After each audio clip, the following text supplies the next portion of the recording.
Jana Gana Mana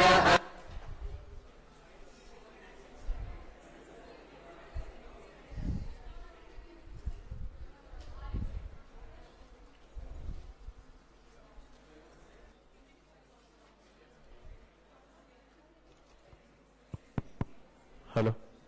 Hello. Hello. Hello, mic check. Hello.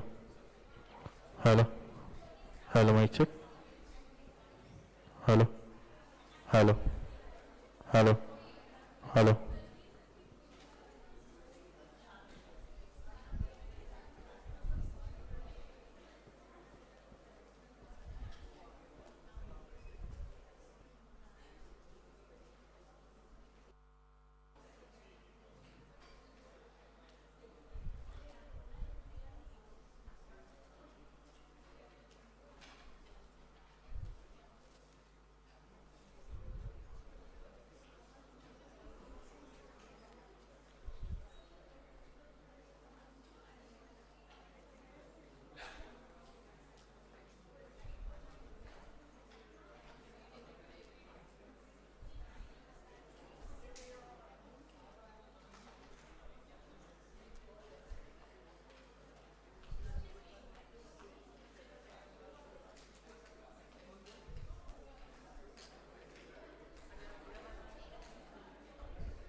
Hello.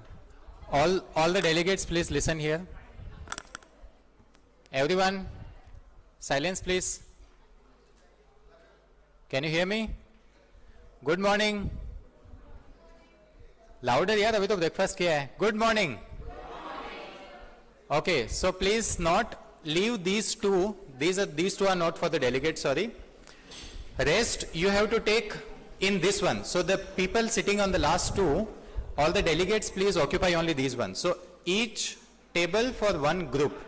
Okay, so there is 1, 2, 3, 4, 5, 6, 7, 8, 9, 10.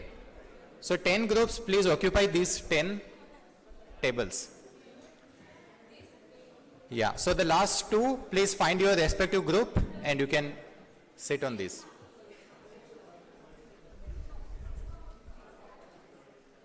Okay, raise of hands, group number 1, group number 2, group 3, group 4, group 5, group 6, group 7.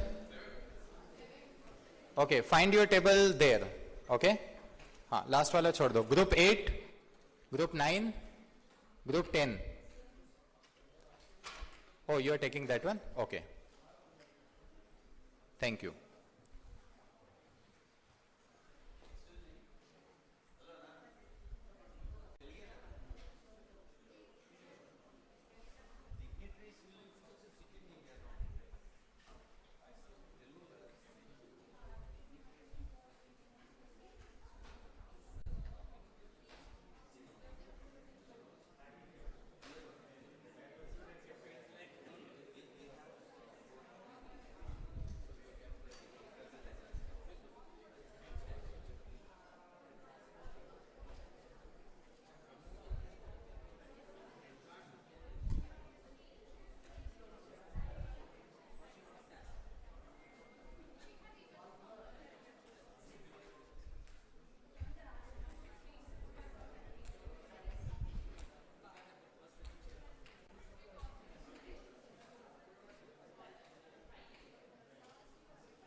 We are very happy to have Madam Dr. C. Suvarna IFS, Principal Chief Conservator of Forest and Head of Forest Force, Government of Telangana here.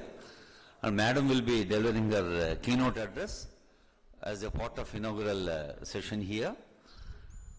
And within short, we are going to receive Chief Guest of this inaugural session, that is Joyesh Ranjan IAS, Special Chief Secretary to Government, and Ahmed Nadeem IAS, Principal Secretary to Government, Department of Forest and Environments. And all of you are being welcomed by the hosting official, Telangana Biodiversity Board Secretary, Senior IAS Officers, Sri Kalicharan S. Khartade sir. So Kalicharan sir, welcome one and all. And we have many dignitaries from different parts. Dr. Muhammad Abdul Rauf, yeah, Environment Researcher, Gulf Research Center, Egypt Global. See, most of us are from either Telangana, AP or India. So we are happy to have a subject expert from all the way from Egypt.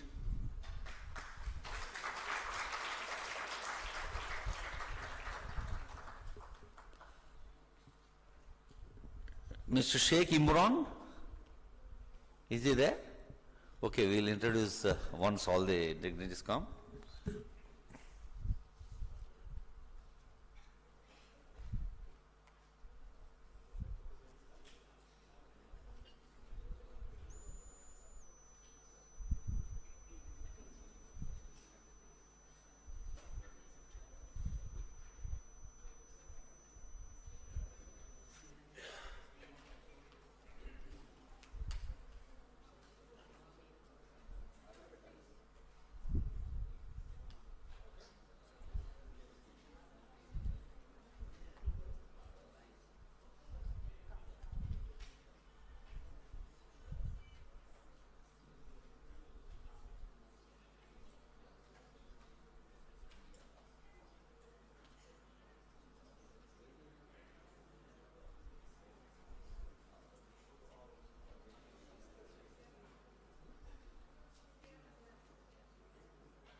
Babu cordless mic ఉందమ్మా, cordless mic.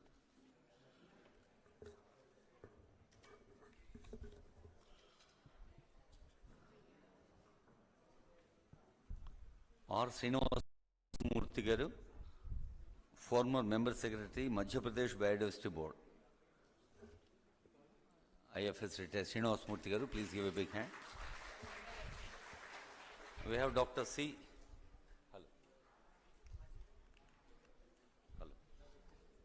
Hello.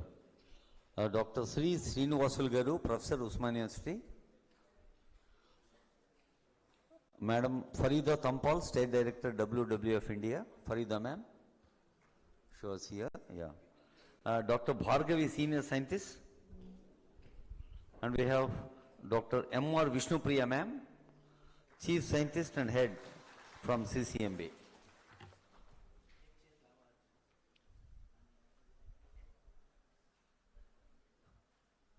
We'll have Chief Guest Jayesh sir within 5 minutes. Before that, it's a good time to introduce yourself. Please pass on this cardless mic from one to other. Introduce yourself. Your name, where from you have come, and how do you feel about this conference and Hyderabad. Start. Hello everyone, my name is Dhrutesh Yogesh Dev and I came from Maharashtra. It is a great opportunity for me to collaborate with you all and to learn new things with you all. Thank you. Hello everyone, my name is Neeraj. I'm from Haryana and it's a very lovely place and rich of biodiversity. I'm living here. Thank you. Hello everyone, myself Unnati Kamre.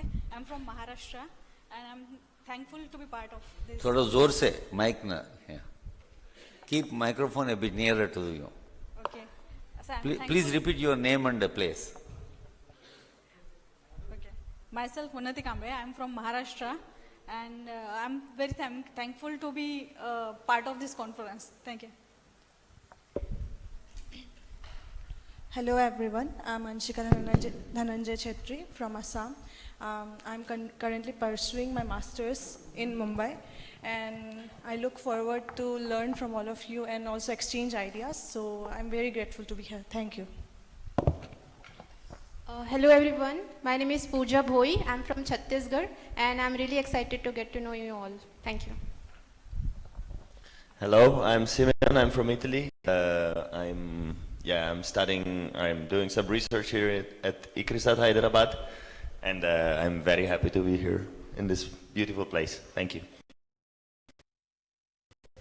Good morning, Miss Monica. I am from Telangana. I am really excited about the future activities. Thank you.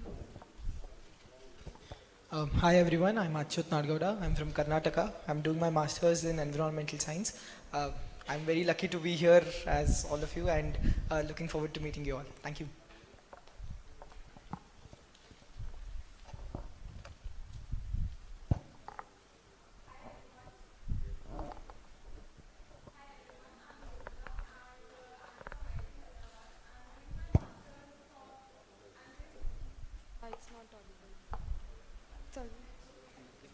Hello? Yeah, sorry. So I'm doing my master's in sustainable engineering, and that is why I felt that this conference will help me a lot with this subject itself and will enlighten me with other topics. That is why I'm here. Okay, thank you so much. I am Rimas from Konkan region of Maharashtra, and I am really happy to be part of this conference. Hello everyone, I'm Arzu. I'm from Haryana and I'm grateful to be part of this conference and looking forward to get some ideas for my PhD proposal out of it. Thank you. Hello everyone, my name is Sindhu. I'm here from Andhra Pradesh. I'm currently pursuing Masters in Kakatiya University. I'm happy to be here with you.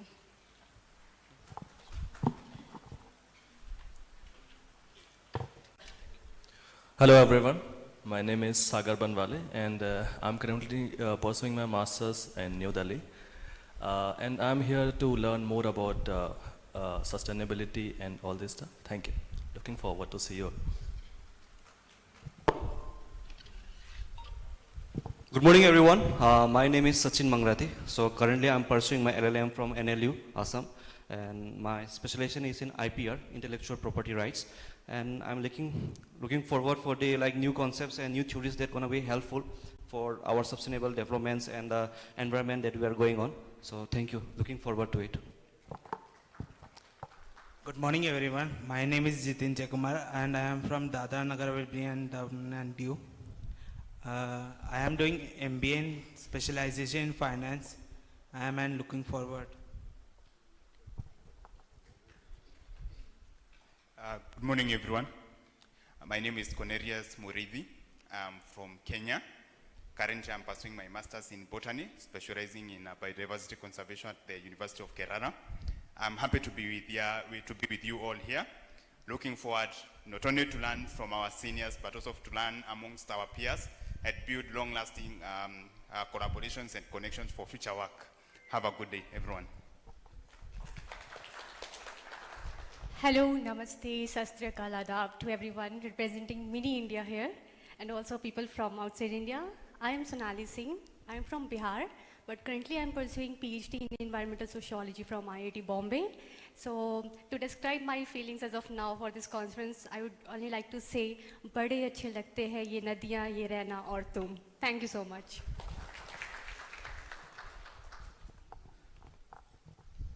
Good morning, everyone, and namaste. Myself, Amrita Priyam Bora from Assam, and I'm currently pursuing my master's in Geography and Geospatial Technology from University of Mumbai, and I'm looking forward for good adventures and everything. Johar and Namaskaram, everyone. My name is Bharti Kumari. I am from Jharkhand, and I'm really excited to be here and to be more engaged with the people. Thank you. Hello everyone, I'm Dharma Kumar from Andhra Pradesh. I'm happy to be a part of this conference. Thank you. Hello everyone, I am Beth Chintanyam from Manipur. I'm really honored to be part of this conference. Thank you. Hello everyone, I am Rusaila Rashid from Lakshadweep and I am happy to be part of this and yeah, thank you. Hello, Namaskaram. I'm Anandan. I'm representing Kerala. I did my master's in botany and now I'm working in a project in Wildlife Institute of India. So happy to be here. Thank you. Hello everyone, Namaste. This is Harshita Devlal from Uttarakhand and I'm currently pursuing my MBA in Sustainability Development. Thank you. Hello everyone, I'm Sabira Nisar. I'm a PhD scholar from Sher-e Kashmir University of Agricultural Sciences and Technology. Thank you. Please hand over that mic to me. We're very happy to have our beloved chief guest, senior most IAS officer here from Government of Telangana, Jayesh Ranjan sir. Please give a big hand.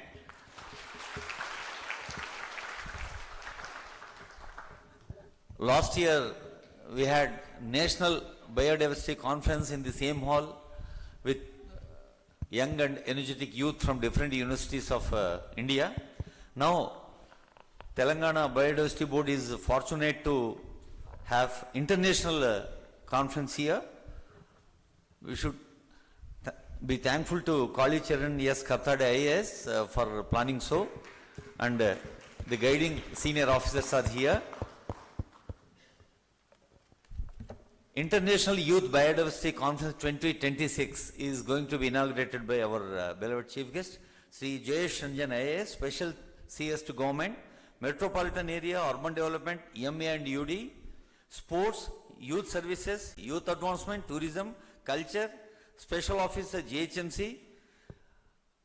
Jayesh Ranjan sir is well known not only to Telugu people, not only to Indian states. The officer, sir, may I request you to come on to the dais, sir? Sir, please give big hand and welcome Jayesh sir. And also I request Dr. C. Suvarna Madam, IFS, PCCF. Suvarna Garu, she is the, we can say, symbolic personality of biodiversity because she worked in fisheries, she worked in rural development, she had her PhD in involvement of rural women in forest. So, a personality with exposure and expertise in biodiversity, Swarna ma'am, and we have Kali Charan S. Kartade IAS Secretary, Telangana Biodiversity Board. Bouquets.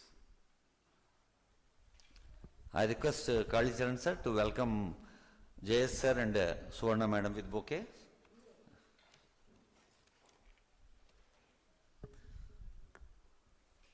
All of us know conservation is not a charity, it is a duty for survival of the mankind. Natural world is the greatest source of excitement. Welcome, sir.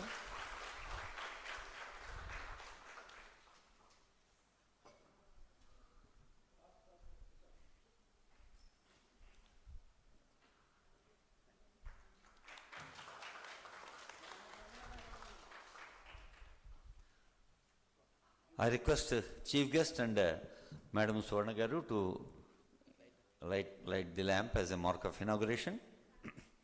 ज्योति से ज्योति जगाते चलो, ज्ञान की गंगा बहाते चलो. Knowledge, wisdom, thoughtfulness should flow from one generation to another, one person to another, one place to another place. After this we have national anthem. All of us should stand for that. 1 minute, 52 seconds only Jana Gana Mana. Then we have 2 minutes, 50 seconds Telangana state song also. After that we will have welcome address by Kali Charan sir.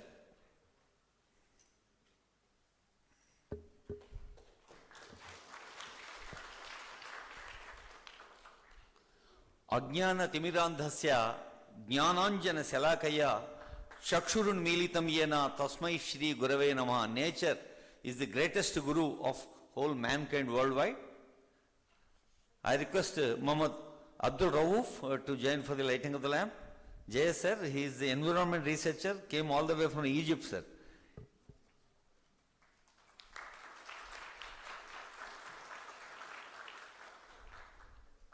India and Egypt, vowels, and also they are in the front row in the civilization.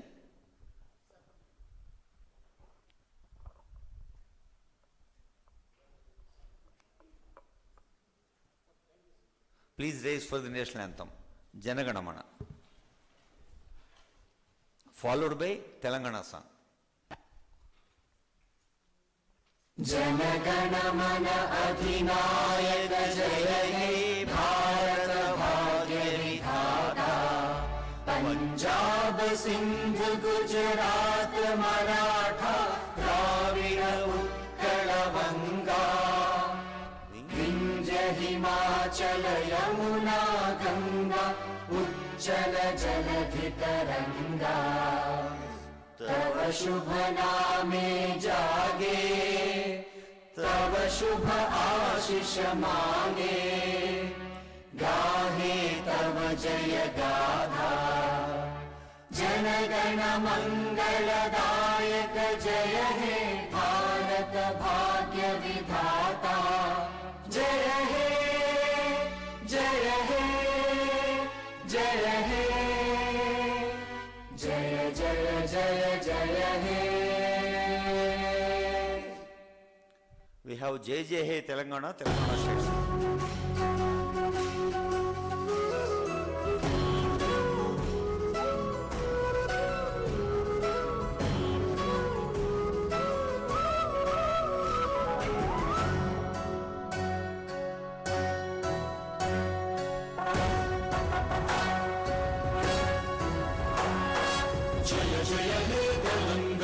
जननी जय केतनम मुक्कोटि गोंतुकलु ఒక్కటైన చేతనం తరతరాల చరిత గల తల్లి నీరాజనం పదపదాల నీ పిల్లలు ప్రణమిల్లిన శుభతరుణం జై తెలంగాణ జై జై తెలంగాణ జై తెలంగాణ జై జై Telangana.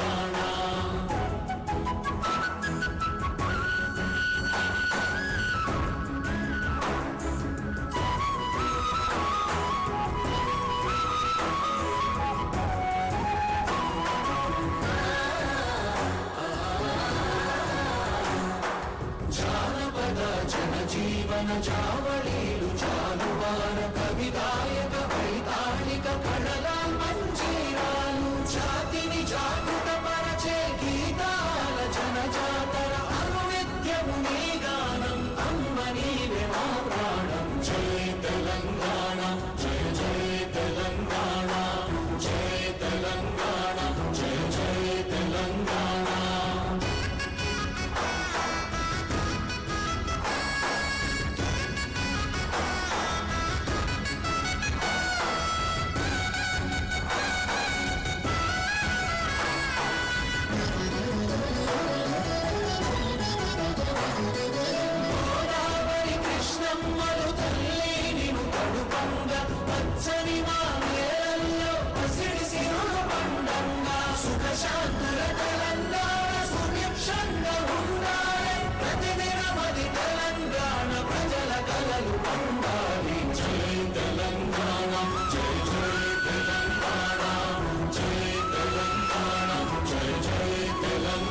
you. This song echoes how rich is the biodiversity of Telangana state also. May I now request Secretary Telangana Biodiversity Board, Kalicharan E.S. Kartade IAS Garu for his welcome address.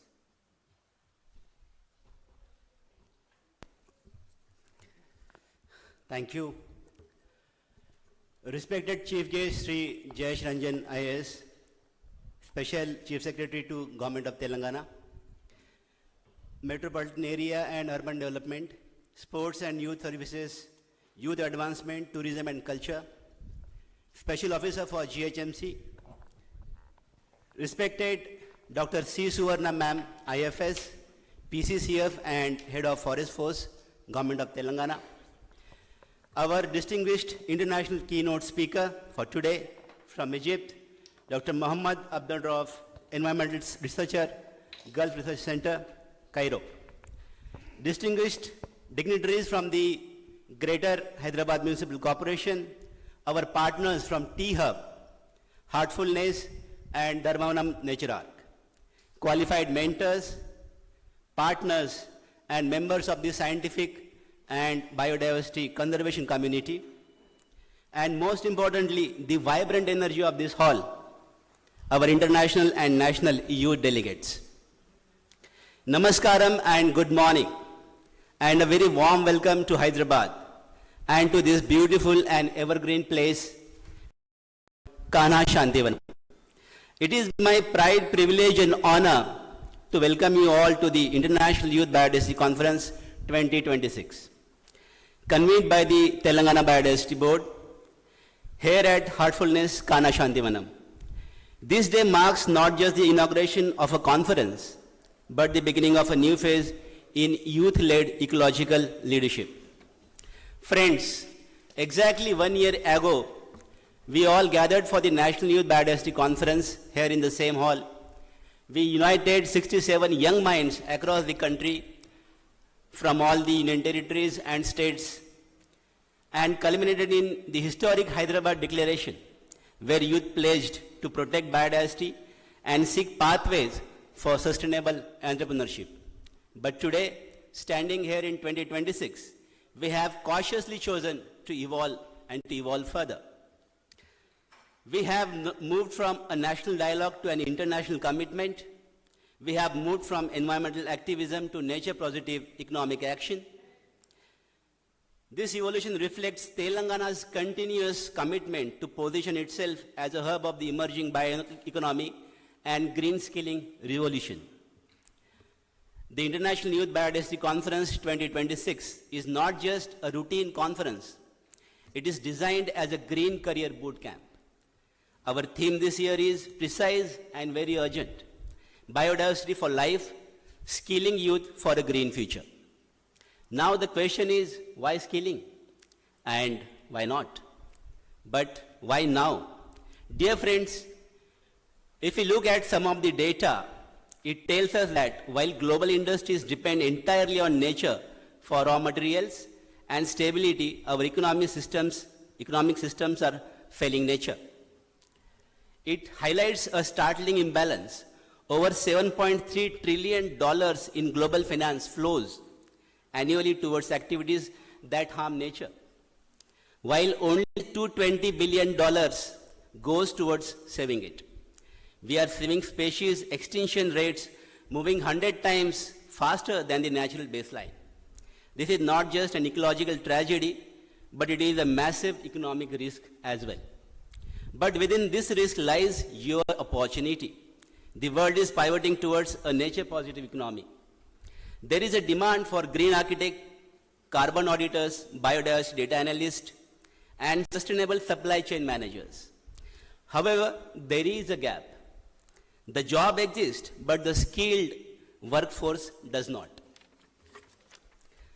Sir and ma'am, this conference is our answer to that gap, and this is a small, humble effort from our own side. Over the next 3 days, we aim to transform you from students into green livelihood ambassadors. To achieve this, the Telangana Biodiversity Board has forged unprecedented partnerships. We have partnered with T-Hub, India's premier innovation ecosystem, And I'm proud to announce that for our Green Tech incubation track, we received nearly 70 rigorous startup applications. From these, 20 have been selected to pitch in, and the top 5 innovations will receive direct incubation support from T-Hub. So this is the great opportunity for you all.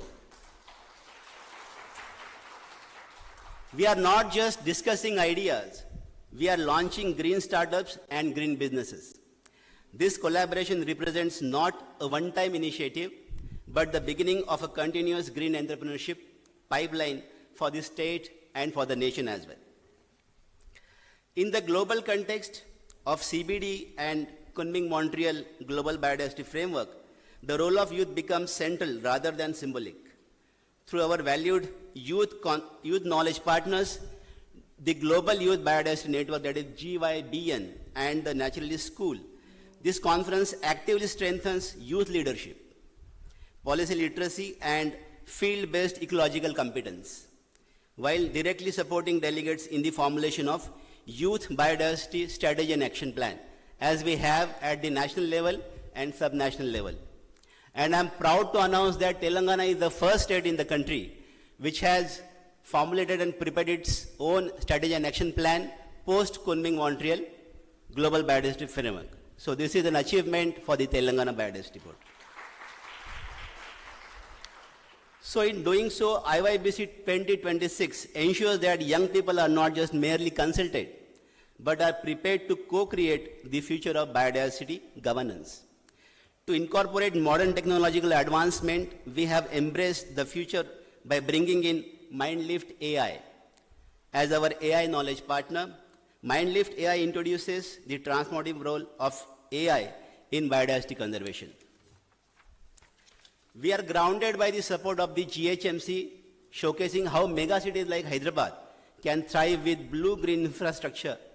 GHMC demonstrates how urban governance can integrate biodiversity through urban forestry, lake rejuvenation, and sustainable planning. Then Dharmavanam Nature Arc, where you all will be going for your field visit, is our ecological heritage partner, provides immersive restoration-based field experience. And I am immensely pleased to announce that they have instituted Dharmavanam International Youth Biodiversity Award, including a citation certificate and a whopping 1 lakh cash prize to recognize outstanding young conservation delegate amongst you all. We are honored to host delegates from across the globe, sir. International Youth Biodiversity Conference 2026 welcomes delegates connected to Italy, Botswana, Kenya, Nepal, and Cameroon, linking India with the major global groupings such as G7, European Union, African Union, and SAARC. Together, these connections transform this gathering into a microcosm of global environmental cooperation. It is important to recognize that IYBC 2026 is not merely symbolic, but it is operational, actionable, and policy aligned. This conference is consciously designed as a living implementation platform for the world's most important biodiversity, climate, and sustainability commitments. The IYBC conference ensures that the aspirations discussed in global forums are translated into skills, livelihood, and measurable impact on the ground. Honorable Sir, Ma'am, this forward-looking step reflects Telangana's conviction that global environmental agreements must translate into local governance, community empowerment, and measurable ecological outcomes. It also positions our state as a national frontrunner in operationalizing the post-2020 Global Biodiversity Agenda within India's federal environmental framework.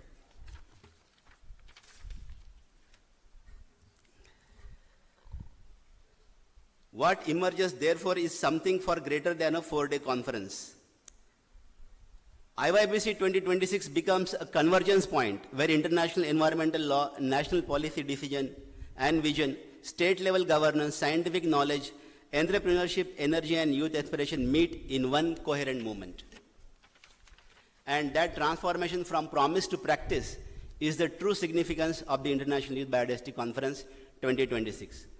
On behalf of Telangana Biodiversity Board, I express my deepest gratitude to our Honorable Chief Guest, Sri Jayesh Ranjan Sir, IAS, whose distinguished leadership across metropolitan area and urban development, sports and youth services, youth advancement, tourism, culture and the Greater Hyderabad Municipal Corporation truly reflects the integrated vision that the International Youth Biodiversity Conference seeks to advance.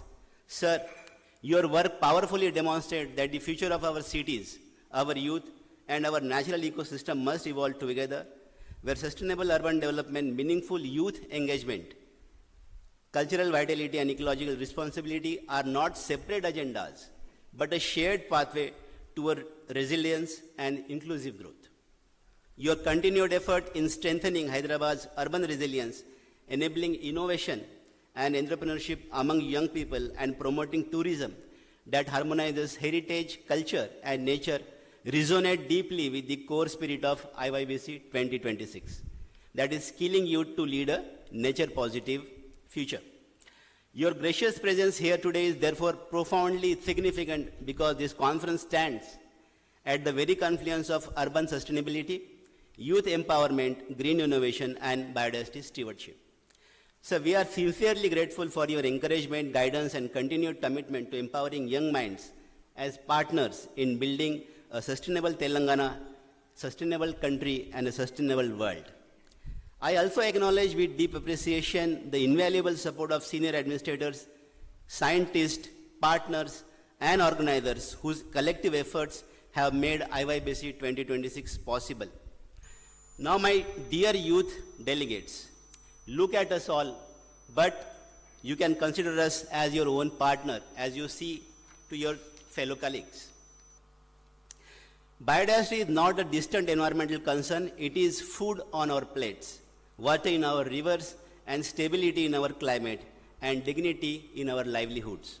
Over the coming days, I urge you to learn the tools of environmental science, policy, and entrepreneurship. Dream boldly and convert those dreams into green enterprises and community action. Take notes, build network. Don't just admire the problems, but pitch in for the solutions as well. Don't just be a participant, be a green warrior, a green ambassador. The next 4 days are yours, so seize them with your heart and with your soul. As we inaugurate the IYBC 2026, let us reaffirm a shared commitment to protect nature, to empower youth, to build sustainable economies, and to shape a future where biodiversity and human progress advance together. With these words, I warmly welcome you all to IYBC 2026 and wish this conference every success. Jai Hind, Jai Bharat, Jai Telangana. Thank you. Thank you, sir. That is Kalicharan S. Khartade IAS, Secretary Telangana Biodiversity Board, wishing all of us to have lush green 4 days before us.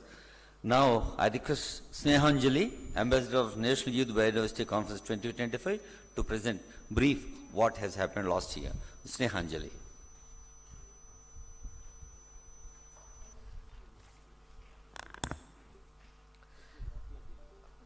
Respected Chief Guest, Sri Jayesh Ranjan Sir, IAS, respected Dr. C. Suvarna Ma'am, IFS, respected Sri Kalicharan Sir, IAS.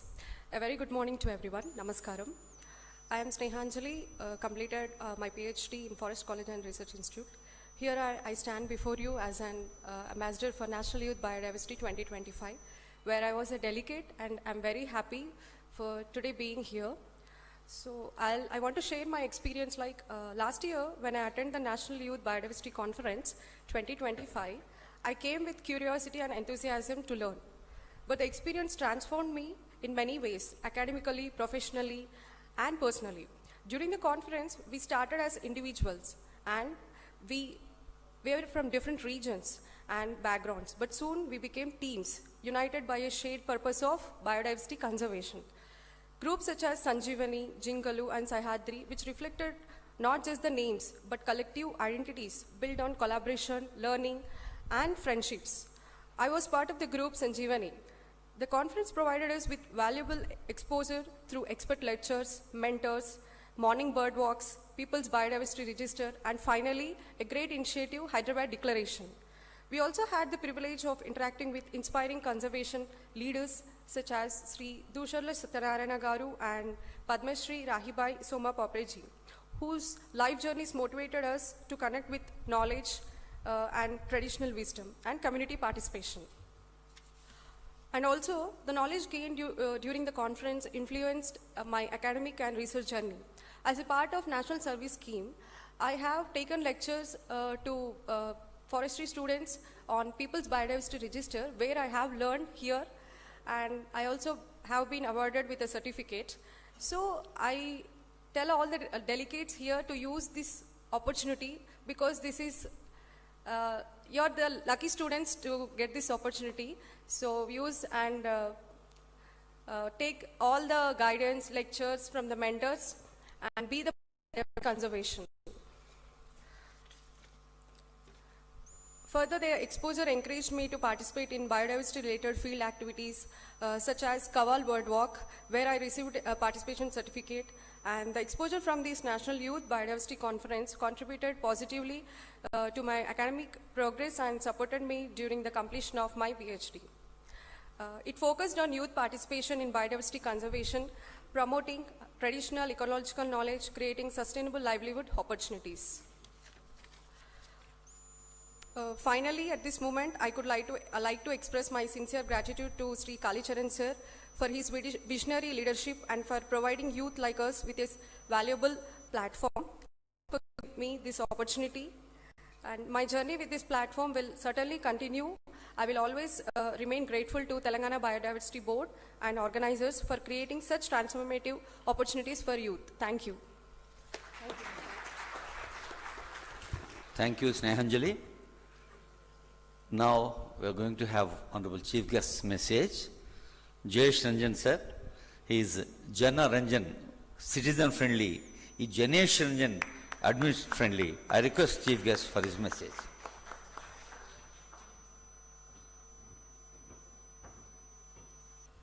Thank you very much. Respected PCCF Madam, Dr. Suvarna, my colleague, Mr. Kalicharan, and all the delegates. First of all, greetings to all of you. Warm welcome to Hyderabad.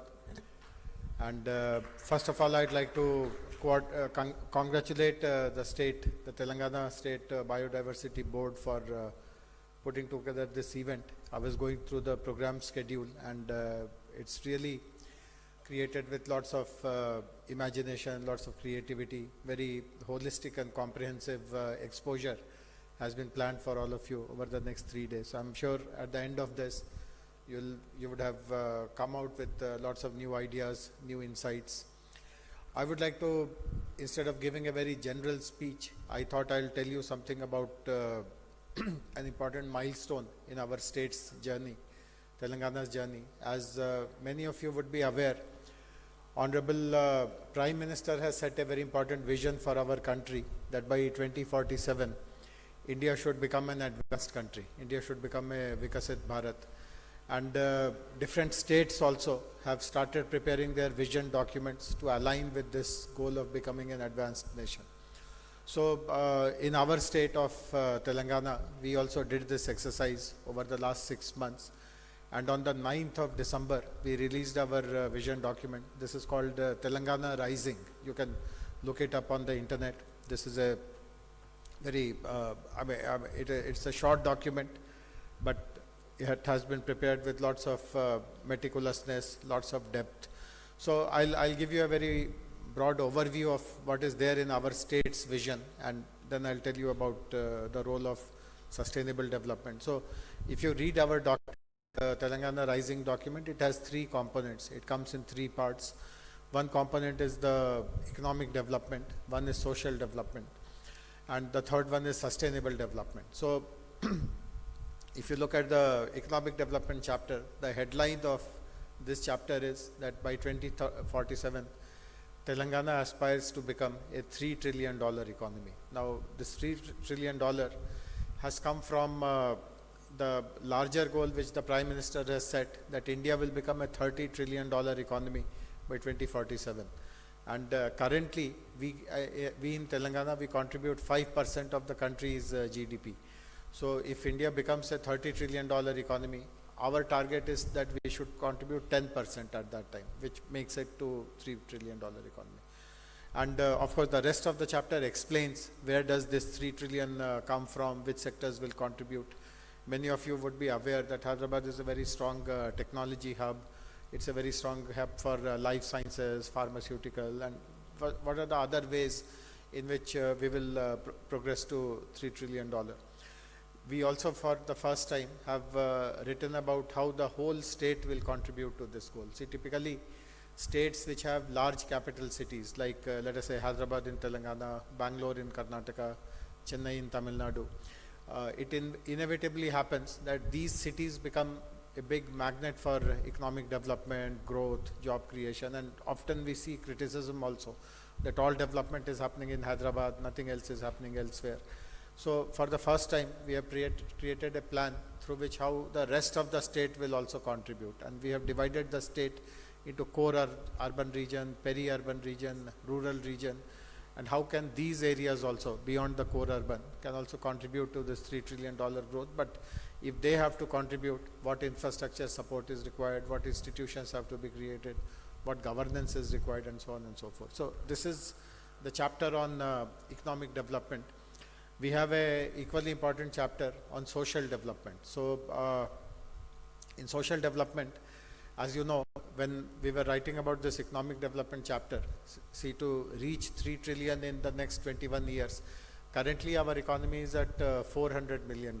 So to advance from 400 million to 3 trillion is a huge jump. And some of you may know there is a very good business school in Hyderabad called the Indian School of Business, ISB. So their professors assisted us in putting together this document, and they also told us that from 400 million to 3 trillion is a huge jump. It is not impossible. It is not common, but definitely it is not impossible. But one very important thing is, one very basic fundamental requirement is that the productivity has to go up by 1.75 times. So let us say all of us live and work in Telangana, and let us say we contribute this much to the economy. In the coming 21 years, it should go up by 1.7 times, 1.75 times. If you continue to contribute the way you are doing now, it will just not happen. So this vision, etc., will remain unaccomplished, unfulfilled. So human development is very important in that case. And in 21 years, lots of new people will come into the workforce. They will come as students, and so on and so forth. Elderly people will move on. So if you look at the country as a whole, the human development indicators in Telangana, education, health, nutrition, etc., they are quite all right. I mean, we are not the leaders, but we are reasonably well performers. But if you look at within the southern states, the 6 southern states, we are somewhere in the middle. We all know that Kerala is the best performer in the country. Tamil Nadu is also a strong performer. Pondicherry is another one. Then Andhra, Telangana, Karnataka. So we feel that we can do much better. Within the south we can rise, and obviously that will show us rising in the country as well. So there are interventions planned on how will you provide better nutrition, better education, better healthcare, etc. That is all there in this chapter. There is another very important segment in this social development chapter. There are 3 population groups which are important to the government. One is women, one is farmers, and one is youth. So there are then interventions about these 3 groups also. What will the government do for women? So the headline for the women is that in the coming 21 years, 1 crore women will be made crore-patis. So when you say this in Telugu, it sounds very nice. Koti mandi mahilalni kotishwaralga chepestamu. I mean, in 10 million women will be made deca-millionaires. So that's a very big ambition. Who are these women? What are they doing? Currently, if they are doing some enterprise, at what level are they? How can we improve that enterprise to ensure that they get 10 million rupees, 1 crore rupees, that is, over a period of time. The headline for farmers is that we will double their incomes. Already both the national government, current government and the previous government had laid this as a very important goal, that farmers' incomes will be doubled. But we are seeing this, that we have not come close to that. So what can we do in Telangana to ensure that the farmers' income double? The headline for youth or the young people is that when young people join the workforce, they can be working for some organization, they can be doing their own enterprises, they can become entrepreneurs, they can go abroad for international jobs, whatever they want to do after they get into that age of joining the workforce. Our ecosystem will ensure that each of them has the best required skill sets which will help them get into these kind of jobs or self-employment or entrepreneurship or innovation or whatever. So how do you ensure a kind of a pathway through which they get the best possible skills is what is explained in this section. But it is the third section which I really want to speak about with all of you, which is on sustainable development. As you know, the state government is led by our chief minister, and when we were explaining the chapters on social development, on economic development, he was very, very clear that nothing should happen which causes any adverse consequence on our environment, on our planet, on nature. And we must commit upfront what we will do to ensure that the growth and development is completely sustainable. So because he was giving so much of emphasis, we thought that there has to be a separate section altogether in our vision document, Telangana Rising, on sustainable development. So I'm very happy to share with you that that chapter has come up very, very well. I mean, you are welcome to read the entire document, but do read this chapter on sustainable development. And the headline for this chapter is that Telangana aspires to become a net zero state by 2047. Many of you would know, since you are familiar with environment, climate change, biodiversity, etc., that for the country as a whole, Honorable Prime Minister has committed that India will become net zero by 2070. And of course, as the Prime Minister, he has the national picture. He knows which states are performing well, which states have to be pulled up, but he cannot make state by state commitment. He has to commit for the whole country. And therefore, in his understanding, 2070 is a right target for the country. But we in Telangana have felt that we can do it much, much faster. We need not wait till 2070.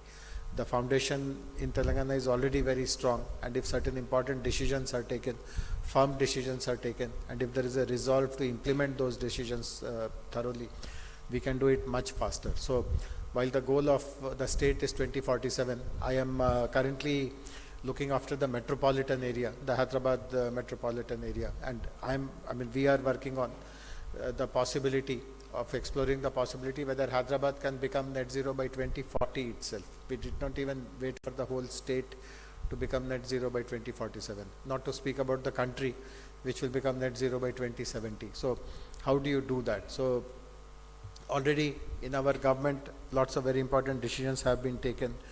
If you see which are the important causes of carbon emission, what activities leave a bigger carbon footprint, there are some very, very obvious answers. So mobility or transportation sector is a very big contributor to the carbon footprint. Industrial activities is an important footprint on carbon activities, and so on and so forth. So in our state, we have energy is again a very big contributor, particularly conventional energy or renewable, non-renewable energy. So how have we decided to tackle it is all provided in this chapter. We have identified about 30 odd interventions which we need to do in a time-bound manner. So if you have to achieve something by 2047, it does not mean that you keep sleeping to 2046 and suddenly you hope that some magic will happen, some miracle will happen. If something has to be done by 2047, you have to start working on it. So in our vision document also, there are timelines, there are milestones. From now till 2030, we want to lay a very strong foundation. From 30 to 39, we want to achieve the bulk of the targets that we have set. 39 is a very important milestone for Telangana because we will complete 25 years as a state. Many of you would know that Telangana is a new state. It was created in 2014, so 2039 will be our 25th year. So from 30 to 39, we want to accomplish at least 80% of our vision targets, and whatever is the spillover from 39 to 47. So this is how it has been prepared. The sustainable development interventions are many. Some of these are very obvious. For example, in Hyderabad city, if you talk about transportation, The state government runs 3,000 buses. So the plan is to convert all of these by the end of this year itself into electric buses, shift these buses to the rural areas and phase that out also over a period of time. But at least in Hyderabad metropolitan area, you will not see diesel buses in hereafter. Another very important means of commute in the city, you might have gone inside the city, you would have noticed that auto rickshaws, what are called as three-wheelers, they are a major means of commute. And most of them are conventional auto rickshaws. They are diesel auto rickshaws. So how do you retrofit? How do you ensure that the new auto rickshaws which come on the road, they are all electric auto rickshaws? Hyderabad, because of its locational advantage, is a very important center for e-commerce. If you look at the airport area, literally every large e-commerce player, they have their fulfillment centers, they have their warehouses. This is the warehousing capital of the country. And obviously lots of fleet of vehicles is deployed to transfer goods from airport or cargo to these warehouses, from warehouses to the stores and to the customers and all that. So we have a plan to ensure that all these goods vehicles, they will all be converted or shifted or transitioned into electric vehicles.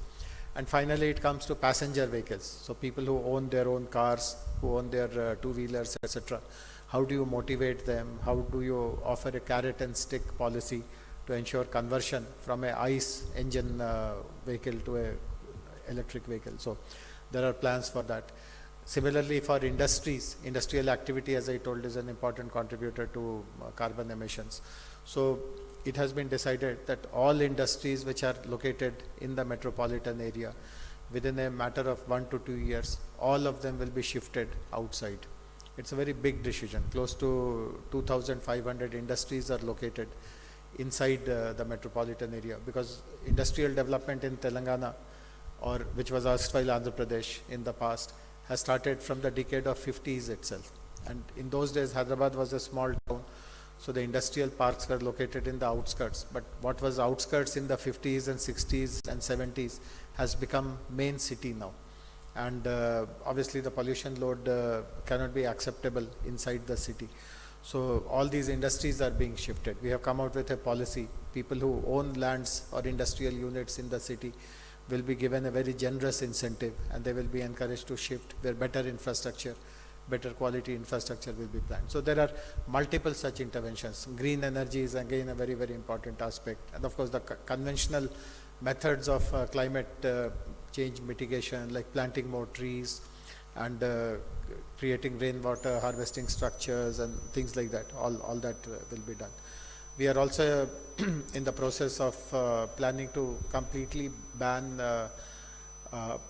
plastics, single-use plastics for sure, but even visible forms of plastic like plastic bottles, etc., where the biodegradation takes enormous period of time. So anything which is non-biodegradable, it may be multiple use plastics also, need not be confined to single use plastics, but there is a plan to eliminate over a period of time. So there are many such interventions which have been given, and therefore the responsibility of the state to look at development from the sustainability lens, that is very strongly established here. And the indirect corollary of all this is that if so much of emphasis on sustainable development will be laid, there will be lots of new enterprises, new jobs. We are actually looking at many startups who are working on circular economy. I'm happy that T-Hub is one of your partners, and some of you are visiting T-Hub. When you go to T-Hub, you will find some amazing startups who are working in the area of circular economy, and that will impress you. We have signed an MOU with a province in Japan, and we are setting up something called the Eco Town in this particular province in Japan. Everything which potentially is a waste, which we discard and throw away, which finds its way in landfills, they recycle everything. There is not even one item which is not recycled. I mean, they have 35 kinds of recycling units. Every imaginable thing which we discard is recycled. So we have now decided to partner with them and set up a similar facility in Hyderabad, which will ensure that everything is recycled and reused. So there's nothing which eventually has to be discarded because it has no value. You create value out of something, out of everything. So there are, as I said, multiple opportunities which will come your way. I hope that young people like you will become thought leaders for sustainable development. You will create businesses, you will create think tanks, you will take the leadership responsibility. And 2047 is a reasonably long period of time for us to start planning from now, implementing everything with seriousness and commitment. And the last thing which I want to share, in Telangana, one of the hallmarks of our government is that everything is done in collaboration. As a government, we understand our responsibilities of becoming an integrator or an enabler. We cannot claim that I will do everything, you can just watch everything from the sidelines. In fact, our attitude is just the reverse.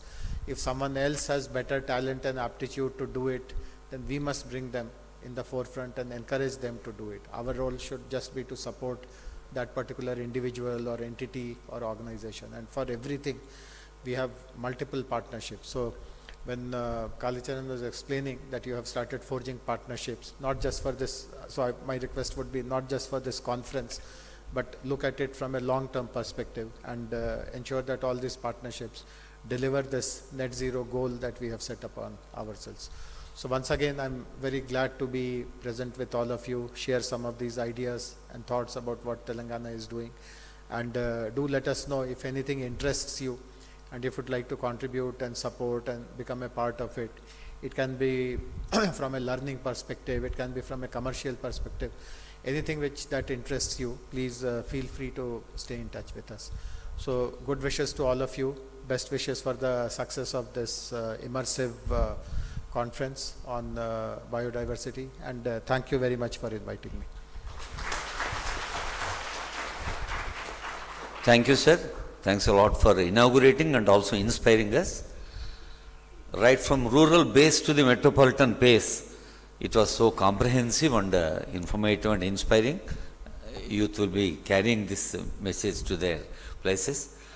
Now I request Chief Guest to accept an affectionate felicitation from Biodiversity Board. We have a small break for a group photo. After that, we have Madam's keynote address.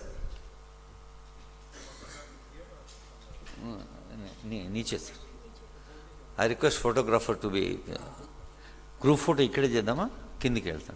Okay.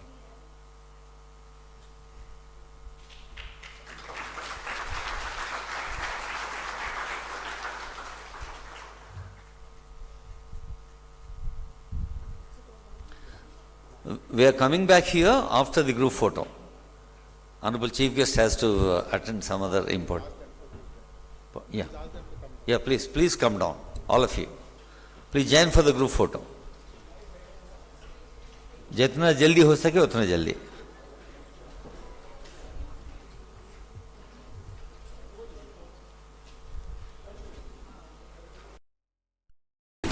Let's welcome Madam Dr. C. Suvarna IFS, PCCF onto dais. We will be having Madam's keynote address. Before her keynote address, a popular channel would like to have a small bit in Telugu. Madam, Telugu lo ఒక్క నిమిషం వీళ్ళకు పైకి ఇస్తే మీ keynote address English లో ఉంటుంది కదా.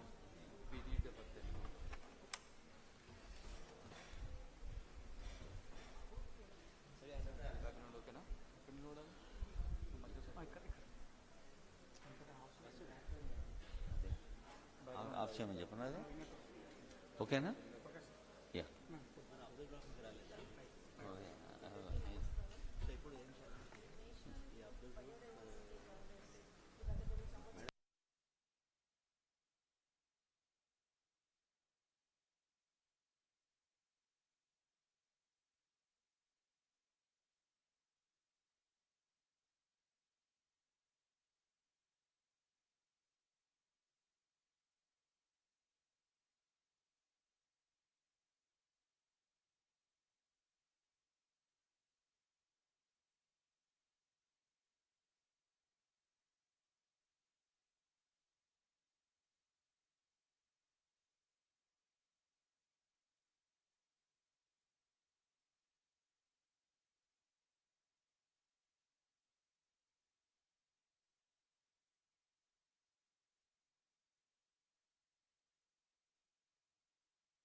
Biodiversity Conference 2026.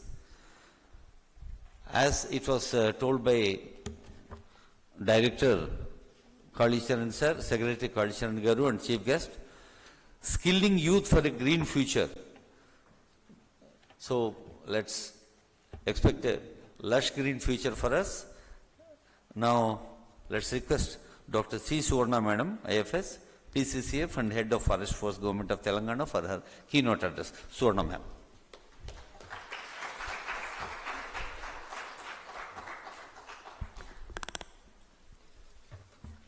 नमस्कार सभी को. Good morning everyone.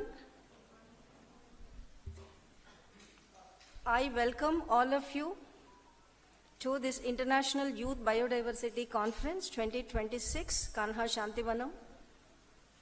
Not as PCCF, a half head of forest force who came to you today as a keynote speaker, but also as earlier Member Secretary, Telangana Biodiversity Board. I was Member Secretary, Telangana Biodiversity Board. I was the first Member Secretary, I can say, of Telangana Biodiversity Board after the state was formed. This is a beautiful place. Are you liking it? Especially those who have come from far off places and other countries. This is a very beautiful venue, and I appreciate you for choosing this venue. All of you, Mr. Kali Charan, who is current Member Secretary, Telangana State Biodiversity Board, Mr. Rauf, and Mr. Jayesh Ranjan in his absence, and Farida is here, Srinivas Murthy sir is there, so many others who have joined you as either resource persons or just to be delegates like you to participate in this 4-day conference. And what is biodiversity, I need not explain to you, but just to bring your focus onto the subject, I would like to mention few points. This is the definition given by Convention on Biological Diversity: the variability among living organisms from all sources, including terrestrial, marine, and other aquatic ecosystems and ecological complexes of which they are part, and this includes diversity within the species, again, between the species, and of ecosystems. Such a wide range of things are included in this. Say, I am from agriculture, academic background, and I chose forestry as my profession. And then in between I worked in various sectors, could be watershed management, I worked with women's self-help group, then I worked in fisheries sector too. So because agricultural biodiversity or animal husbandry biodiversity, I understand because I am from agriculture academic sector. But then when I worked in fisheries sector, I got to know what is this particular sector, was freshwater, marine, in between estuarine, such a wide variety of, organisms and life systems. And it's a wonderful kind of ecosystem. And biodiversity is the variety and variability of life on Earth. And it's the most amazing part on the planet. Apart from minerals and all those, non-living organisms, living organisms having such a variety among them, that is what drives the life on Earth, this planet. And it is a key to sustain health, wealth, food, fuel, and all of the vital services which we need. If our life is comfortable means, behind all of this, it is the biodiversity. You go back and connect the dots. And it's part of complex web of life, and humans are just one part of this whole rich diversity, but we use it to maximum extent to enhance our quality of life. And it includes a range of ecosystems, deserts, oceans, tropical rainforests. And biodiversity is extremely complex, dynamic, and varied like no other feature on Earth. And the genetic codes that make each individual, of us, individual unique. Same is the case with all the living organisms. Now we are seeing the tiger. Tiger is a much revered wild animal. So tiger, we know stripes. Each tiger has different types of stripes. Each tiger has different types of pug marks, just like our fingerprints. Same is the case with every organism, but they are not that studied, that much studied. But variation is there at every level. And what is the species count on Earth? Anybody can say highest estimate? Anybody? Just a guess to make the discussion more interesting. Okay, it's about 50 million. 50 million varieties. With species, it's not the variation within the species. Again, for example, agriculture. Rice is a species. But Oryza sativa, paddy.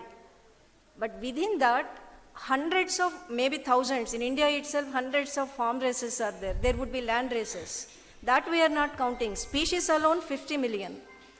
But conservative estimate would be 13.6 million, but latest calculations show that roughly 8.7 million, because not everything is within our ears and eyes and mind. We don't know how much more exists beyond what we perceive or what we understand. And out of this known species, 1.76 million only. Out of this, which category is the highest measured, highest known? Plants.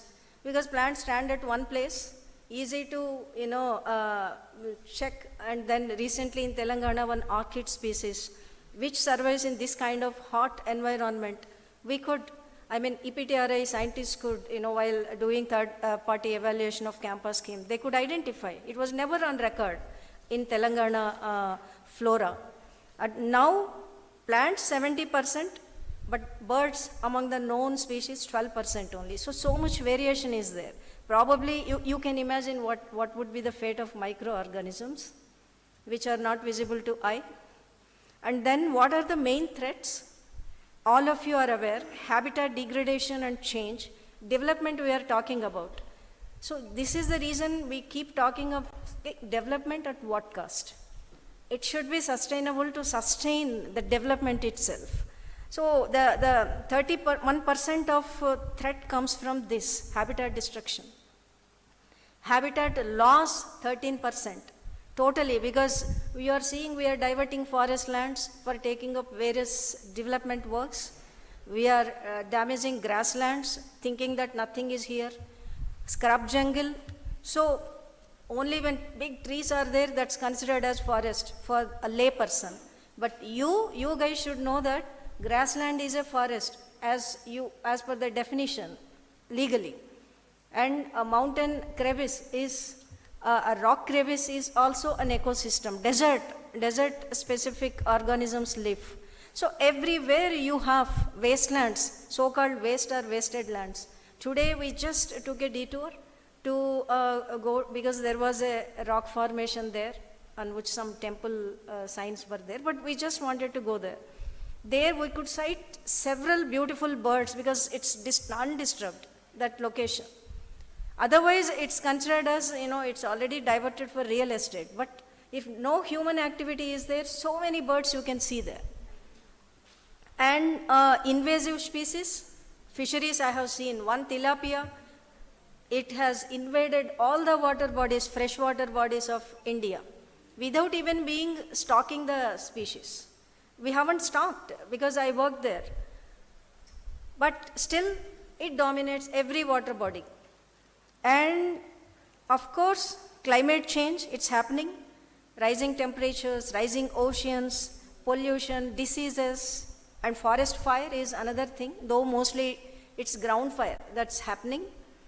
But to top it all, above all, over-exploitation of the species. A particular species is useful to humans means we keep on exploiting it until it goes extinct. That's what happened to many species, and this contributes maximum to species loss, 37%, much above habitat degradation, which contributes 31%. And heavy biotic interference due to increased demand for land. This is greed for land.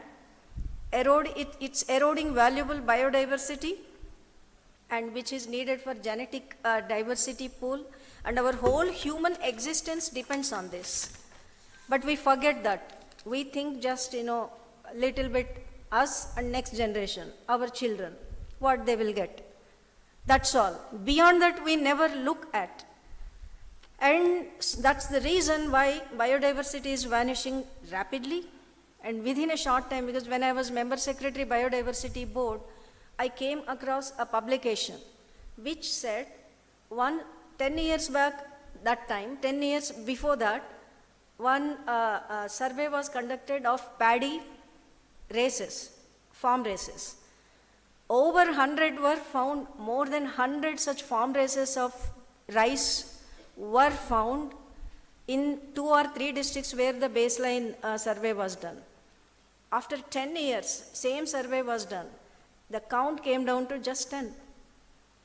So this is the extent of loss, biodiversity loss, which is happening in India, maybe out across the globe also. If it comes to India, we have within 2% of land area, I mean at global level, we are home to 8% of world's animal diversity. And more than 91,200 animal species and several reptile species, freshwater fish species, India is endowed with. And we have certain legal regulation acts and other rules and guidelines as well. Indian Forest Act, each state has adopted this act as per their requirement. Wildlife Protection Act, this 1972, National Biological Diversity Act. These play a very crucial role in Indian context, and Government of India stopped commercial exploitation of forests and wildlife in 1988. The Supreme Court also directed not to remove even deadwood or grasses from sanctuaries and national parks in 2002. So these are the measures, legal measures that have been taken in the country. And in case of fisheries also, acts are there. But they're not really very well implemented because of various reasons, because international waters, ocean, it's very difficult, and there would be several fishermen communities depending on inland water bodies also. So implementing the act is very difficult, but certain things are being attended to. And animal husbandry, of course, fisheries has so much biodiversity, as I was mentioning to you, marine as well as inland. Agri-biodiversity, I was mentioning to you already. And of course, microorganisms diversity, which is visible, which has visible impact in case of pharma industry as well as food industry. We have mountains, tallest mountains like Himalayas, Western Ghats, which have tropical evergreen forests with huge rainfall, Eastern Ghats, Sahyadris, Aravalis, Vindhyas, and the variation in climate. We have highest rainfall receiving spot in the world. Also we have a desert. We have tallest mountains. We have tiny islands like Lakshadweep. I am really happy to see Lakshadweep is being represented here. Their fisheries and forestry, these are very important activities. And when I visited Mexico, when I just entered long back in 2006, immediate thing which captured my eye was so much similarity in plant diversity. When those people were accompanying us, University of Yucatan, I could just while traveling from airport to their university and nearby, in one single day, I could identify 100 species. And they were amazed, how could you know? Because we lie in the same latitude. India and Mexico, Tropic of Cancer passes through both the countries, so much similarity. Whereas northern part of India and extreme southern part of India, you may not find so much similarity. That is a kind of variety which we have. We have riverine well, wetlands, and India is home to 18 biosphere reserves, 107 national parks, 570 plus sanctuaries, and many tiger reserves. As you know, approximately all these occupy 5% of the total geographical area. We have Asiatic lions, the Gujarat, We have that Gir sanctuary for Asiatic lions. We have Jaldapara and Kaziranga sanctuaries or national parks for one-horned rhinoceros, which is available only here. And mangroves of Sundarbans. Of course, everywhere mangroves are there, Tamil Nadu, Goa, but Sundarbans mangroves are totally different. Gahirmat beach of sea turtles nesting, you might have heard. Mountain goats of Nilgiri Tars, have you heard? If you had visited Parambiculam sanctuary or national park, you could have seen them. There are very few mountain goats are left in the world. And snow leopard, we have. And so an abundant avian wealth too. And several migratory birds come here during harsh winters from across the globe. And India has 98 designated Ramsar sites. The largest network in Asia, covering over 1.38 million hectares. Telangana has one biodiversity heritage site, Aminpur Lake. We don't have a Ramsar site yet, but we are processing one particular proposal. One proposal is in advanced stage, it's with the government. And we have beautiful grasslands. There are NGOs who work tirelessly on these segments which are usually neglected. Grasslands within the forest areas are protected to a larger extent, but which are located outside.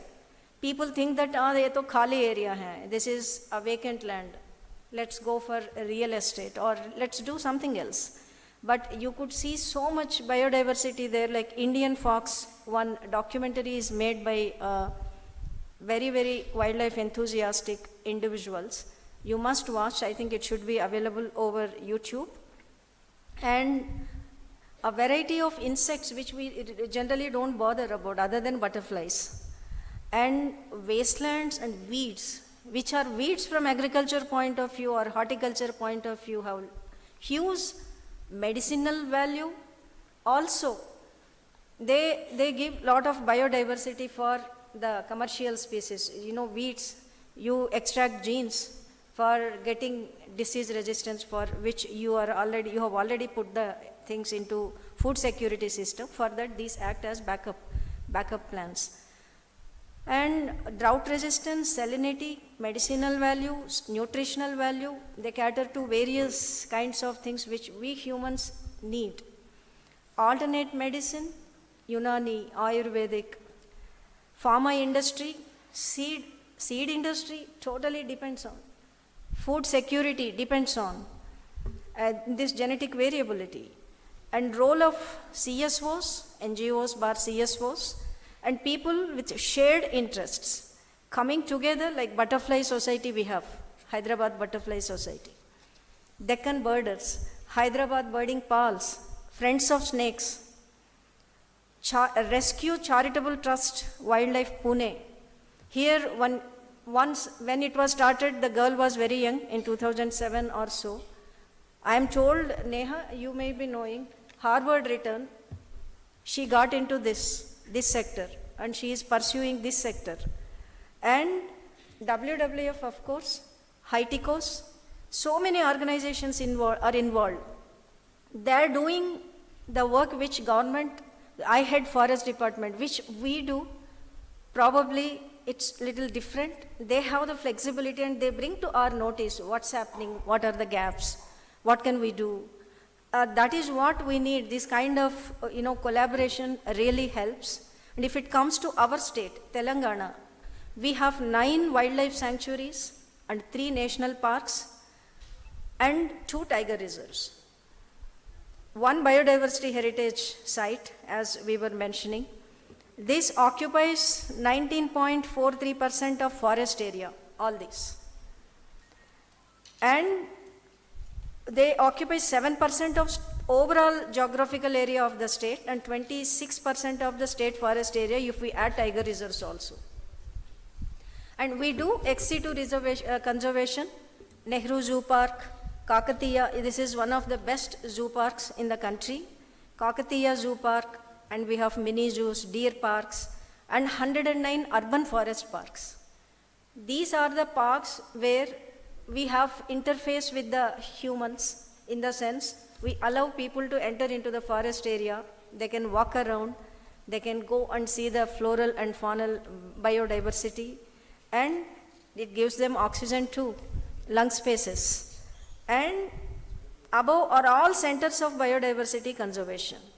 Ecotourism is another area which we are focusing on, like trek routes, opening the trek routes in deep forests, guided treks routes and guided tours.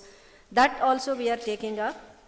Education and public awareness, this we do through Vanadarshini programs, cafe programs at Forest Academy. Plus, recently tiger census happened, field exercise of the tiger estimation, All India Tiger Estimation. Several volunteers were involved. More than 10,000 people applied for, but we could take that many as we wanted, required. And tiger reserves, deep forests, people came all the way from Haryana and faraway places to just participate in this tiger estimation.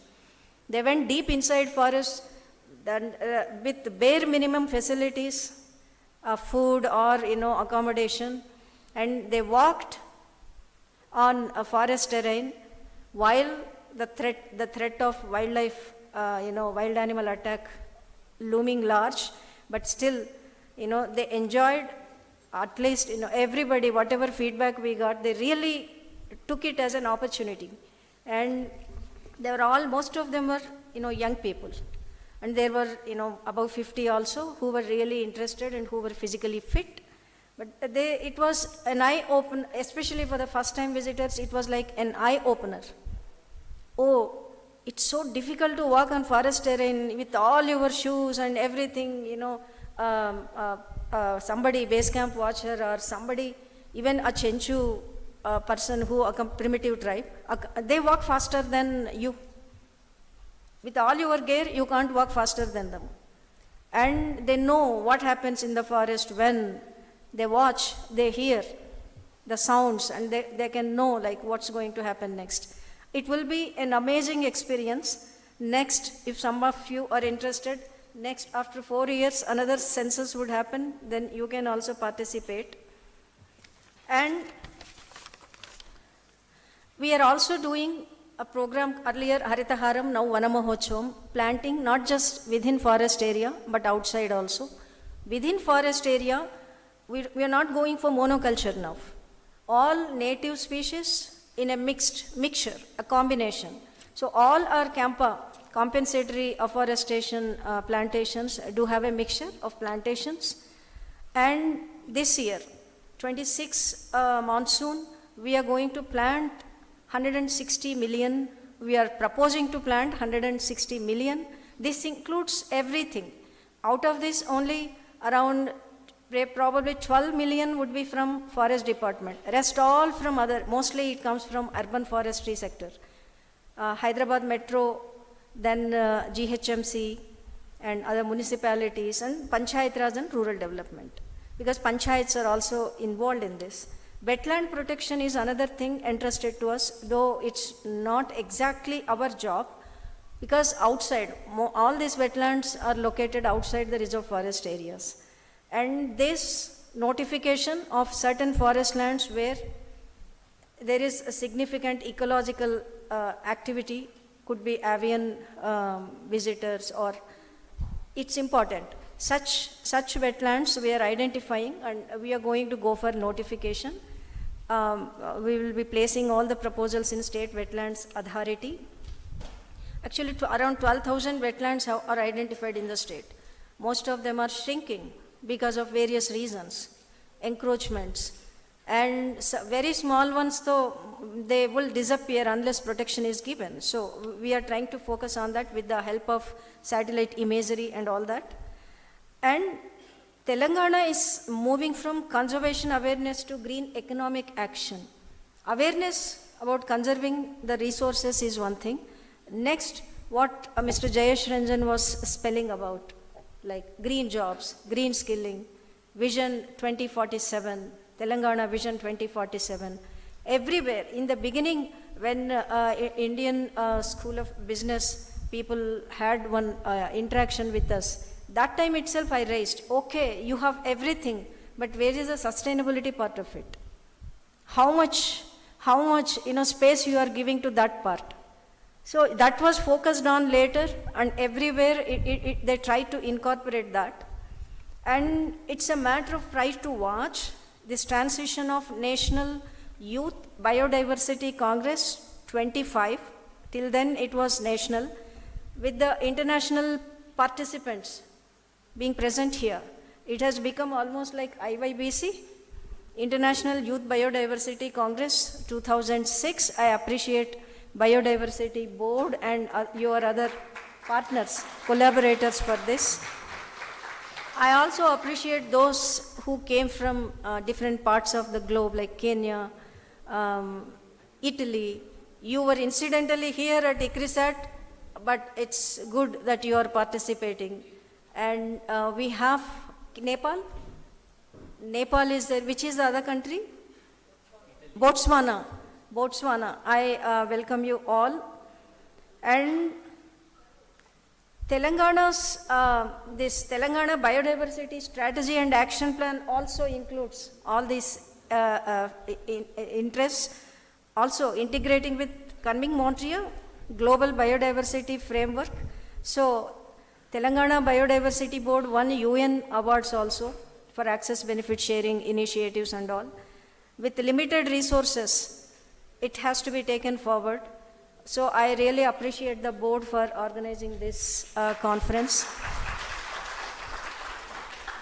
In the global context too, this conference matters. Food security is needed everywhere. What you don't have in one country, you have to get from another country. Where something happens, a vaccine or something else goes from here, or elsewhere from there it comes here. So it's all interconnected. The country, these political barriers do not apply to the nature's wisdom. And water systems, if we look at here, forests and mountains play a crucial role because they are the sources of origin for most of the big mighty rivers and streams, rivulets. And we need to protect these mountains, the forests, that because water is an important part of biodiversity. And yes, some species and some strains can survive without water also, but majority depend on water. Could be soil moisture or could be surface water, groundwater. So we need to focus on water as well. Water is linked to forests and mountains.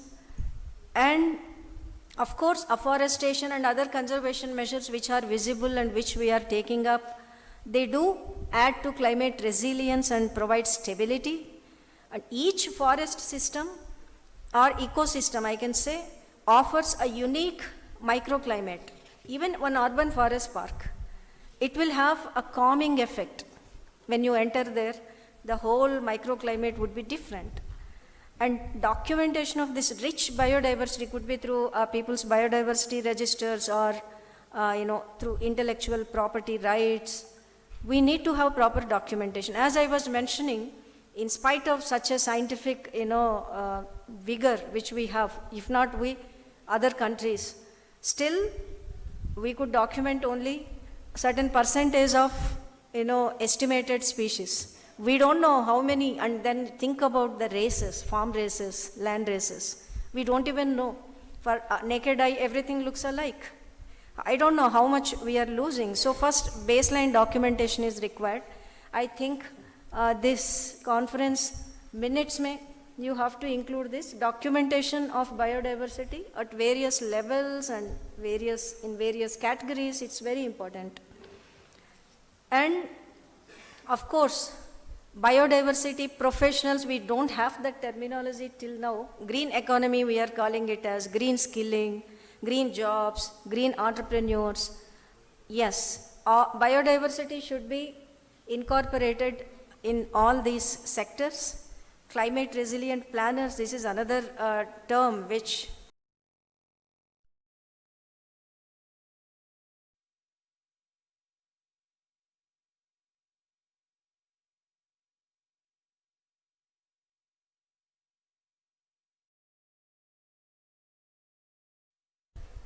Second one is starting your own enterprise, becoming an entrepreneur. That is another area. Third one is whatever profession you choose. You may become a doctor, you may become an engineer, an IT guy, but still you can have passion for this, still you can contribute to this sector. And majority will be falling in this area. So I would request all of you to take forward this sensitivity and conviction which you have in this particular subject, in this area, to your colleagues, your family, wherever it is, in your job place, wherever you work, you can make a certain initiatives and you can take this forward. And of course, Italy, Botswana, Kenya, Cameroon. Cameroon also is represented? I think they are not there. Nepal. Yes, I appreciate you all. I am sure in your respective countries too, these kind of initiatives might be happening. I think during the 4-day conference, you will get an opportunity to share your country scenarios. And I appreciate participation of Mr. Dr. Mohammed Abdul Rauf from Egypt.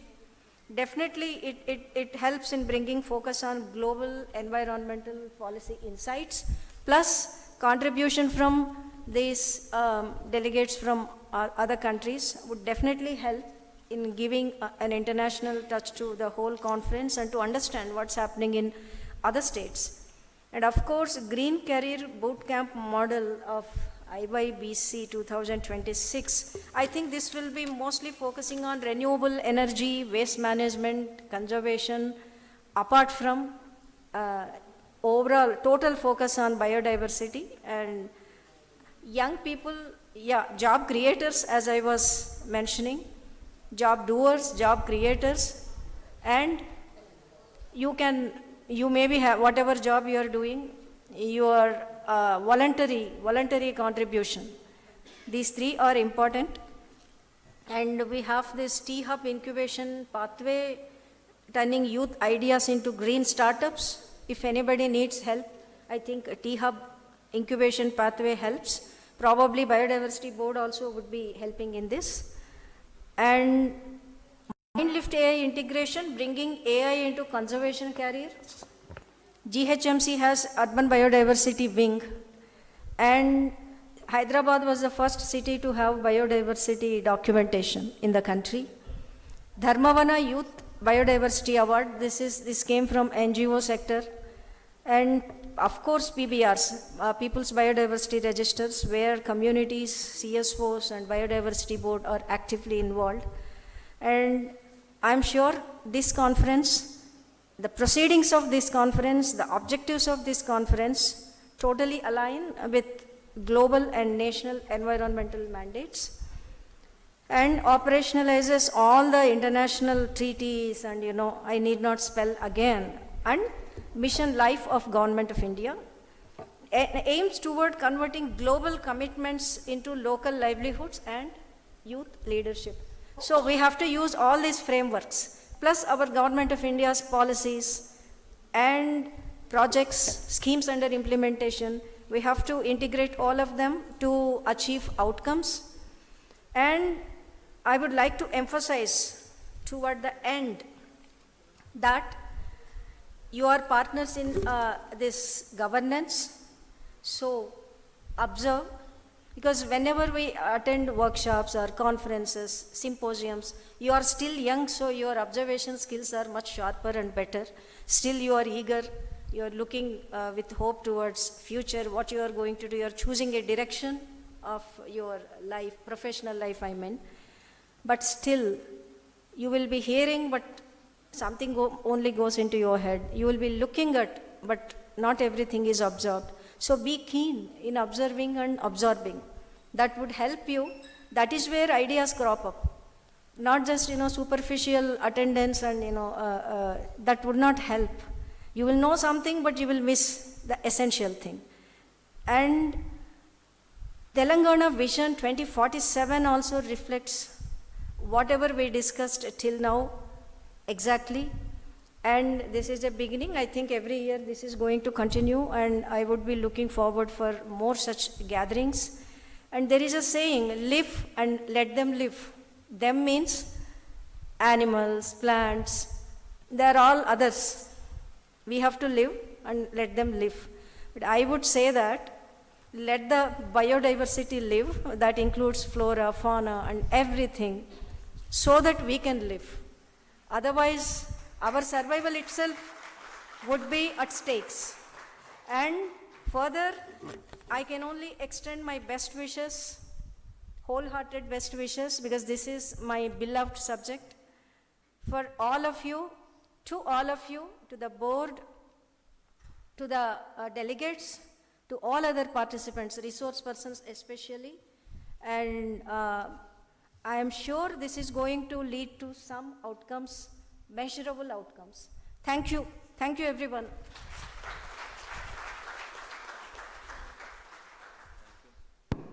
Thank you, ma'am. Charity begins at home, we know that. And clarity also should begin at home. That's the essence of madam, because right from Telangana state to the global essentiality she has focused. Thanks a lot for her keynote address. Now I request the culture sir to felicitate madam and also sir.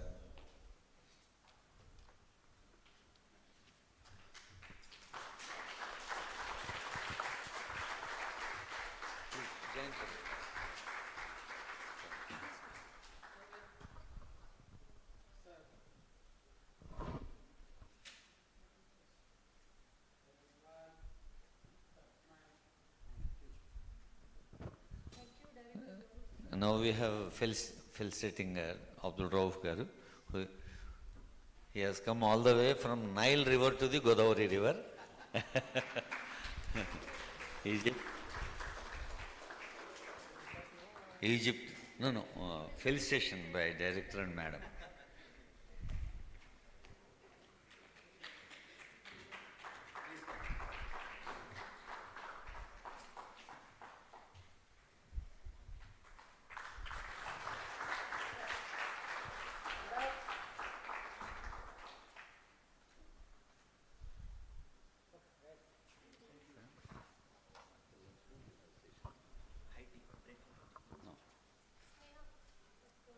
See, as per the secretary's addition, we have now tea break.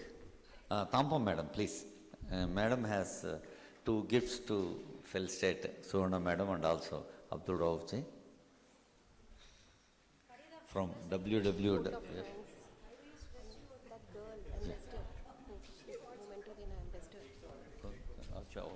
Yeah.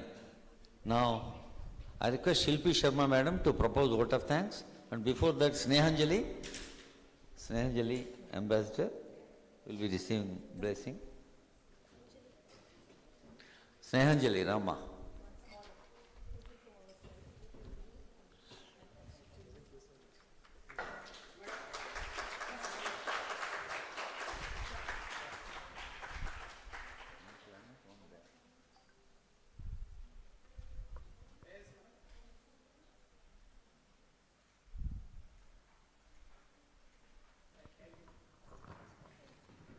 Thanks to Farida madam. There's a lot in that bag. Once you open the zip, you will be able to. Okay. Snehanjali is being blessed by. Now I request Shilpi Sharma madam to propose vote of thanks for this inaugural session only. We have a lot. Yeah, this is a vote of thanks just for inaugural. It's my privilege and immense gratitude that I stand before you today to propose the vote of thanks on behalf of Telangana Biodiversity Board. I would firstly thank Shri Jayesh Ranjan IAS, Special Chief Secretary to Government of Telangana, Metropolitan Area and Urban Development, Sport and Youth Services, Youth Advancement, Tourism and Culture, Special Officer for GHMC, Government of Telangana, for taking off his time from hectic schedule to be a part of this program and inaugurate this International Youth Biodiversity Conference 2026. I would like to thank Dr. C. Swarna, IFS Principal Chief Conservator of Forest, Head of Forest Force, Government of Telangana, for sharing her keynote speech and valuable insight, expertise and experiences about biodiversity with us. She was always, and she is always, been a strong support for Telangana SBB. She always stand by us and motivate us. And I would like to thank Shri Kalicharan S. Kartade, IAS Secretary, Telangana Biodiversity Board, for the immense support and guidance for this entire conference and making this conference a reality. He was the actual driving force behind this whole event. And I would also like to thank all the delegates, participants who have come over from all over the country and abroad, and our eminent speaker from abroad, and our mentors and other speakers who are from here, from this nation, for sparing their valuable time and expertise with us. Words are not enough to thank our mentors for their constant guidance and support to shape this conference. I would like to thank the media for this coverage. Lastly, but not least, I would like to thank all the staff of Telangana Biodiversity Board for working day and night to make this event a success. Thank you. We'll break for tea, high tea, and then you have to gather here, okay? Maybe within 15 minutes? We are already late, so within 15 minutes? 10 to 15 minutes after a high tea, a break, you please gather here.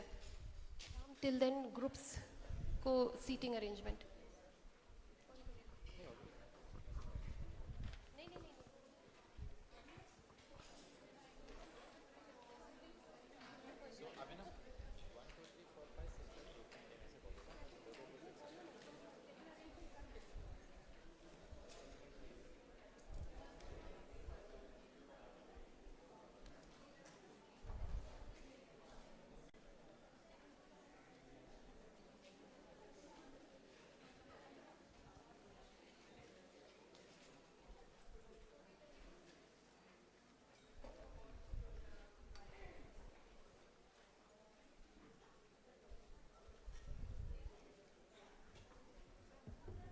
So I'll give it over to Farida ma'am. Okay, so everybody here? Any delegate missing? Run away to see Kanha Shantivanam by any chance? No? Do you want to do a small energizer or you are happy to go? Energizer, how many for energizer? Oh, very few. You all seem more older than me, looks like. No? See, I have a bit of white hair. I didn't find a hair dye to color my hair actually. So why don't you all stand up? 2 volunteers to come on stage. Volunteer yourself or I'll volunteer you. Everybody's looking at each other. Somebody who's hale and hearty, okay, not like me. Okay, my friend from Botswana. So we're talking about biodiversity since the morning. We talked about forest biodiversity. People who are younger than me can participate. People who are older than me can decide whether to participate or not. So when we are in the forest, and you will do what I show you, you have different categories. You have the herbs, you have the shrubs, you have trees, and then you have a canopy. So when I say herb, you have to go down completely. Go down. Completely. When I say shrub, come midway up. When I say tree, stand tall. And when I say canopy, do like this. On your toes and do like this. Okay? So watch them do it, then you have to follow it. Okay? So keep space for yourself. Make some space.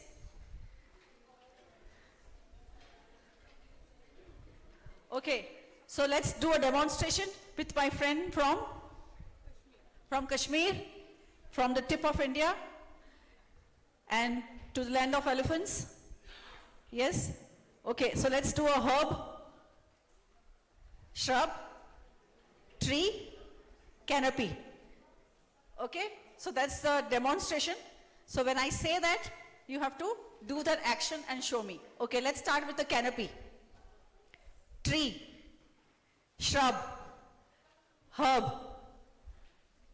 shrub, tree, canopy, herb, shrub, canopy, tree, canopy, tree, herb, shrub, tree, canopy. Sit down. Thank you very much.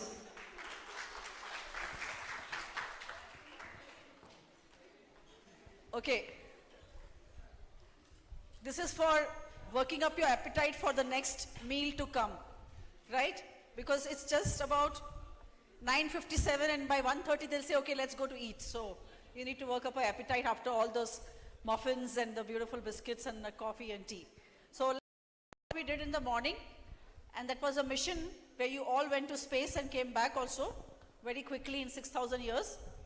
And very interesting things all of you all pointed out.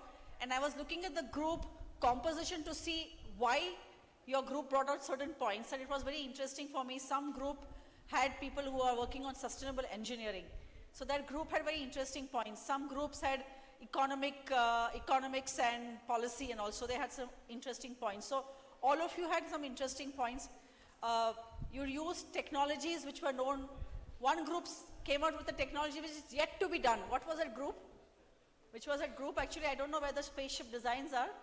There was one group which said that this technology is yet to come, it's under research. I don't know which group that was. That was your group, right? Okay.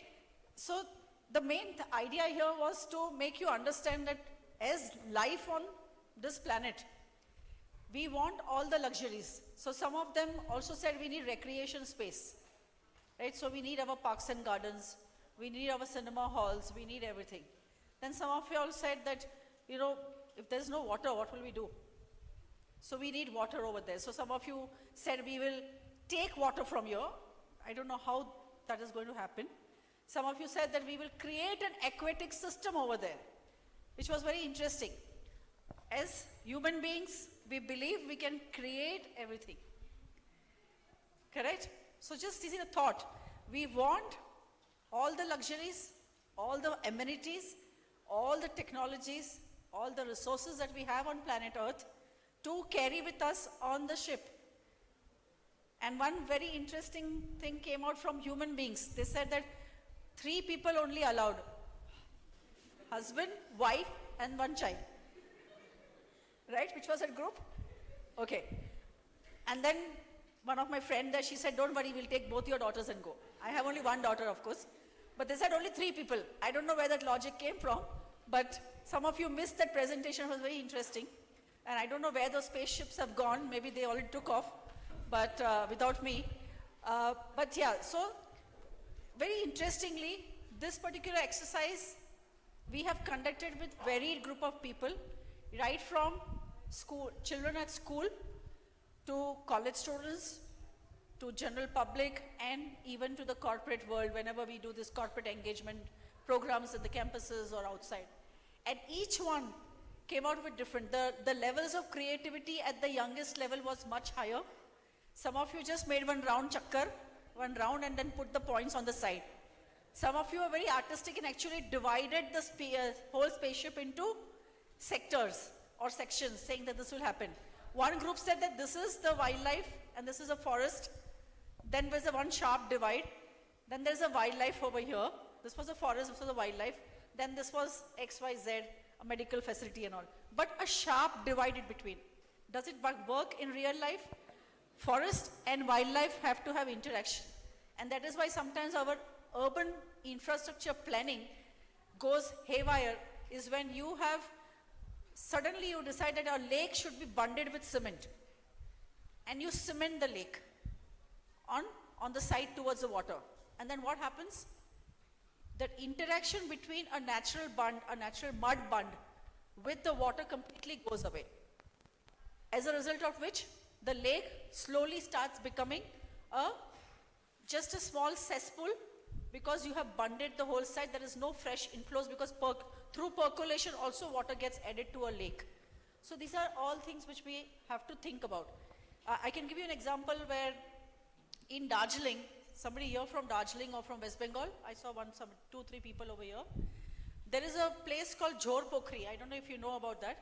It is a place where the only newt or the salamander is found in India. Only one species found in India, Himalayan salamander or the newt. And we talked about it a lot. We were doing some work on it, and this was from WWF. And the local government bodies came to know about it. They thought it's a great thing to do, and they went ahead and bundled the whole lake where it was found because they thought we'll protect it. But the newt actually stayed in that bunds.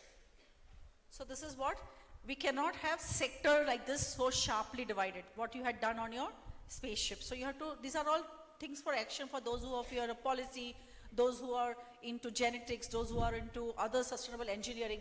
This is all what has to be looked at, and when you start developing something, you need to think about. But having said all of that, you have thought about taking genes, gene banks, seed banks, etc., etc. Somebody said forests.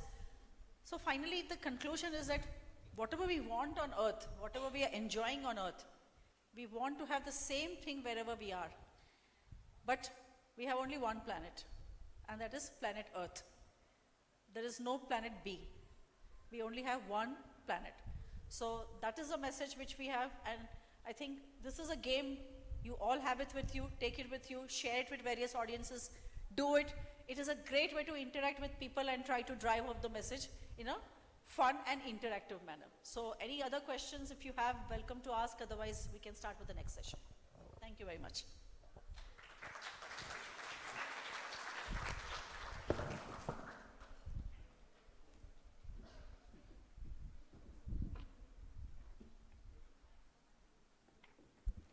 Good afternoon, everyone. We are deeply honored to welcome Dr. Mohammed Abdul Rauf, environmental researcher at the Gulf Research Center with extensive global experience in environmental governance and sustainable policy. Dr. Mohammed Abdul Rauf is an internationally respected scholar whose work has been contributed to major global environmental assessments and policy dialogues, including engagements with UNEP and climate governance platforms. With expertise spanning green economy frameworks, climate policy integration, and sustainable development transitions, he brings a truly global perspective to this youth forum. At IYBC 2026, he will address global environmental governance and green economy, role and opportunities for youth, providing delegates with insights into how international environmental diplomacy connects to youth-led actions in green livelihoods. His participation underscores the international stature of this conference. Please put your hand together and welcome Sir. Thank you.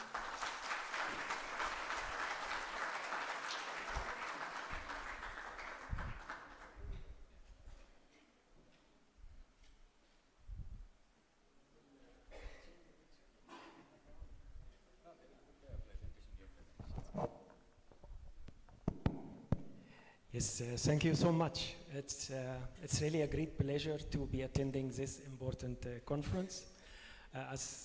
I am very enjoying it, in fact, and I think this is what is needed in order to have a scientific conference and also give insights, open eyes and doors for young youth, because they are the future. Such conferences, I really congratulate the Telangana board, Biodiversity board for it, and I wish you all the success. My name is Mohammed Abdul Rauf. Maybe we can move to the next slide. My name is Mohammed Abdul Rauf. I am originally from Egypt. I got a PhD in environmental economics, and I work in an organization called the Gulf Research Center. Head office is in Saudi Arabia, but also we have offices in Belgium, in Switzerland, in United Kingdom. And at the same time, I represent the Gulf Research Center in many international forums. Currently, I am the co-chair of Major Group System at UNEP, representing the Science and Technology Major Group. Are you familiar with the Major Group? Do you know what's Major Group mean in international forums? No one participated in any of the COPs. Maybe have heard about the Major Group System? Okay, I will come back to this in a few minutes. My presentation, I have two sections. So I hope I can cover the first section in the first presentation. Maybe in the next section, we will go into the different youth-led activities in international forums. So I will go very briefly to introduce my organization. some basic terminologies, and then hint about global environmental governance and various opportunities in green economy and different challenges and the enabling factors for youth, funding, and some examples from MENA region, and conclusion and key tips. Next slide. So as I mentioned, my organization is called the Gulf Research Center. You can find it easily on the website. I think it might be of interest for all of you because we do a lot of conferences, and we also do publish books. So if you have a good idea about a book or an article, research paper, but it has to give a value added for the Gulf region. So if there is a good experience in Kenya, for instance, or in India or Latin America that can benefit the Gulf region, we can publish it. And we do a number of conferences, so you can apply and then also participate. I will explain more about this, but we do different activities from education, research, consultancy, and partnerships with various organizations. Next slide. And of course, we are, as I mentioned, I am managing also, we have different research program. I'm managing the environment and sustainability research program, but we have like economic, international relation, politics, security,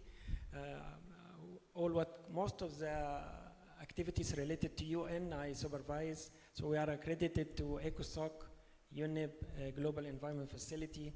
As I mentioned, we currently, but all of those, we are as a think tank, part of the science and technology. And in UNEP, we represent the scientific community now. Next slide. We're also part of ESQA, UNFCCC, UNCCD, 10YFP, which is, and this is some examples of the various books and research which we publish. And as I mentioned, if you have a good idea about a book or a research paper, but it has to have a benefit or a value added for the Gulf, so you can submit the proposal, and then we can consider publishing. We do publish in Arabic and English, and you can see some of the first one in right. This is one of my books which I published with the organization. It's about the economic tools for environmental policy. Next slide. These are various publications, and we have done, let's go back. And by the way, I just remembered now, we have published this one of the earliest publication which we have done an evaluation of the environmental situation in the Green Gulf from biodiversity, water, climate change, and so on. And we have done this in cooperation with Terry from India. So it was during the Professor Bachwari, who was the head of IPCC some time ago. And we also took part of GEO5, GEO7, and various partners. So this was the Emirate Academy. This is with Bosla Institute in Belgium. We have various cooperation internationally as a leader. In GEO5 and GEO6, we were leading the environmental governance section of the GEO6 chapter. Next slide. Of course, these various conferences, as I mentioned, it's open for everyone. Next slide. This one example of the conference might be of interest for you. We do in our office in Cambridge, we do Gulf Research annual meeting. It's done every year in July. It's a big gathering, maybe around between 250, 300 scholars. It's a purely scientific one. We have different, around 10 to 15 parallel workshops. Usually we have 1 or 2 workshops focusing on environmental issues. These are examples. For instance, we have one workshop in environmental policy, climate change, green economy, and so on. So what we do is that we do the event in July. Out of each workshop, we expect to select the best 16 something paper, and we publish in a book. We cooperate with various international famous publishing, like Routledge, for instance. We publish a book out of each workshop, and we do a call. So this might be of interest for you. So we do a call, usually in September, October, for a director proposal for a workshop and 2 people to direct. So if you know someone interested in, I don't know, in forestry, for instance, you can submit a proposal in forest management, and it has to be co-directors. You submit it, and if your proposal is selected, you will be the director of the workshop. And you call for paper, you do everything related, the Gulf Research Center support with the logistics and everything, and you have your workshop in next July, and then you work for another year till you publish your publication. But it might be of interest for all of you. If, the other option, of course, you can when there is a call, different workshop, and you think you can participate, you submit your research for this specific workshop. If it's accepted, you will get funding. It's usually for participant partially funding, not a full part funding. And other ways you can also register, like the coming one in July. If you are not a director, if you are not a participant, then you can register as a listening participant. Then you can participate in a specific workshop as a listener, and of course you have all the rights to speak and debate and say your opinion and learn. But it's a very interesting conference done every year. But as I said, the main focus is the Gulf. So you have to have a good idea, and then how this idea can benefit the Gulf. It can be from India, as I mentioned, from China, from Africa, from Latin America, and then you have to show how it will benefit the region. But it's a very nice opportunity because you get a very good innovative idea from all over the world, and you exchange those. It's a purely scientific. The paper are reviewed, technically reviewed. There is a reference discussant for each paper. As I mentioned, we choose the best, usually 10, 16 paper, and we publish of a book out of specific workshop. Okay, so coming to the global environmental governance, which mainly refers to the combined rules and policies and the institutions protecting the environment. So on the global level, we need to have some guidance on the global environmental policies. These countries, when they participate, they adopt these policies to the local conditions. This is done usually through international organizations, UN organizations, United Nations Environment Program, UNEP, UNFCCC, climate change, UNCCD, desertification, CBD, biodiversity. So you participate in this, you enact what is in favor of protecting our natural resources, our biodiversity, how to reach the zero emission, and so on.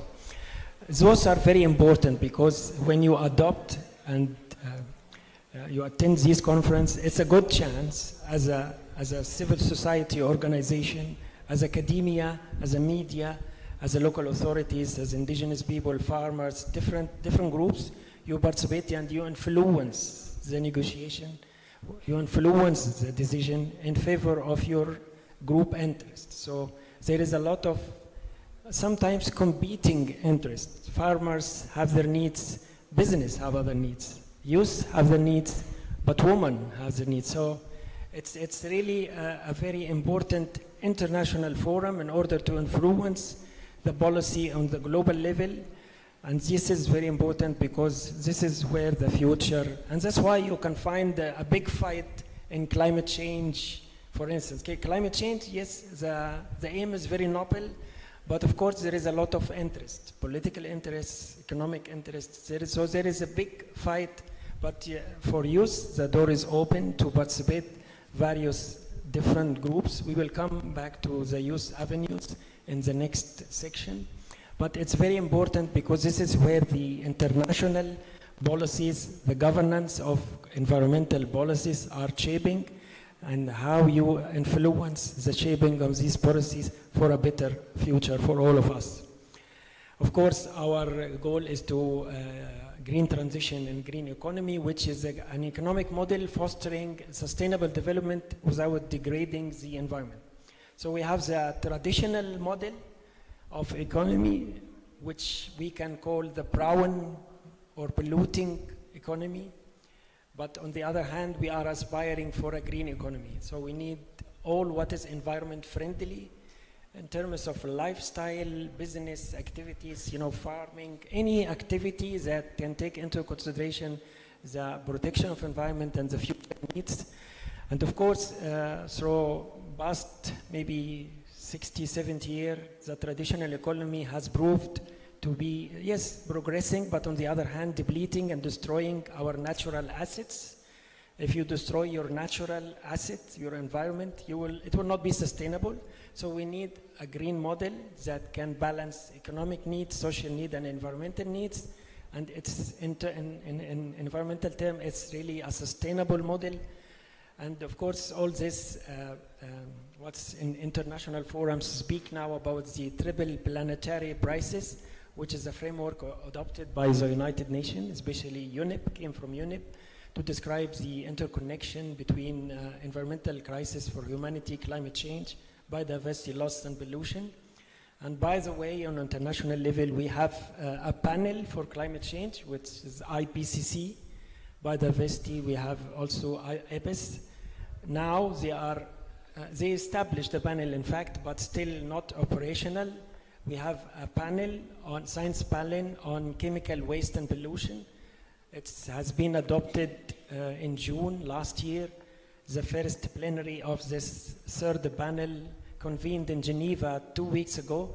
Unfortunately, the meeting, because I was just telling you, so there's a lot of competing interests from companies, big countries also, especially oil producing countries, many conflicting interests. So they didn't manage 2 weeks ago to finalize the rules of procedure of operationalizing this panel.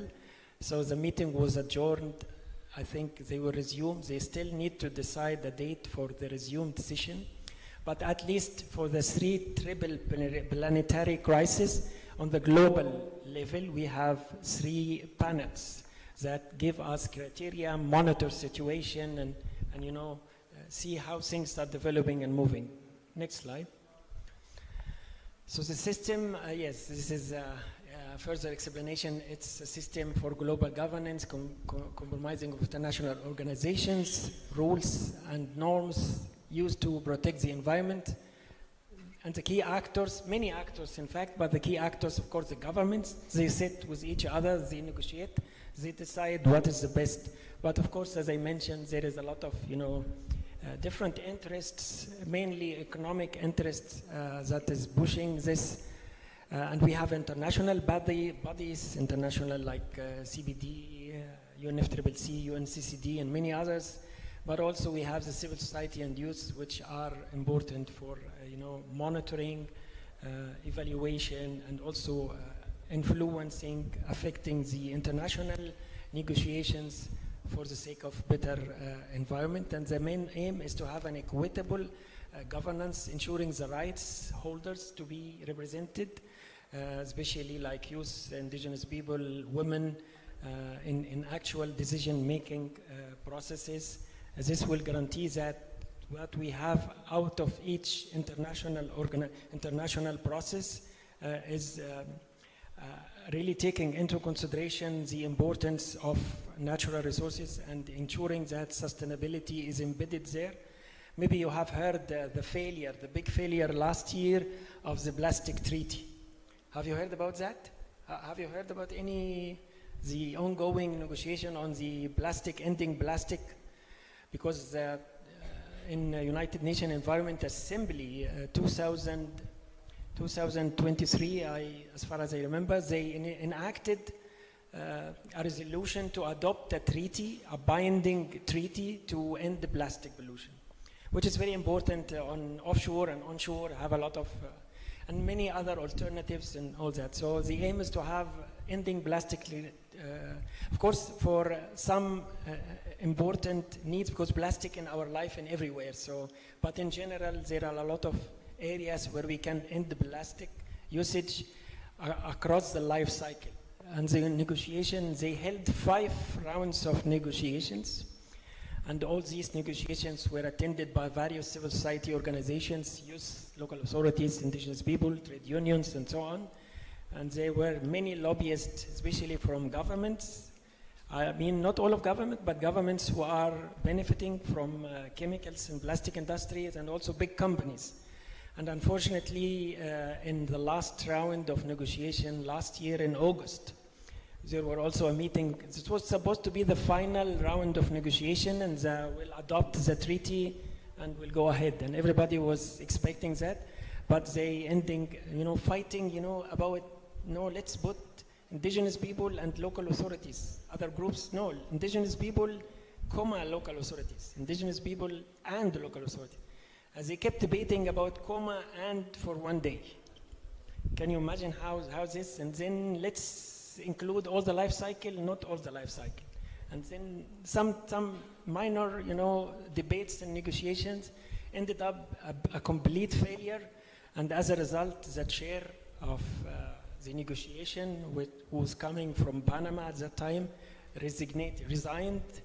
The whole process was a failure, and it was a big mess, and unfortunately they need to resume also negotiation.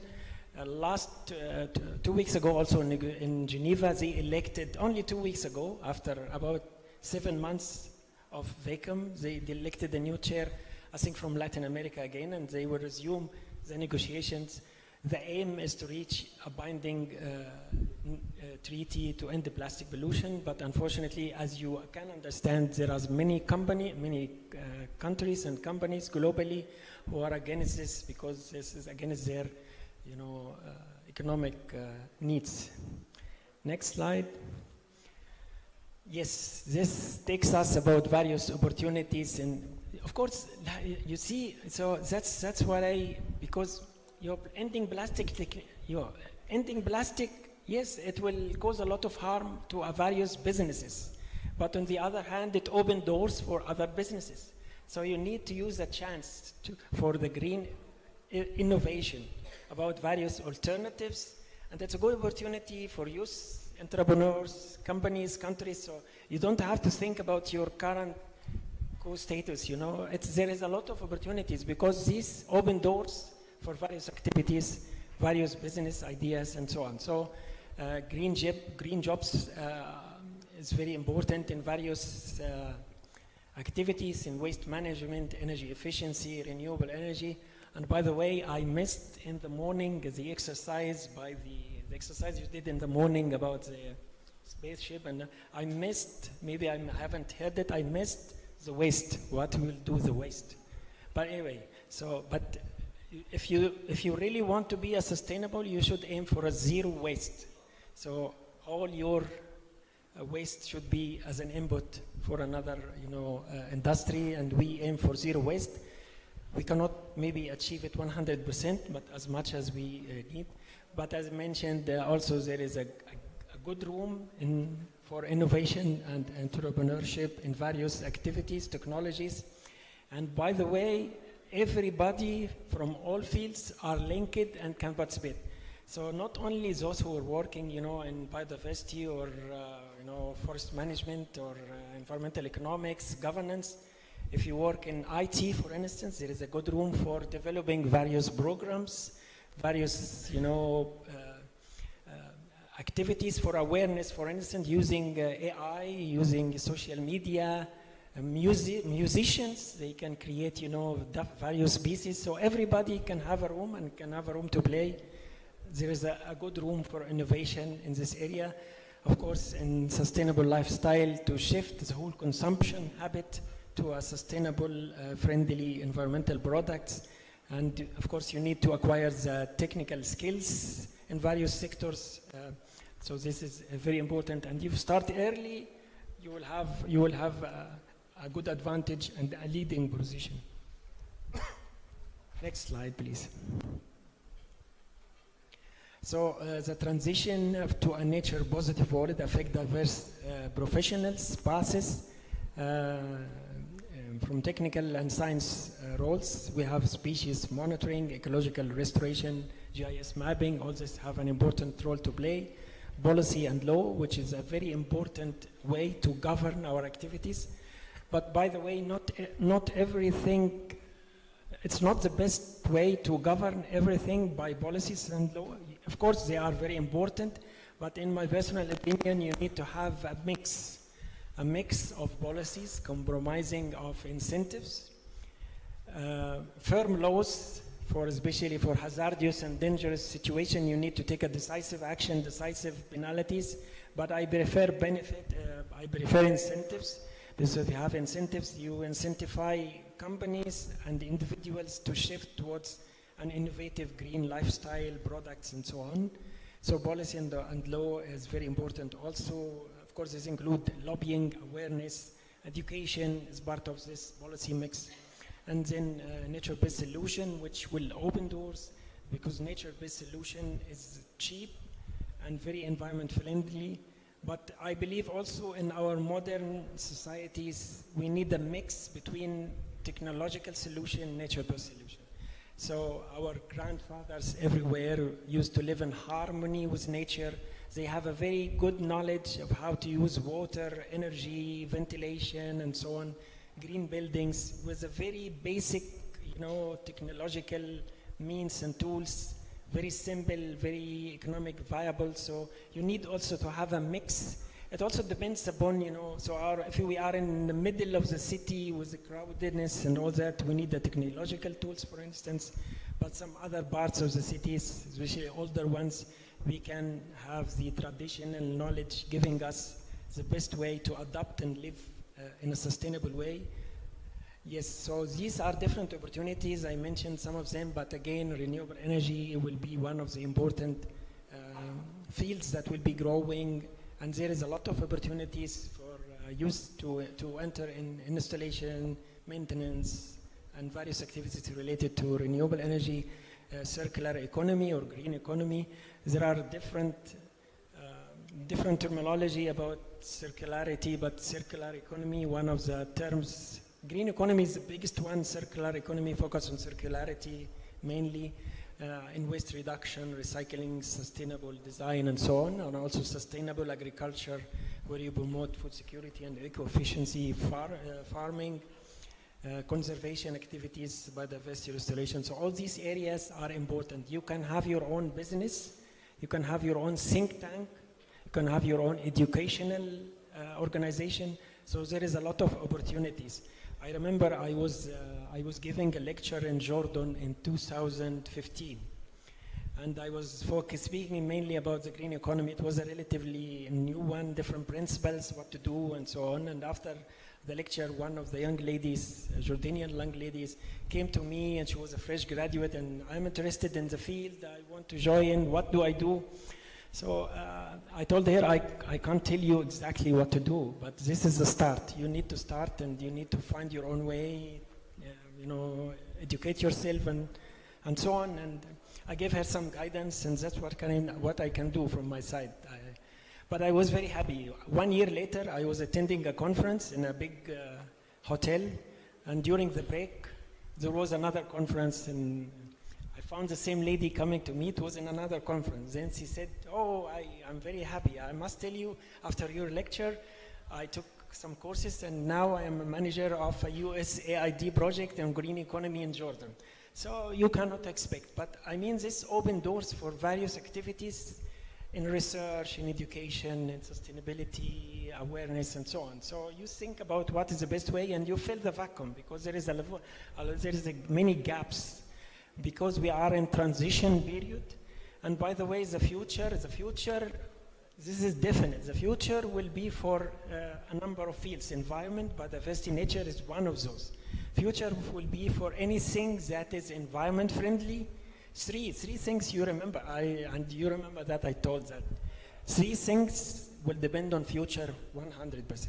Anything that environment friendly, anything that electrified using electricity, anything that's smart. So if you combine this smartness, electrification, and sustainability, this is the future. In any field you can name, but this will be the future. So you can think about how and what is the best area that suits also your interest and education. Next slide. Of course, we have various gaps for youth engagement. So I list some of the gaps here. Because youth now, because it's like a fashion, so let's invite youth to various conferences, whether local level, international level, and so on, so we can complete the picture. But no, we don't want youth to be just, we want them to have an actual decision making. One of the areas, one of the routes for decision making is joining the major group systems, civil society organizations. I will come to this in the next presentation. But this is very important in order not only to have them to complete the picture, the image, but also to have them have their say in the actual decision-making process.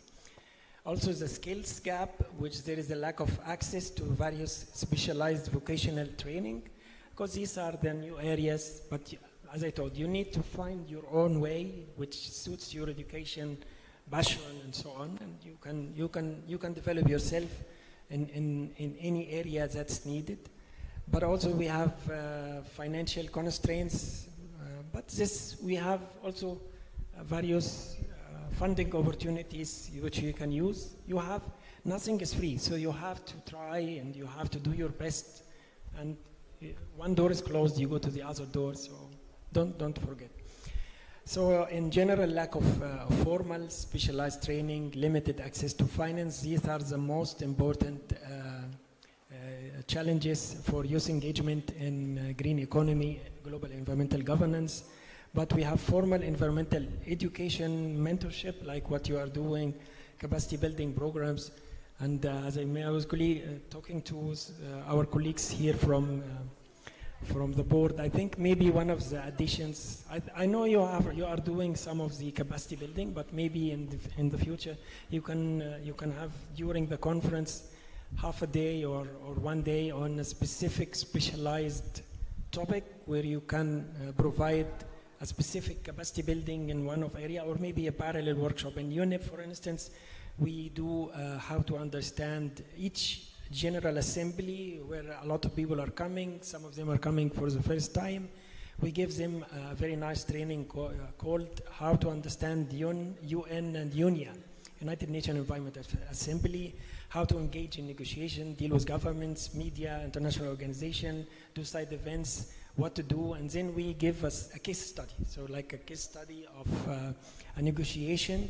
We divide people into various groups. You are representing the governments, you are representing the media, representing local authorities, and then we take the exercise and see how we can reach. Of course, there is no one specific best answer for the case study, but we can see how we maximize the benefits of all. It's a win-win situation. Next slide. Funding opportunities. There is a lot of funding opportunities. You can of course find your own funding opportunity, funding sources, but on global level there is a lot of opportunities. Some related via UNEP, for instance, Young Champions of Earth for environment-friendly projects, where they have winners receive about 15,000. Also, Global Environment Facility, which I think exists in every countries globally. They have through UNDP, they have a programs that provide grants for various NGOs and organizations working in biodiversity, climate change, environmental issues, use for climate. These are just some examples, but I'm sure there are many other examples globally which you can find, and maybe some of them you can tap. And next slide. Yes, so in conclusion, I think in order to have youth engaged in global environmental governance and the green economy, we need to move the youth from youth washing to embedding youth in environmental advisory body and in decision making. This is very key. And if this is not granted, you have to fight for it. It's not only for youth, it's for all other groups. Women can fight for the rights, and nothing is free. And there is a competing interest, so you need to go and grab what you want. This is for policy to be formulated in favor of sustainability and green future. We must prioritize long-term planetary health over short-term political gains, which is politicians usually do. But if you push for your rights, you usually get it. Yeah.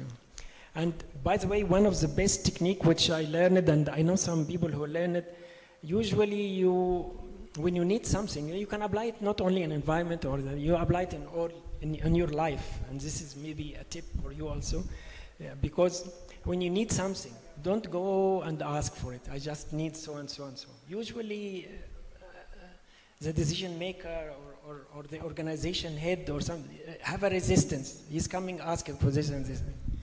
I remember one time earlier when I was in one petroleum organization, I was working in my early career, and there was some, development that my department head wanted to introduce, and he went to the manager, the top manager, asking for this and this and this, and the immediate no. He said, no, nothing, no need for that, why, and so on, many questions, and he was very frustrated at the time and all that. I never knew, and I saw him frustrated. What is the problem? This is a problem, we want to introduce this, it will improve business and improve visibility and so on. So I told him, no problem, just give me some time. So I went for 5 minutes to the big boss. I came with the yes, 100% yes. So he was astonished. How come the guy changed his mind 100%? So I didn't go and ask for this and this and this. I just went to him. I told him, it's for your benefit to do this. The organization will benefit everything. And yourself, I convinced him this is for him. This is for his position. This is for, so if you fight for something, don't fight it, don't make it personal, and this is for me, no. Just try to convince this is for your favor. So this is a little technique that you can use in asking for your rights. Of course, with various, it differs from various levels, but the same concept applies. And yes, you need to be a proactive action. You have to initiate the idea. And then you prove also, because you initiate the idea and you need to convince, the funding authority or the funding body, this is not only funding for this organization or civil society or this activity. No, this will benefit the local communities, youth, women, and so on and so on. So you need to show them the benefit of this, and you need to be proactive in initiating the ideas and different initiative. It's not only for your benefit or organization benefit, but for the local authority, for the area, for the city, for the government, and so on. Final tips, I guess. I still have next slide and the final tips. Yes, next one. Yes, that's what I was mentioning. Yeah, evidence impact, yes. It doesn't have to be a proof, not just an idea, but if you present like a prototype of your ideas, that will be a good convincing. But also climate gender, this is very important with many international donors, especially from EU, in order to say this not only in favor of youth, but also women, local authorities, indigenous people, and so on. And also link it to various initiatives like biodiversity strategies to show the alignment with the government goals. So I'm not achieving my goals, but it's the government goals. Next slide. Some quick examples of various lead use activities. We have the Very Nile, which is a prominent social enterprise to empower fishermen in order to collect plastic waste from the River Nile, which they do anyway. They tour the Nile with their small boats, so in order to have a sustainable, they get also paid for this. And another initiative, it's called Up Fuse, an initiative to tackle the Cairo. Cairo is like New Delhi, crowded plastic and so on. We have another initiative in Morocco where they set a startup to produce sustainable construction material, different materials, bricks from recycled plastic waste. So these are innovative idea. Another initiative in Egypt for the first major e-waste recycling company in the region, started by university students to promote a greener recycling culture in Egypt. Next slide. These are initiatives in renewable energy and climate resilience from Palestine, from Morocco, and from Jordan. Those are initiatives done by youth, young people in various activities related to climate change and renewable energy, desalination and usage, coastal area desalination. Next slide. We have in the advocacy and the policy reform, we have a number of good initiatives. We have Arab Youth Climate Movement, which is across the MENA region now. We have Youth for Climate Tunisia, Saudi Youth Climate Network. We have an organization called Youth Love Egypt Foundation. One of the very recent one, established maybe now 15 years old or something, but one of the strongest one, doing activities on plastic biodiversity, marine biodiversity, and many other activities, participation also on a global level, international level.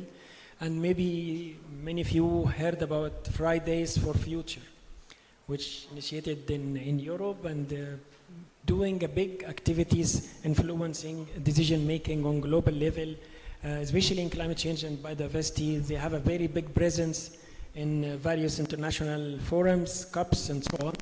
So this is a youth-led initiative example as well. Next slide.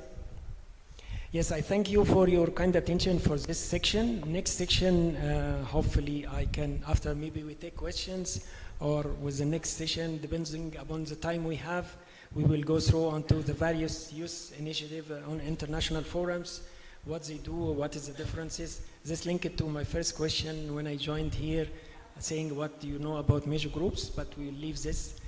Now, if you have any question for the first section of my presentation, the floor is yours. Anything related?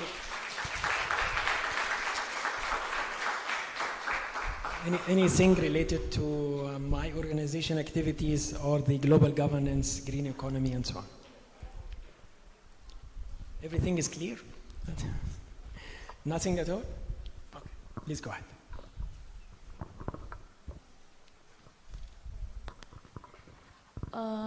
Good afternoon. So this section you have told that the youth-led operations or initiative, and there are many who are working on sustainable e-waste, but especially talking on the Gulf region, pardon me if I am not knowledgeable enough on those initiatives, but Gulf region especially, their main economic thing, economy is based on oil and all. So during like extraction or imports of oil, huge carbon footprints goes on.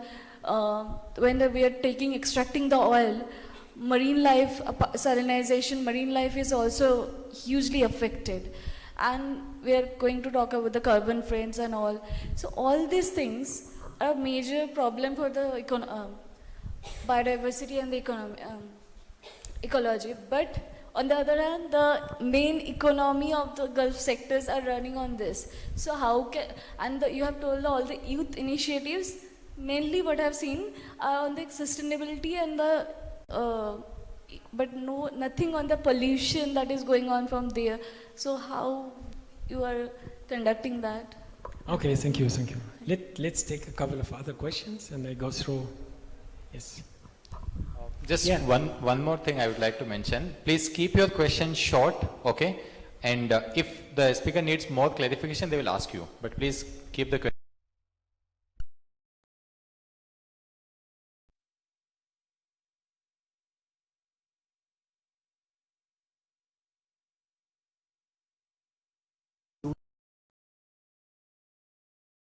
Rural communities.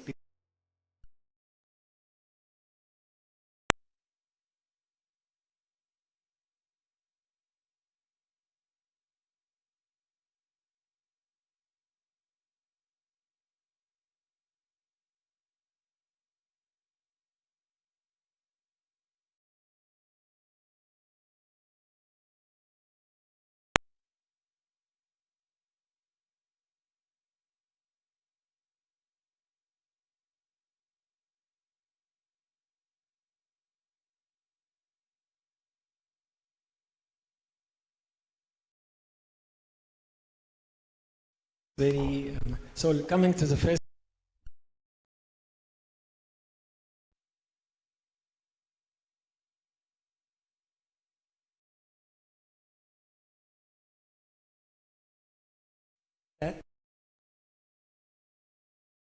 And don't go to this far. But anyway, Saudi and many of the Gulf countries, along with Russia and some other countries, they are blocking the international negotiation on plastic and chemicals because they are benefiting. They are big petroleum, chemical industry, plastic industry, they want to delay as much as they want, which I believe, like I said, I believe is a little bit naive because you are protecting your current, but this international negotiation and the green transition trend open doors for other businesses. And they have the they have the funding to initiate research and businesses into these new areas. So unfortunately, this is the case. They are trying to delay. However, they are recently understood they can benefit, and they initiated a green transition in, according to the Vision 2030, 2040 in various Gulf regions. This is from the government side, and at the same time they are incentivizing civil society. Also civil society, I mentioned only the Saudi network for climate change, which is a breakthrough because usually in these countries you can't have even a civil society organization unless it's a royal, some kind royal organization. But now the door is open for civil society engaging, various civil society actors, and they have, Saudi for instance, they have 2060 as a zero target for emissions, and they are shifting the energy mix, not only depending on energy, 50 traditional sources and 50 renewable energy sources, initiated a number of big projects, and this is happening across all the 6 Gulf countries with different degrees, of course. But in the lead, Saudi Arabia and United Arab Emirates with various green initiatives in various sectors. And there is a number of youth active in international forums coming from Saudi Arabia. I have seen them from Saudi and from the Gulf region. Some of them are even Indian living in UAE, for instance. So many Indians coming representing youth in the Gulf region, but they are living in UAE, especially in climate change, United Nations Environment Assembly, and many others. So there are a good initiative, still starting, but I think they are moving very fast because they began to realize that this is the future. But at the same time, as I said, they are trying to make the best use of the current situation. They are like in the phase in between. They understand the benefit, started to give funding, open doors for civil society, shift to green transition, green energy, but at the same time they are still protecting their traditional energy sources and industries. This is for the first one. Second one was in farmers.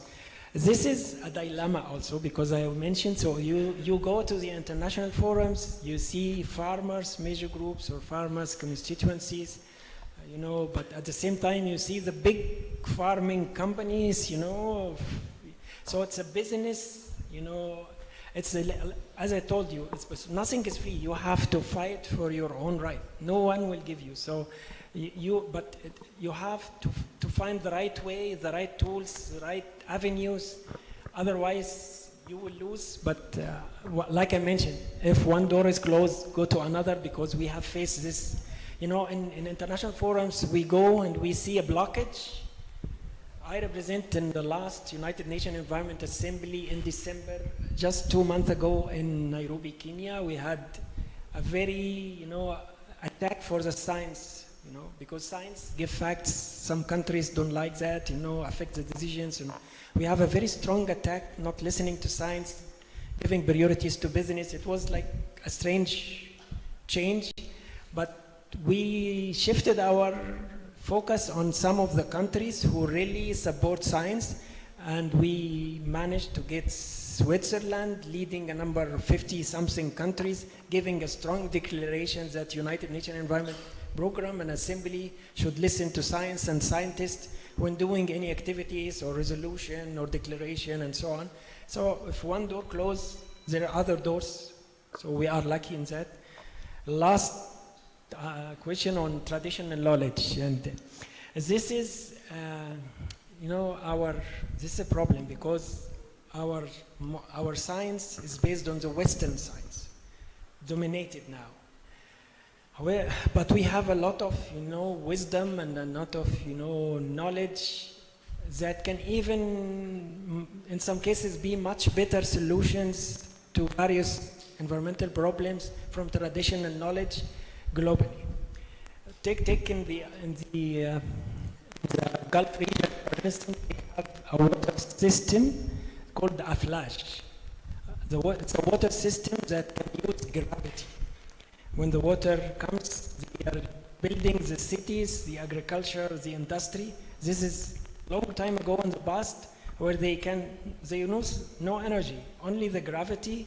They see how the water goes and they build the construction of the cities, factories, businesses and so on. So the water system can function automatically, goes first to the households, then agriculture, then industry. And this is a very sustainable, economic viable, and many other examples in energy, how to use natural sources, how to use natural ventilation, narrow streets. You can see in old villages, narrow streets where narrow streets makes the wind goes faster, and how to build the house in a way. There were no air conditioning in the past, but they were living, in a harmony. So I think, and this is one of the big fights, by the way, because now they are indigenous group, indigenous peoples, and by the way, the right terminology, because I mentioned this in the beginning, it's the indigenous peoples and their communities.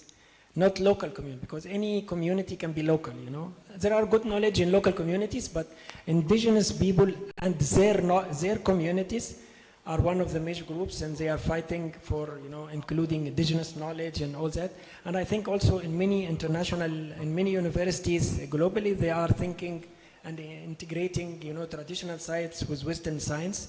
For instance, I was part of the Global Environment Outlook 7, number 7, which was launched also in December. The global JO called JO7. The JO7 have a specific chapter in indigenous people and their communities with various details. You can go, it's just published on the web, about how to use and benefit from traditional knowledge. And I think if we want a better solution, we need to have a mix between Western science and traditional knowledge. Okay, any other questions before? Hello. Yes. Sir, I have two questions. As increase in technology, and rather than that, you said the petroleum or the where you function into, their carbon emission is lot. So how can you reduce carbon footprints? The second question is, renewable sources such as sustainable, we use for sustainability, those are solar energies and the other energies which we are stored into batteries later. That is PB, lead can be said. So these batteries are, means how they can be managed further, because even this create hazard later on. So let me clarify. So the first question about how we reduce the carbon footprint, right? And the second question on, can you repeat the second one? Second question is on the lead that is used for battery purposes. Storing electricity. Electricity? So I can't get it. Sorry, maybe I can't hear. The question is the renewable sources used for sustainability. We use solar energies, wind energies, turbines. These are stored into battery forms. These batteries are probably made up of lead. Okay. This creates hazard. I see. Yes. Okay. Any other questions? Sir, my question mainly related to Egypt, Red Sea. So in Red Sea, it is one of the thriving corals we find over there, right? So as due to corals, a lot of tourism is coming over there. So it is affecting the corals. The tourism is affecting the corals. So what can we do, and what are the initiatives that have already been taken to save these corals and this marine biodiversity? I'm sorry, I think the sound is not good. So can you repeat again, just because I can't hear? Yes, sir, sure. I was saying about Red Sea. The tourism over there is overly, it is huge nowadays. Yeah. Okay. So, what can we do and what already has been done to save these corals and this marine biodiversity? That's what You mean for the Red Sea, for example? Red Sea. Red Sea, yes, sir. Okay. Any other questions? Good afternoon, sir.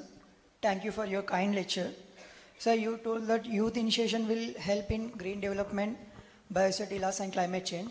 Sir, how to begin it to make to sustainable? When you go for the sustainability, it is more for the cost rescue. It is thus not in a cost limited. How to make it the product of the sustainability mean in a less cost to use everyone else? Okay. Thank you, sir. Okay, so let me start. So the carbon footprint. Yes, so as a general rule, don't listen, don't listen to anyone that tell you we want a zero emission. This will not happen. Any, breathing produce CO2. Any kind of activity, whether human or industrial, have an emission. So the main task is to reduce the emission as much as possible. If we can reach zero, that will be a great. If not, okay, we need to find other ways, other techniques, technologies to reduce in production and so on in order to reduce carbon emission.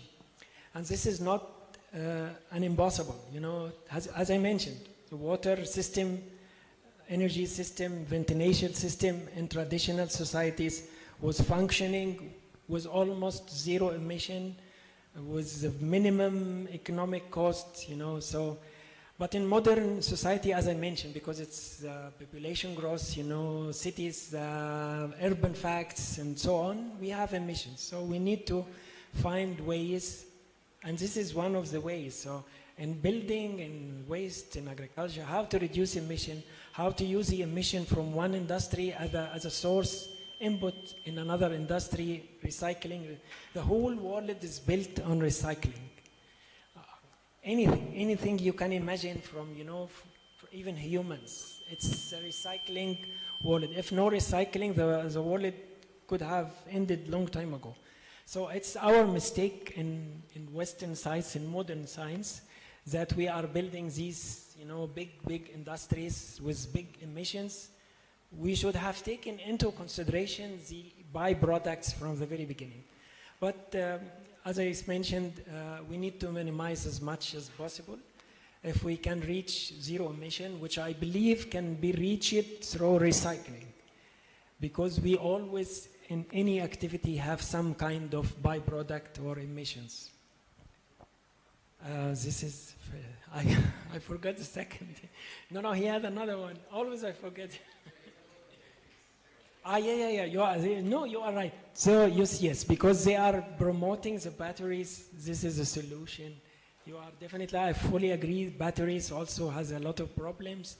Even on resource usage, because there is now a global competition about different minerals and metals that used in these kind of technologies, and they have very various. But as I mentioned, we cannot say no to anything. We need to have a mix of modern techniques, and we need to look about the negative impacts and how to mitigate these impacts, how to make it live longer. I think the technology is developing, but we cannot depend 100% on battery. I think this will be very damaging for our natural assets, mineral resources, and also still up to now there is no 100% effective techniques to deal with the waste batteries. But I think we need a balanced policies that can guarantee that this is part of the energy network or energy buy, where we can use the batteries, and also we have a sustainable way of recycling and using or disposing from these resources. So we, as I mentioned, we'll always have a waste, we'll always have a byproducts. The wise governments, the wise countries, companies, even companies, because you can produce and benefit for a short period of time, but after that people will realize that you are not the best environment friendly, and there are better options and so on. So you need to think about ways in order to reduce emissions and so on. But I fully agree, it's not the best solution. It has a negative impacts.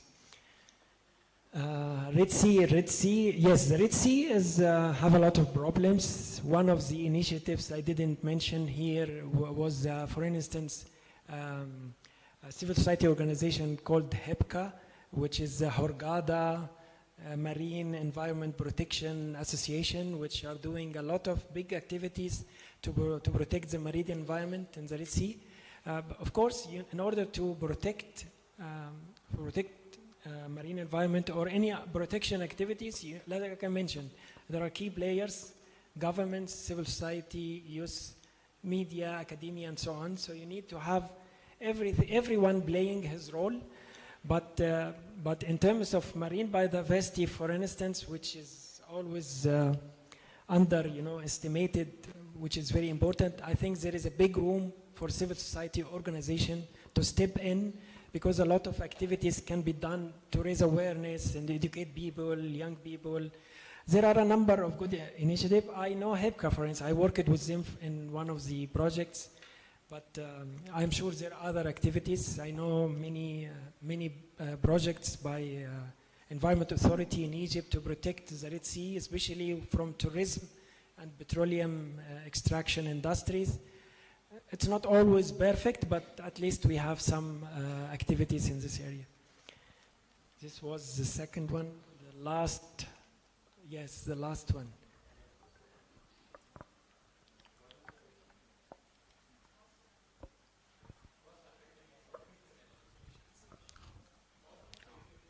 Yes. This is very important question also, because, we are speaking about anything, but after all, everything goes to money. So I can give you a solution which is perfect 100% from environmental point of view, but economically it's very expensive. I cannot do it. It's illogic. And if you are in the shoes of the government, they have many other priorities. They have, social needs, employment, and so on. So we need to balance between the economic, and that's why traditional knowledge in some cases play an important role. They give us a good sustainability solution with a very low cost. But in long term, definitely, as I mentioned, in long term, we need all activities that in environment sustainability, because you can do any activities that is unsustainable, but you will end up damaging your natural resources. These are the natural assets. If you damage your natural assets, you will end up losing everything. So I think you need to balance, and this is because if you are a government, you are not only listening to environment. And let me say it frankly, unfortunately, I think environment should take the priority. But on real world, environment take the last seat, maybe. So, social, economic, political, and so on. But that's why you need to fight. You need to find avenues in order to bring environment. Convince.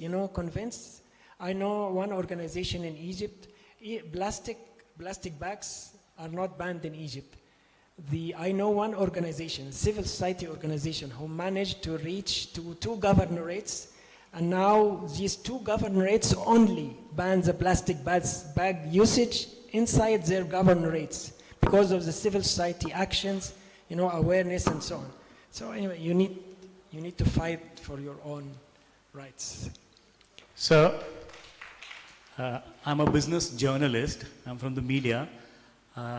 The observation what I have made in the past 30 years being in the media, that everybody is concerned about their profits. So what is happening across the world is the education which must come from the schools, from the primary schools, children has to learn how to adopt, caring about nature when they are caring about their parents. So it is equivalent to the same kind of a respect which they have to treat their surroundings, their nature. So what I would like to ask you, my question would be, what kind of measures and what kind of studies or the curriculum have been created for the schools in the Middle East and apart from the other countries which you have visited, as you were also talking about Switzerland. So can you suggest those points which can be adopted by the government of Telangana if, that can be possible, because this is a great opportunity that government of Telangana has come up with this initiative about biodiversity. So that would be a great opportunity to learn from you. Okay, thank you. Just one more last question, anyone? Okay. Hello, sir. Thank you for your informative session. So, if I'm not wrong, you talked about IBCC and the creation of science panel on chemical waste and pollution. So, my question is like, in the creation of this different kinds of panels is the creation of such panels helpful in the negotiation and collaboration between different policy bodies and industries and even countries? So my question is that. You mean the role of these panels? The creation of such panels. Okay. Yeah, short answer. But these are very important questions, and environmental education, this is very important topic, and you know, we can speak for ages on that. You know, anything, originally, any education, any topic, any business, any activity should take into consideration environmental dimension. This is the basic.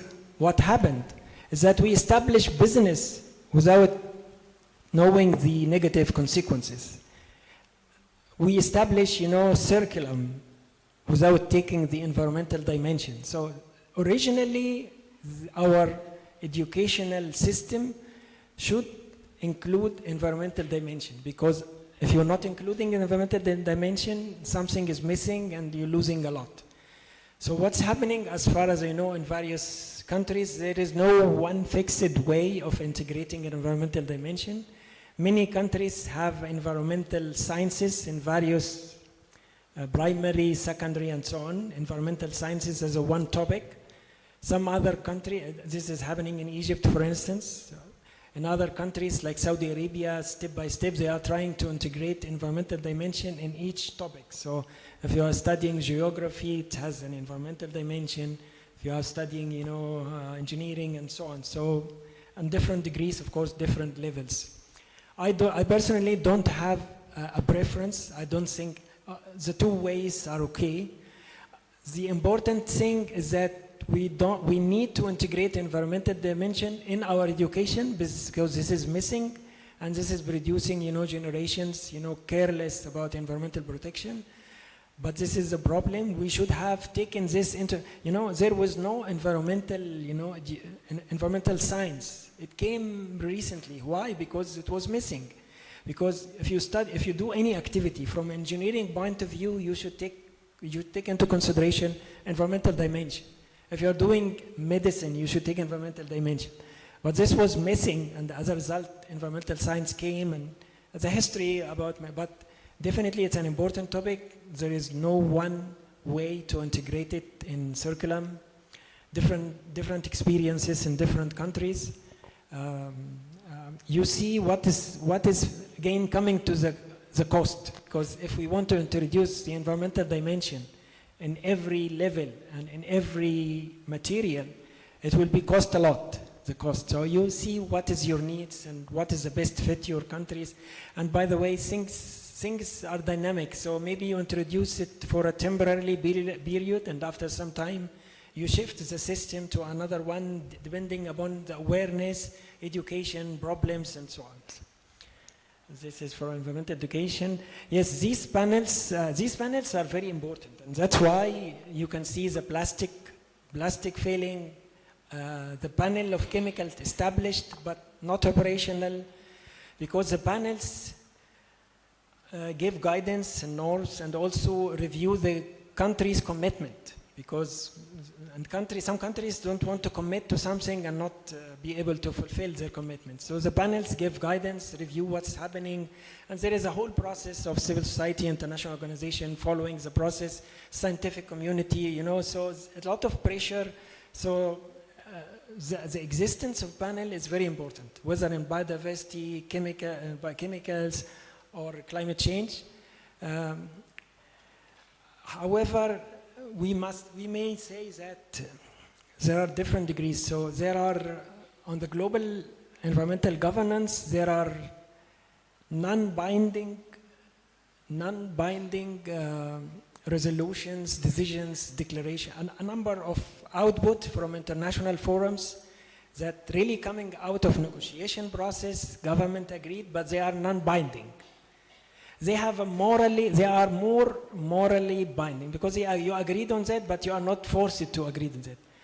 There are another classification which can be in between non-binding and binding, which can be panels, because panels also issue guidance and so on, but you can, for somehow not, like many countries, we don't believe in IPCC reports, climate change is not true and so on. So this is like a gray area between non-binding and the binding. Binding, if we speak about Paris Agreement, Plastic Treaty and so on, so these are negotiations agreed by companies, but they are binding. They are more dangerous for some countries, so they are more cautious about entering into a binding agreement or treaty. So different levels, but they are important, definitely. Okay, thank you so much. Okay, thank you everyone.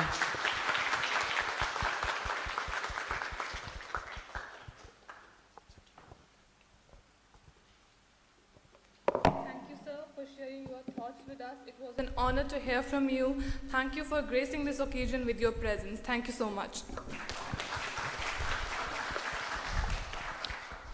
Okay, so now we break for lunch, okay? And when you come back from lunch, just make sure there is a slight change in the seating arrangement. I mean, just because of numbers. So you will be sitting with your mentors now. So the new number for each table, I am telling you the group numbers. 1 and 2 will sit there. 3 and 4 will sit there. 5 and 6 here. 7, 8, 9, 10. Okay, and you already have the mentor's name in your group, right? So this is 1, 2, 3, 4, 5, 6, 7, 8, 9, 10.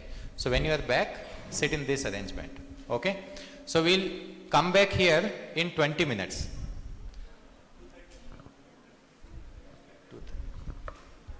Okay, so this is already 2:12. So we'll meet in 20 minutes. 2:40 sir? 2:30. Sir 10 minute होंगे उसमें. Okay.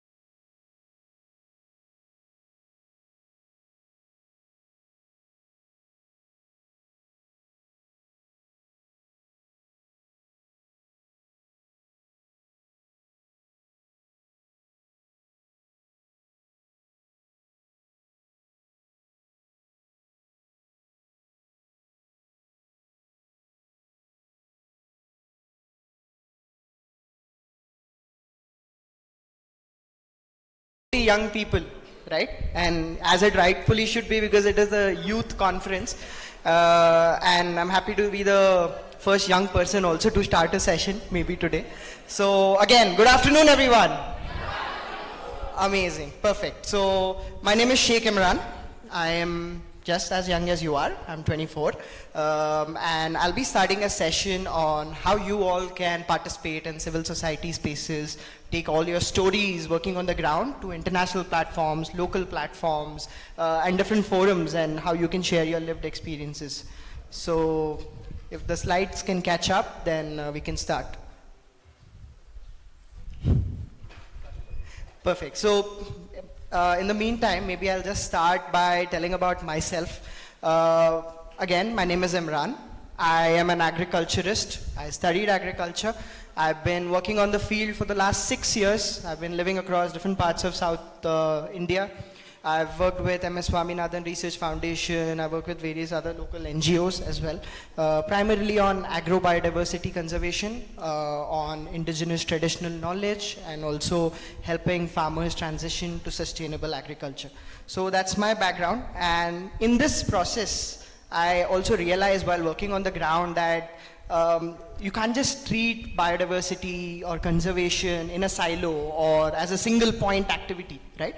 Because farmers and all of the other communities in forests amplify work in conservation, work in biodiversity management, in agriculture, also in empowering women to get better livelihood and also more rights in the same process. So with this journey, we've been working for the last 4-5 years through my organization called Prakriti, and that's how I got involved in the policy spaces, trying to understand how working with governance structures, like from the most bottom level, like Panchayat, to the most topmost level, like the MOEFCC, the Ministry of Forest, Environment and Climate Change. How do we engage with these actors who, as young people, we are taught that they're not accessible.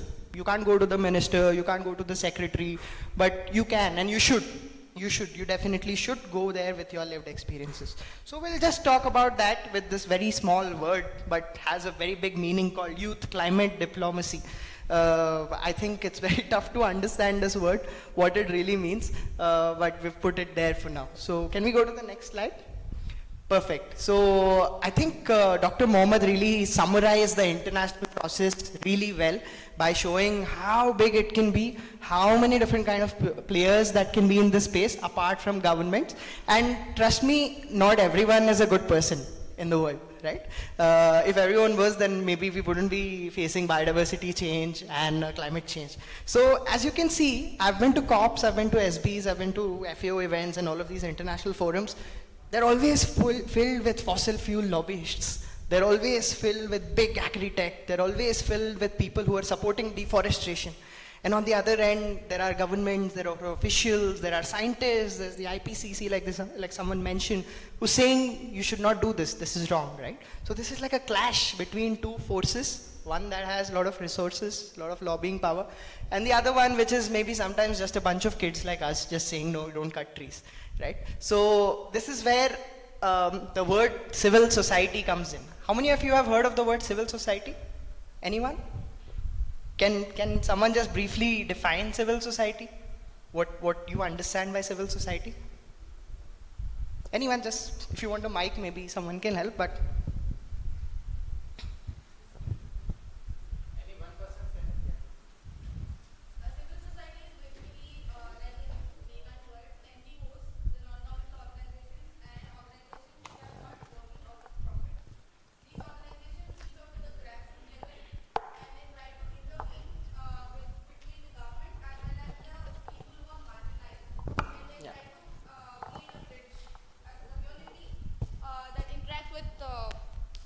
the government as well as the marginalized, like the tribals who don't have a say or cannot take a stance in the society, so they help to bridge the gap.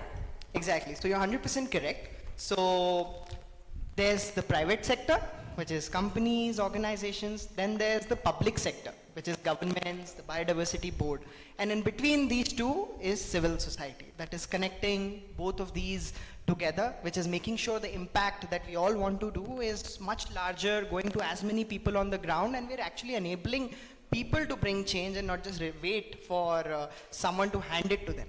So keeping this in mind, I just wanted to show you this slide because it shows the urgency with which we need to act to reduce biodiversity loss. And this is the kind of things that are at stake, and this is why we all should be acting on this in our respective fields. So next slide.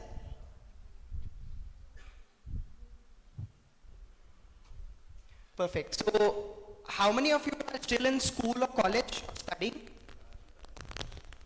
Okay. And how many of you are working somewhere in an NGO, think tank, or as a researcher? Okay, just a few. Then what is the other crowd doing if you're not working and if you're not studying? I saw just very few hands. Anyone doing something unique they think is unique? Someone? What are you doing?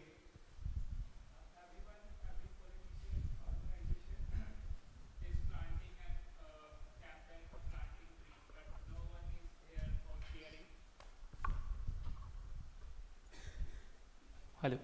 Yeah. Every politician's party and every community and organizations organize plantation campaign. After plantation campaigns, no one is there for taking care. And I am the president of Rotary Club Chandigarh University, and in my area, Mohali, we have taken initiatives to take care of plants after plantation campaigns, and we are running from June 2025, and we are covering till now 8 kilometers of Mohali regions to track and take care of plant for 10 plants from regional area.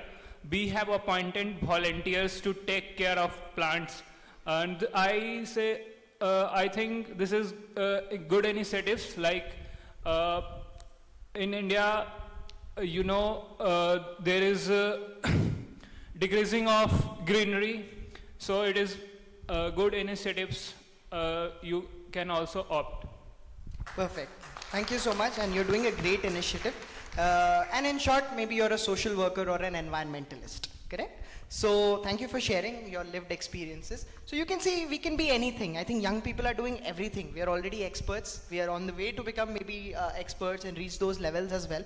So we can participate in all of these processes where we see other experts participating. Even in the IPCCs, there are so many people who are under the age of 25, 28 who are participating in very scientific discussions. But if you look at the scenario on the ground, especially those of you who run organizations, who are part of NGOs, you'll see that we don't receive finance directly for us to implement projects. We are not yet decision makers. We're getting there, but we're not yet decision makers. Sometimes, youth is used just for tokenism and for youth washing. Maybe some of us have been in these situations many times. And most commonly, we are sometimes left behind thinking, okay, these are just young people. But we have to realize that climate change or biodiversity loss is not caused by us, but we are inheriting this problem, right? So we need to act also because of that. The next slide. So this is where civil society comes in, and this is where your voices on the ground come in, both domestically and also internationally. You might have heard of COPs. How many of you have heard of COPs? A lot of you have heard of. Do you know that there are 3 COPs? Yes, so there is the CBD, the CCD, the UNFCCC, which is for biodiversity, one is for desertification, and one is for climate change. But if any of you worked on the ground with farmers, you realize that they are facing biodiversity loss, climate change, and land degradation at the same time, at the same place, in the same month, right? So as we are divided by frameworks, we are divided by various conventions, the problems on the ground are very urgent, immediate, and communities need support and a sense of community with them. So we see a lot of voices being lost in these process. We don't hear from farmers, we don't hear from communities, from forests in these bigger conventions. So it's all one single lived reality for all the same communities, which is why we need civil society. And talking about my story, I got one such opportunity by GIZ. It's a German development agency. So I was part of the Youth Climate Diplomacy program where I got to visit to SB60. It's called the Bonn Climate Summit. That's where all the decisions before COP are taken. So I got to sit in these negotiation rooms and I kept listening for 14 days. That's when I realized that the disconnect is so huge. And the only conversation where I felt connected was the civil society actors who were there. The farmers, the indigenous people, from women and gender constituency, people from research organizations, and people from municipalities. There's also a constituency for municipalities. And then again, there's a constituency for young people and children. So these are the people bringing all the voices from the ground, and they're not just saying or shouting or screaming, they're doing actual research. They're putting out reports, they're collaborating with IPCCs, UN agencies, FAOs, and all the different organizations, and they're taking all of this knowledge from these global spaces back to the ground and working with governments, working with local state boards, working with panchayats in their respective countries. So this is a process that is happening on the ground in real time. But sometimes we all lack the capacity or the knowledge, right? And that's what maybe this session will change, give you a perspective on how you can start that. So can we go to the next slide? Perfect. So these are the 9 major constituencies that you will find in most of the major groups. You go to the CBD, CCD, or UNFCCC. As you can see, children and youth is number 9 over there. Apart from that, there's the local governments, the environmental NGOs, women and gender, indigenous people, trade unions, farmers, researchers, and businesses. So there's a space for everyone in civil society, and you can participate with either of these communities. The next slide, please. So the objective on why we're doing all of this, why am I volunteering out of my time after working, having a long day, why am I doing this, getting on calls with people, brainstorming, doing consultations, because we really want to enable meaningful youth engagement for Indian young people. We want India's youth to share their experiences, their innovations, their skills globally, and we also want youth engagement to just move beyond representation, attending a conference like this, to actually contributing what they have learned or what they know to policy, and also their lived experiences, because they're very important and need to be acknowledged. And we want to create continuity beyond just a conference, because there are so many conferences every year. So these are some of the attempts that maybe we're trying to solve through this conversation, and some initiatives that I'm going to bring up next. And this is just a picture from COP29 in Baku. All the Indian people, we did this convening and roundtable where we shared our experiences, how we are working in the country, how we are collaborating with governments. So we keep meeting occasionally and discussing these topics. Next slide, Gopi. So this is what I learned in my experiences. I just wanted to give you a very personalized experiences, because this may vary for everyone. But throughout my entire journey, I've networked with so many people, and I can just WhatsApp many people who maybe I would have never had access to. People from the biggest organizations, I can just text them that, okay, I think this is happening. Do you think this idea will work out? They just give you immediate feedback, and people are very friendly and happy to help you out. So it opens a lot of networking opportunities. And trust me, these are not the people I've met in person. We've just met online and calls, right? I've met online with the head of IUCN India, and now we talk sometimes of how, if you want to participate, can we do this, do that. So just an example. So many partnerships. My organization has been working with so many organizations. We partnered with Global Landscape Forum. Last year we partnered with UNICEF. We did 5 consultations across the country with UNICEF. And everyone is doing a lot of things, so there's a lot of scope for partnerships. We built a great community. These people who I sat on calls with just to discuss problems and share our worries. You know, this is happening in my community. They also ended up becoming good friends of mine, and we share a lot of care and admiration for each other. That's how we build a community that, you know, can propel this, give us strength to fight climate change and biodiversity loss. I've also gotten projects and jobs out of being in these spaces, working with these organizations. I was a fellow with C4ICRAF last year. It's because I've been active in these spaces. I learned a lot about policy making, what it really means, how you know, lived experiences on the ground need to be translated, and also systemic challenges, which is again the elephant in the room. You know, like so many barriers that stop us from getting or changing things from point A to point B, and how this needs to be addressed by talking to people, talking to authorities, and you know, having a joint way of working together and collaborating. That's where collaboration comes from.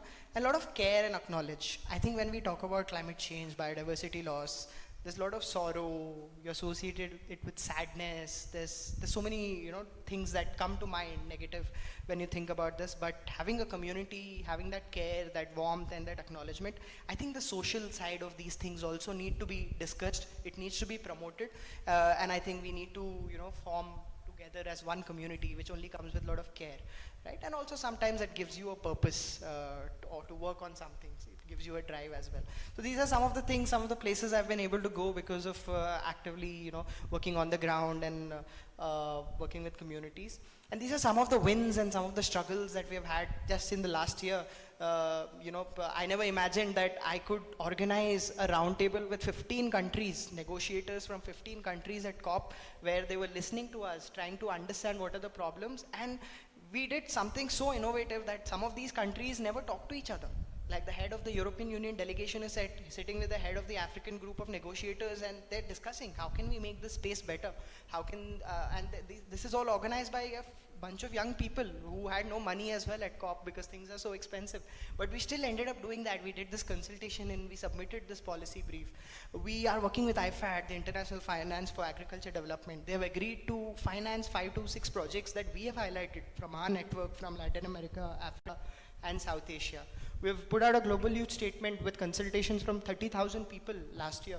And we have also organized ELCOI for the last 3 years, which is the local conference of youth. Again, taking the conversation from global to local, where last year we did it in 5 different cities. We invited children, kids. We did it in Hyderabad also with the support of UNICEF and Telangana Pollution Control Board. Ram was also there. He was one of the speakers in that. And we have been able to continuously form this community, and we presented it to Shri Bhupender Yadav ji as well, who's the Honorable Minister for Environment and Climate Change. So these are some of the things we have just achieved in a very short span of time just by working together on a Google Meet. So this is what we want to change and bring to IYBC this year. We want to take your experiences beyond this conference. We want to encourage you to speak up, you to share your ideas outside of the textbooks or your research, but also what you have observed in communities, how people feel, also address issues like climate anxiety and many other things which might not come up when we are being very technical, right? We want to link local and national realities to global processes. India has such a robust and amazing policy frameworks like NDCs and NBSAPs. We really want to show that what young people are doing to achieve this and accelerate this. So we want to show that, and we want everyone to learn and share. This is not just about me or someone who's active. We want everyone to speak up and have a great time here and share these. So next slide, please. So which brings me to the action item. I've spoken a lot, I've yapped a lot so far, but what are we actually going to do in the next 4 days? We are going to work on the Youth Biodiversity Action Plan, right? So how many of you have heard of NBSAP? Anyone working on biodiversity has heard about NBSAP? So NBSAP is a document which is released by the government, which shows our commitments to the CBD, as per the CBD provisions, that this is what we are going to achieve all of our goals, and we have such a robust NBSAP. So based on that, or based on the National Biodiversity Action and Strategy Plan, we are making a Youth Biodiversity Action Plan. This is not going to be a duplication or something like that. What we are going to do is we are going to map your initiatives, your ideas, your commitments, and link it to different thematic targets in the NBSAP, which is released by the government. And we're going to see how your commitments can help to accelerate those. India has 23 targets in the NBSAP, so we have taken some important ones where you all can contribute, and that's an activity we are going to do later in the evening, so that we can make a project repository of all of the initiatives coming from you all, and also outside of the conference. We'll be sharing it with different people after the conference as well, so that we get like a lot of inputs from across the country. Next, so yeah, as I mentioned, this is not going to be any repetitive work, or we're just trying to align your work and your commitments to the existing frameworks and see how we can accelerate it as young people. Next slide. So we want to take this Indian story today that we're creating at IYBC, with this YBSAP that we're creating, with all the projects and commitments you're coming, and we also want to take it globally. We want to set an example globally. This is what Indian youth, by organizing themselves with the support of the State Biodiversity Board and eventually other partners also who will come in, and how this whole of society approach can really set a tone and represent Indian youth and our initiatives globally. So we hope to take this YBSAP and the initiatives and the mapping and the commitments that you do, and we'll make sure those are being tracked, right? With proper tracking and monitoring and evaluation. We want to take it to the CBD as well this year. And if all things go right, maybe some of you can also be there and share your perspectives. So that's the honest goal that we're trying to do. So we want to take things from here globally as well, and truly make it an international conference by not just having international people here, but also taking our amazing work that you all are doing, to international platforms. Next slide, please. So another big question after hearing all of this: how can I start working on the ground? How can I contribute? So this is a very brief list of different civil society organizations in India where you can join, you can sign up, you can participate. I think some of you are already part of some of these organizations, and there is something for everyone over here. If you are working more on tech and in the corporate, the Global Shapers community is very active. If you want a citizen science platform, which is volunteer and youth-led, the Naturalist School is there. Youth for Climate India is very big. They're working on sustainable transportation and buses with the Delhi government. UN Volunteers is something you can sign up for. The Indian Youth Climate Network, National Youth Climate Consortium, which is again supporting young people with grants to start their initiatives. The Sustainable Ocean Alliance, they're working on marshlands, oceans, and wetlands in different parts of the country and globally. So this is how you can get involved in India. And the next slide. If you want to take these conversations global, these are the different major groups that Mr. Mohammed was also mentioning. This is a much simpler snapshot of this. If you want to engage in the Rio Conventions, Yango, the UN CCD Youth Caucus, and GYBN, Global Youth Biodiversity Network, are the major networks. Then if you want to engage in UNEP, we have the CYMG. Then if you want to engage in UN Water, there's this. Then if you want to engage in financing for development. So there are so many constituencies for you to join. And all it takes is to join a WhatsApp group and send a hi message and introduce yourself. A lot of good things can just start from introductions, right? And then there are other major groups also for women and gender and for IPCC, the Science Forum. So you can join any of these. Next slide. I've added QR codes for you all to join. You can join today itself. We'll share these slides also on your group where you can join at your own convenience. But it is simple. Scan the code of any constituency you want to join. Climate change, biodiversity, desertification. Join the groups, and these have working groups. They have different working groups and structures. Join wherever you like, whatever is your interest in. Start engaging with people, and you realize how quickly you can learn things, and also how you can contribute your stories into these platforms, which can be a good blend of science, which can be a good blend of social issues, and it can be a good blend of your personal stories as well. So next slide. Yeah, this is again the QR code for CYMG if you want to engage in the UNEP space, the UN Environment Program. Perfect. So I just wanted to conclude with that. So we wanted to give you a brief overview of how you can really contribute. You can maybe organize something like this next year, or organize something globally next year. So the floor is all yours, and the point here is you just have to ask and show up and talk about things, and not be afraid to represent and showcase your story. And you can achieve a lot of things, and the governments, the state boards, and everyone is out there to support you. And I think we can all achieve a lot of things together. With that in mind, I will invite Ram, who will continue the conversation and maybe give you a more personalized anecdote of what he has seen in this space. Thank you.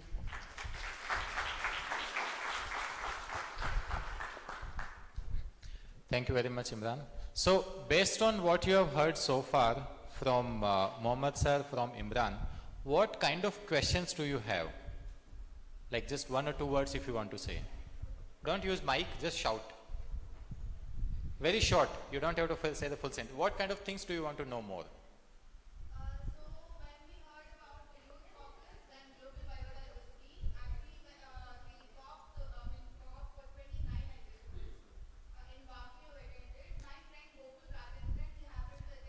Excuse me, sorry I have to cut you out. Please listen to what the person is saying. I just want to hear what you want to know more, just one or two words.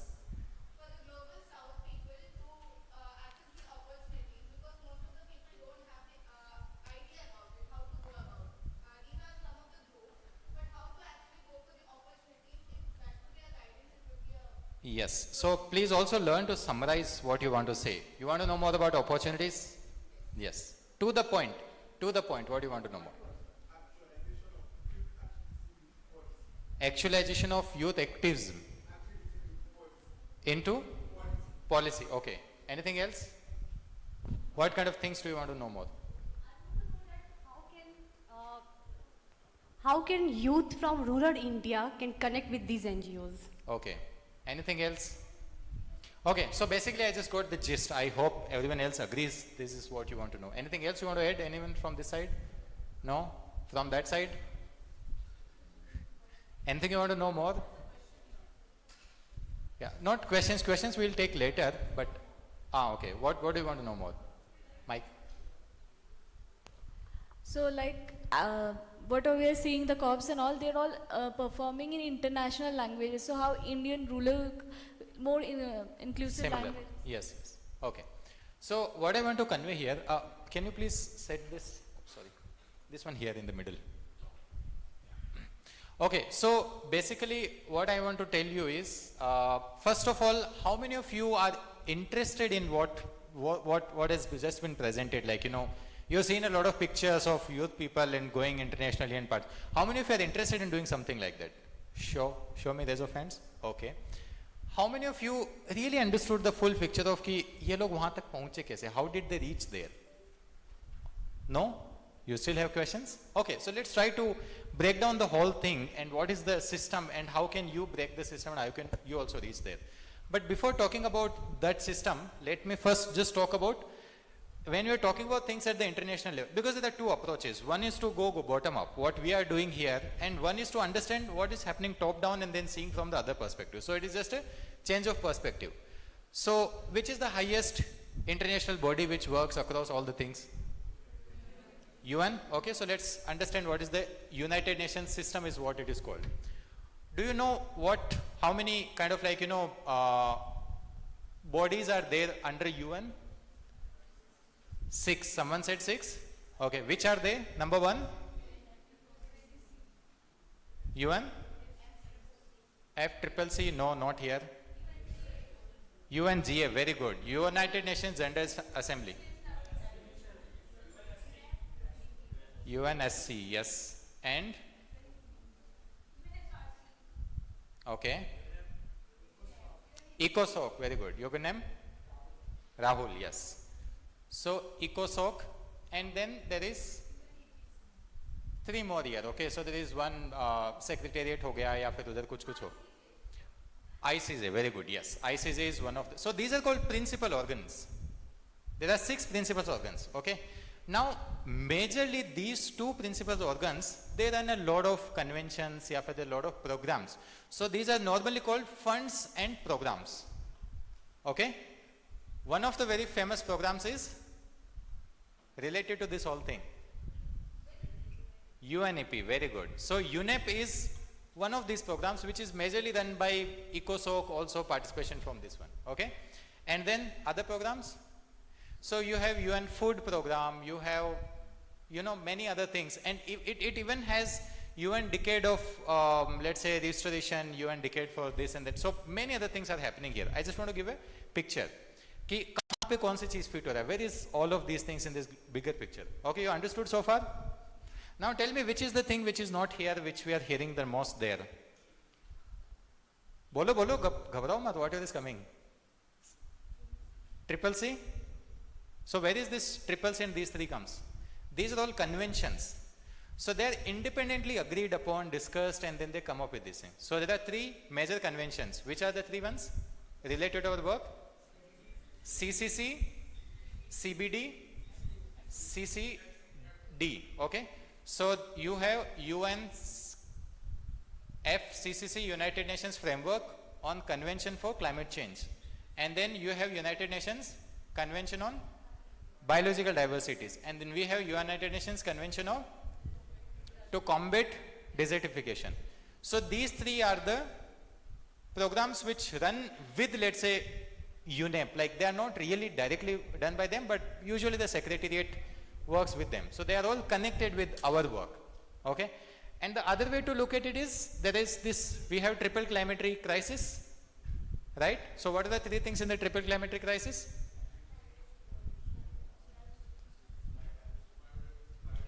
Biodiversity loss, pollution, and climate change. So again, they are related to UNEP, okay. So for these 3 things, we have 3 panels which sir talked. So which is the panel for CC, climate change? IPCC, International Panel on Climate Change. What is the panel for biodiversity loss?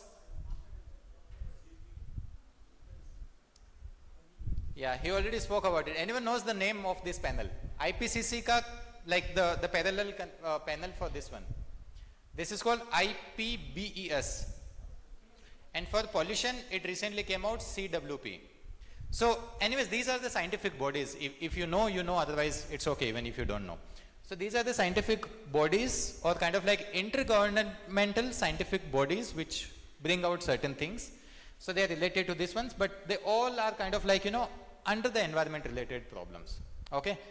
So this is the whole picture of how the system is working so far, and most of the things which you have heard. Is it clear? Anything which is missing from this picture, you want to know where does it fit?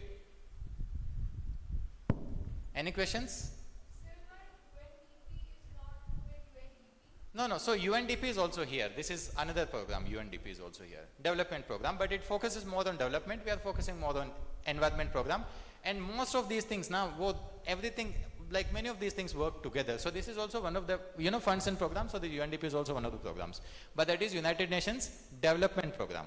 Okay, and this is the environment program, so we focus more on this. Any other thing you want to know? Sorry? Carbon emission comes under the CCC only, no? Carbon emissions के बाद हम लोग climate change में करते हैं. Okay, so you got all this picture. Now, where does youth come into the picture? Okay, so this is how the global conventions and the framework is already working. Youth is everywhere. Okay, so what happens for the, can you bring that color of this thing? Marker is here, the other marker.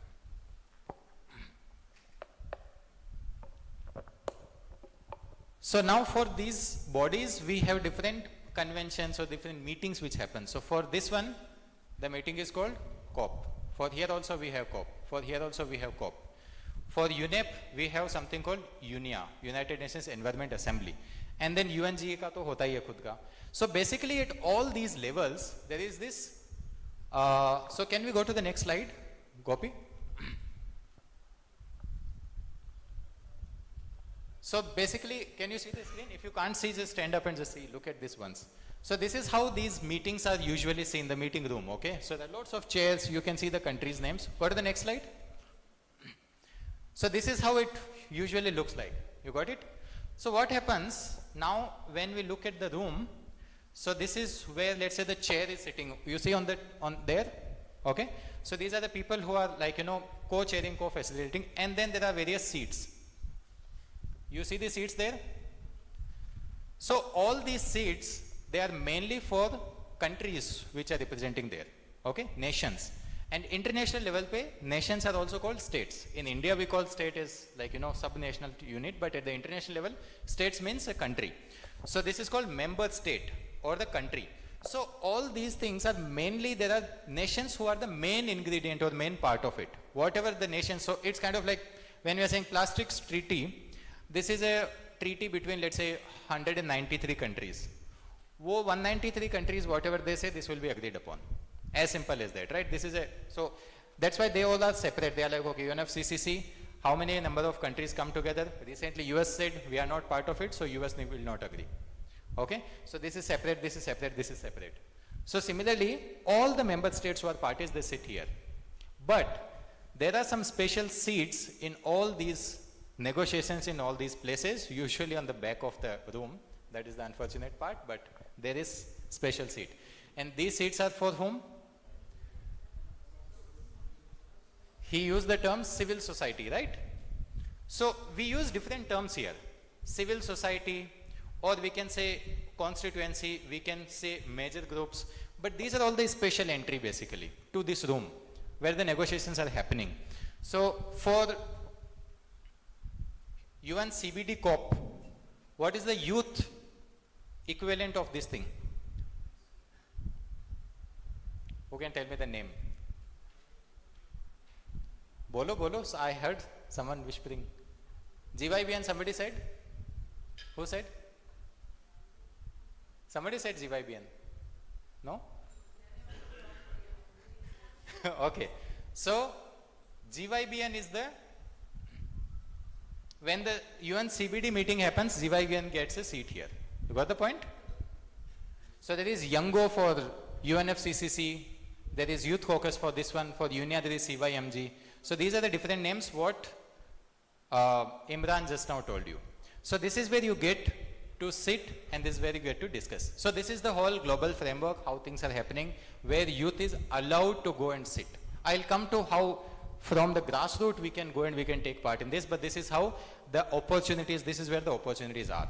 Okay, 1 year back during the NYBC, I also wanted to learn all these things. So I learned it, and at that time I did not thought that I will ever get to sit here. But I wanted to, and I hope many of you want to. How many of you want to sit there? Raise of hands. Okay, and so now let's talk about how to go and sit there. But before that, any questions still here?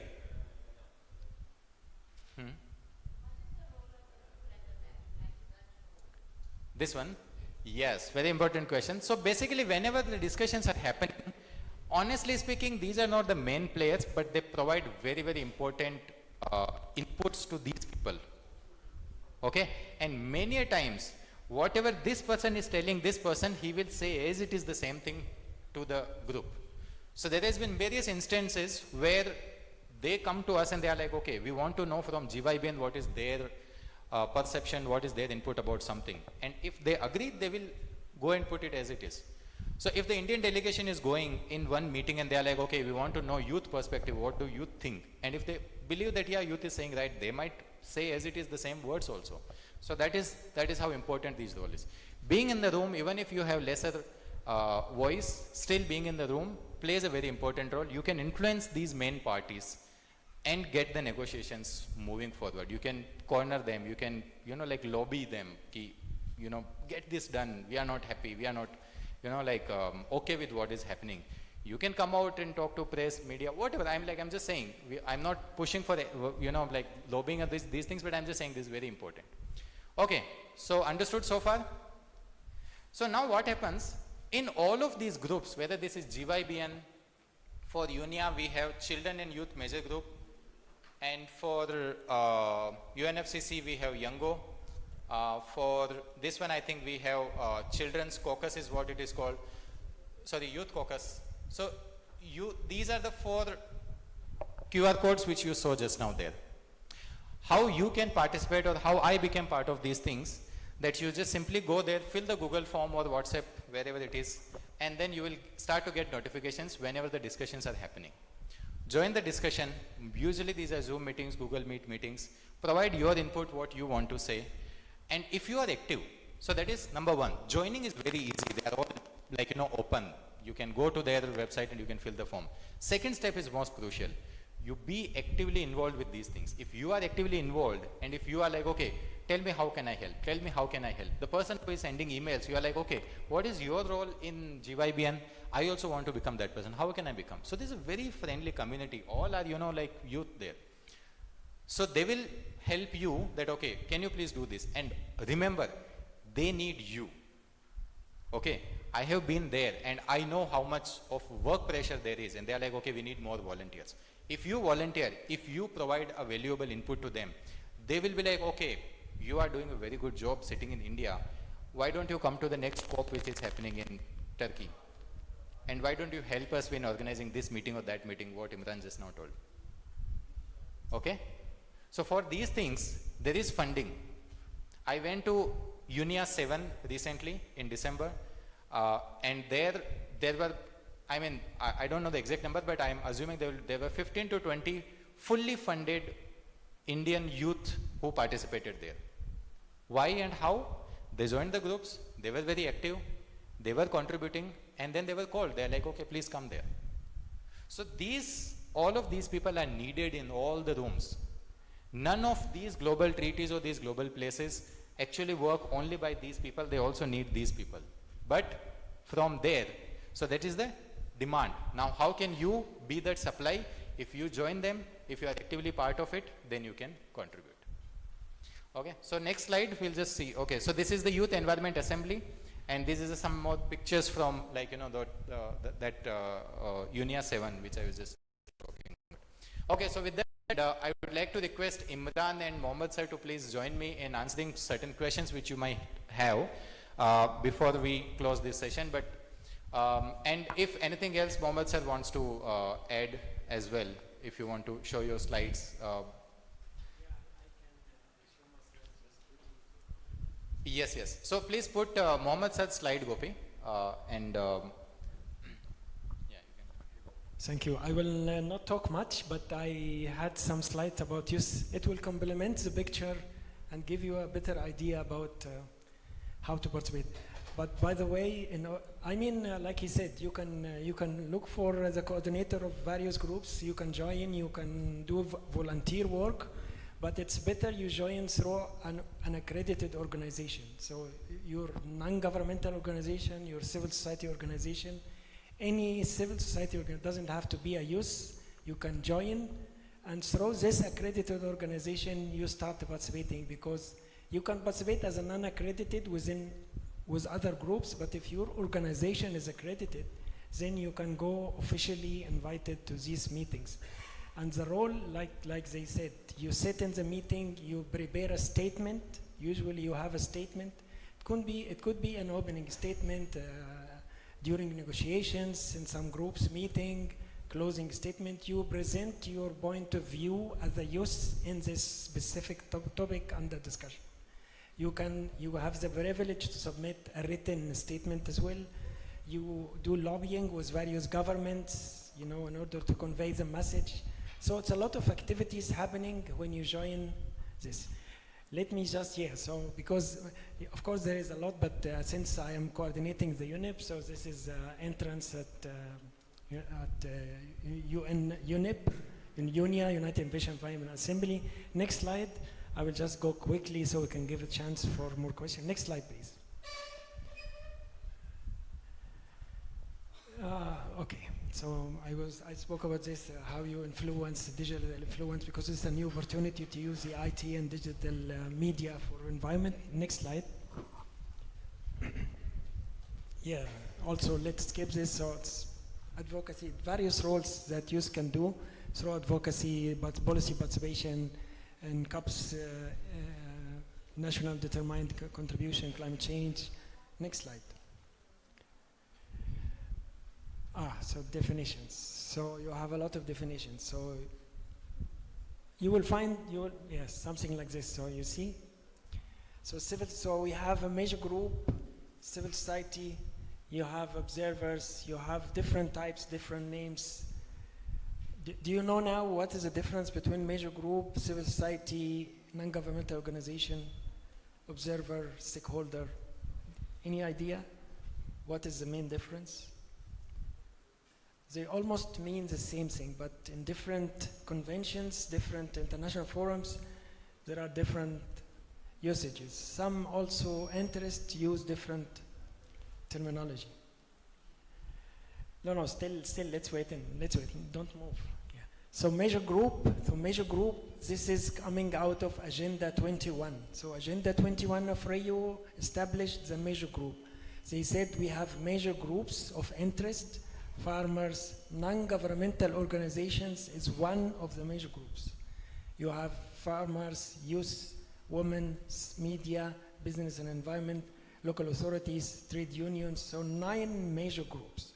So the term major group is embedded in United Nations system. Many United Nations Environment Assembly resolution acknowledge major group. So this is the biggest and the strongest one. In ECOSOC, like you have seen, the civil society is self-organized. So they said we have a wider groups. So let's expand the 9 major group to other groups, because there are media, there are faith-based organization, grassroots organization, education organization, so many others. So they expanded the 9 major groups to become 21 major groups. So this is in ECOSOC. But the good merit which we should fight and keep, we are self-organized, we decide what we want. This has merit and demerit. Of course, it allows more voices, but on the same hand, it creates a conflict, because each major group has a different interest, reasons, and so on. So instead of 9 major groups agreeing on something, we have 21 agreeing on something. And instead of funding goes to 9 major group, goes to 21, so it's different. Civil society is the second biggest and strongest meaning of not for profit, not for government. So you hear civil society as a second. When the strongest one give you best representation and strongest representation of civil society is major group.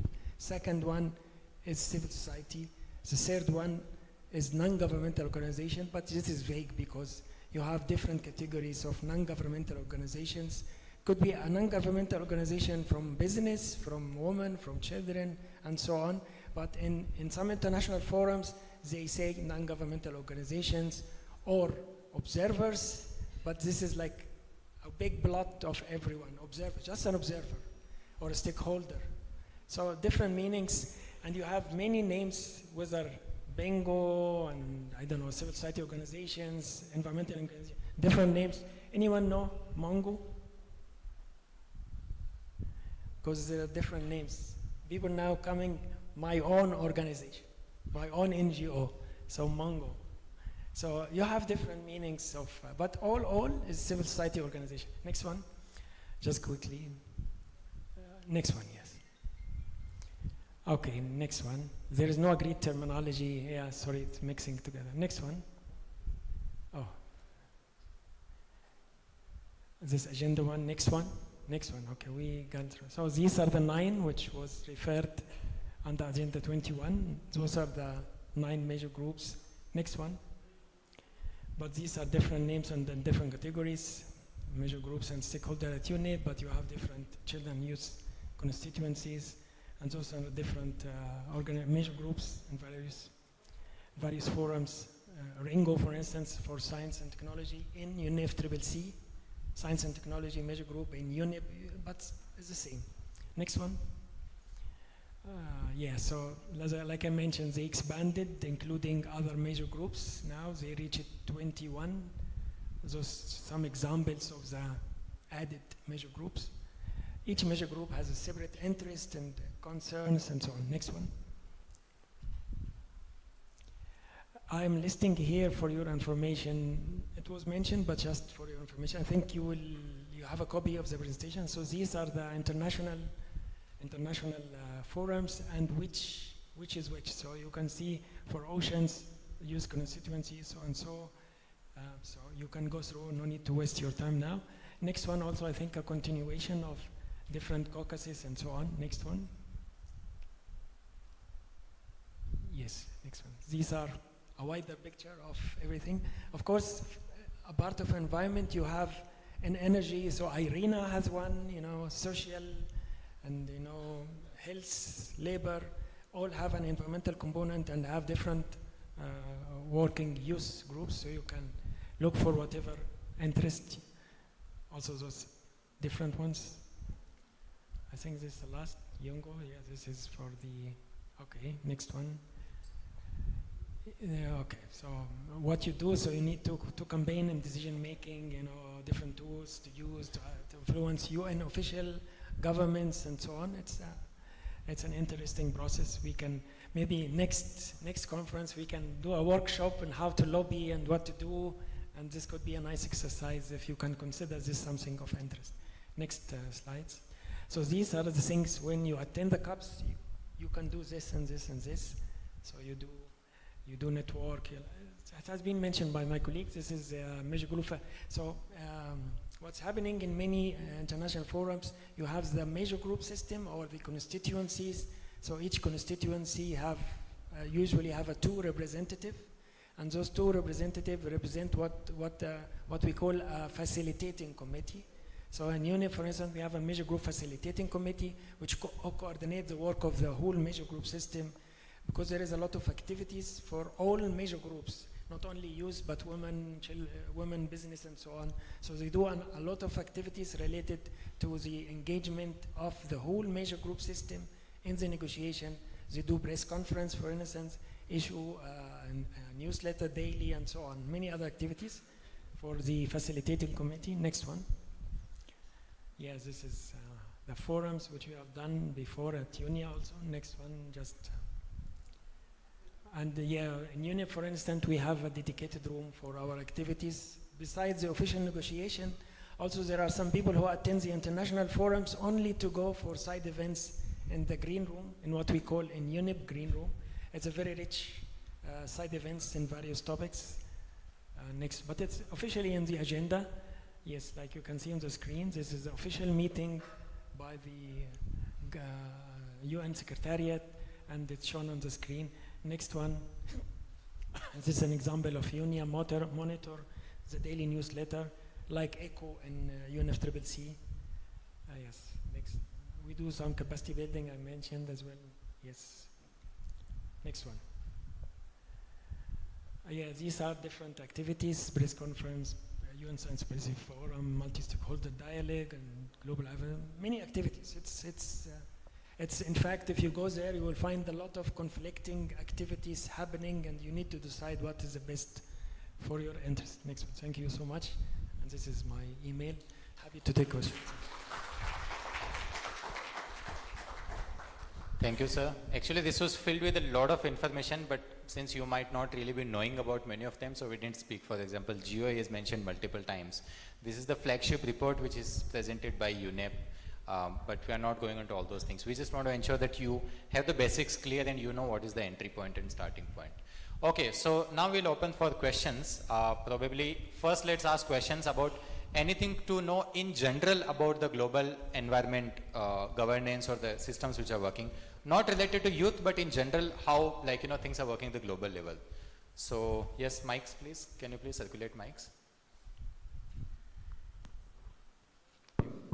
So given that UNEP relies heavily on voluntary contribution rather than compulsory assessed contribution from all UN member states, so how can it ensure funding stability and independence in implementing long-term environmental program? Okay. Any other questions? Okay. So yes, funding is one big issue and especially very hot topic right now because certain countries are pulling out of international conventions. They have been biggest contributors. It's very difficult to answer this. If we take the, the problem seriously, I didn't really speak much about the triple climatic crisis and these things, but the people who are realizing that yes, there are some problems. And also see, at the global level, that is where I usually start. I first draw a map and then I see, okay, where are the problems? Who are facing the problems and who has the solutions?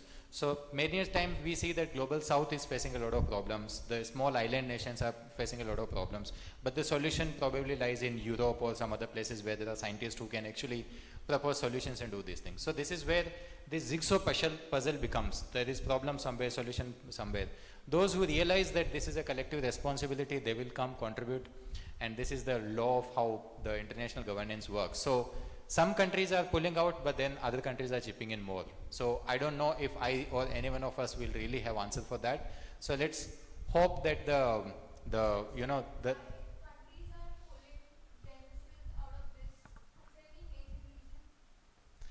let's not get into that. Maybe we can have personal conversation. Let's focus more on. Okay, so related to youth participation, where do you see yourself? What are the issues or questions you have related to this? Yes. Mike, please. Okay, you can ask your question and then we can circulate Mike from there.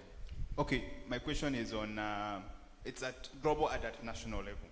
So we all know that in most countries, especially in Asia and Africa, majority of the population is a youth. If you go to Kenya, almost 70% of the population are below 35 years of age. And when it comes to making decisions that affect their future. For instance, in my country, we had an incident where a company which was buying carbon credits from a marginalized community, which do nomadic pastoralism. The youths were not involved. Their parents were given money. They took the money, but the youths were not involved. This is community-led. They are part of the community. And then they started protesting and they chased away the company or the organization which was buying carbon credits from their parents, but they were not involved. So my question is, how do we really actualize, and I asked it in the previous, how do we really actualize youth activism into meaningful policy? And when it comes to actions, it does not only end with, we have said this, we want to see actions, especially at national level, because we can contribute at the international level, but if we don't contribute at the national level, our lives will remain the same. Maybe we'll be contributing to other countries becoming better, but our country is not becoming better. Yeah. Yeah, very good question. Yeah. Any other? Yeah. Good afternoon, sir. Sir, I wanted to ask that you all started from the scratch and been to such amazing platforms. I myself am a part of an NGO.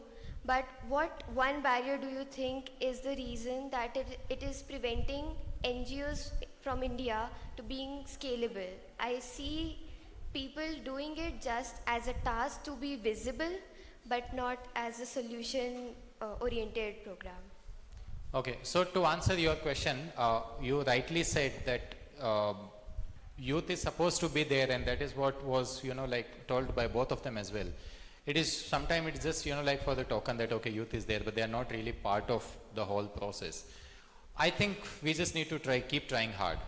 If we raise our voice and if we show our inputs that what we can do, and I think it also ties to your question, if we are able to contribute, so there is a very specific thing which we are doing here. So you know in the agenda there is this YB SAP preparation is there. Have you seen YB SAP? You have seen all YB SAP in your agenda. So that is what we are trying to do. So all our nations are supposed to work on NB SAPs, National Biodiversity Strategy and Action Plan. Okay. So the CBD, for the CBD, all the countries are supposed to do the work and present as the NB SAP. That okay, this is what we are doing and this is what we will do. Now as a youth, here what we want to say that okay, this is what you are committed and this much portion we will do for you. If we do our work, then the government and then these agencies, they will recognize that yes, youth is very important, and then you can tell them, this is my problem, fix that also. Why are you just getting the work done from us?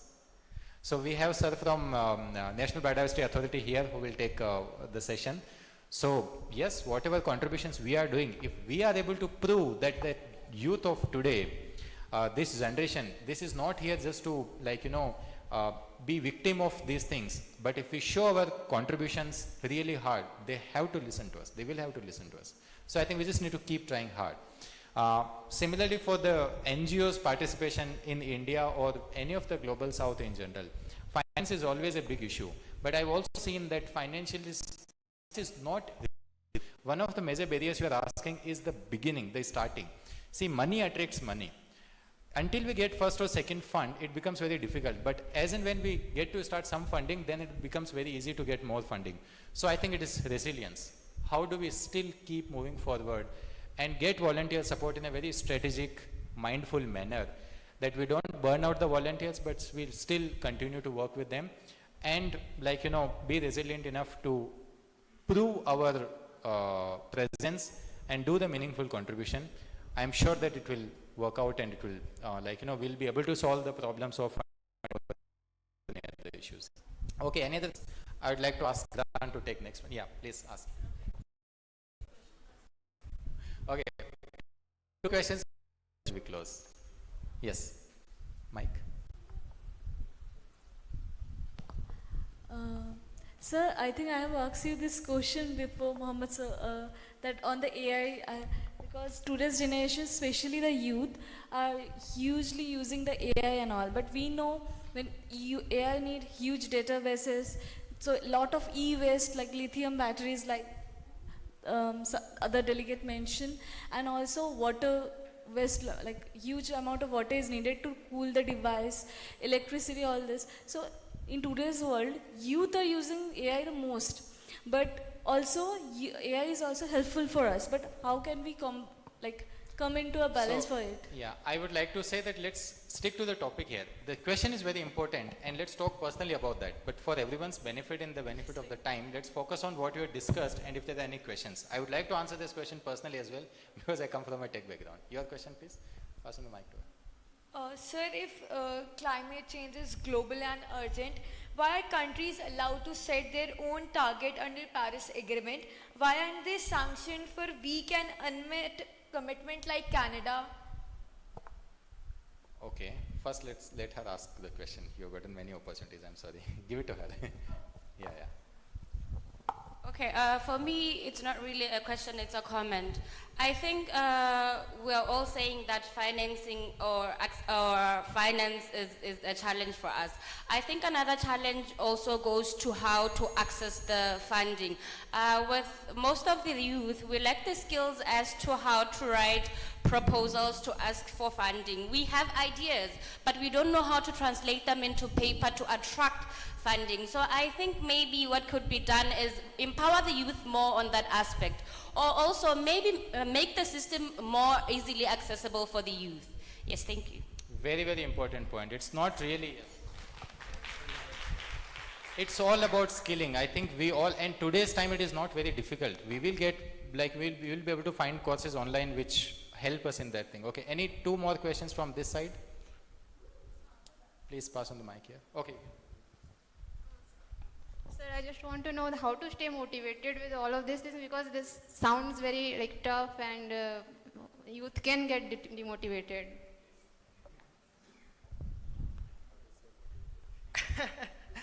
Yeah, how to stay motivated? I think all of us being here in itself is also a motivation, right?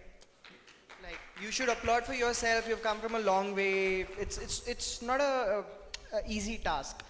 But if you dissect what we are doing here today, there's the Telangana State Biodiversity Board which is organizing this. So you have the government who is interested in what you're saying.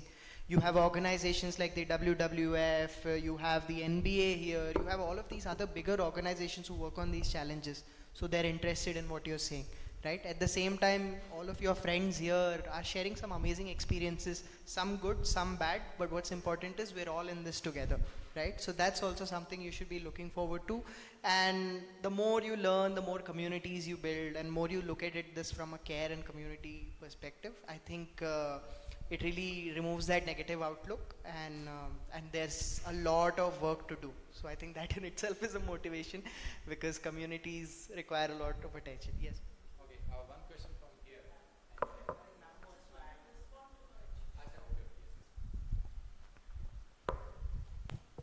So I'll give you my personal example. I started off as a nature club student of WPF way back in 1984. Okay, and just the whole cause which I am working for and something which I am able to contribute to, that's something which kept me motivated. And the eagerness to learn more about nature, more about the biodiversity, the environment, what's happening to it. And it just kind of kept me going, wanting to do something about it. And then, you know, being in the wilderness. And the main thing is also, like Imran said, lived experience. So if you really live that, if you really go out and experience it, then there's nothing which will stop you from not staying, getting motivated. And that itself is enough. And then you can just find out what are the various arenas, how can you start contributing in that, and just keep going. That is the thing. You can get demotivated. I can tell you I'm facing major eco-anxiety. That's a totally different ball game altogether, not even platform for discussing. But then you have to sometimes self-motivate yourself also. So you just have to keep going, but make sure that you keep your connect with the nature. That motivates you the most.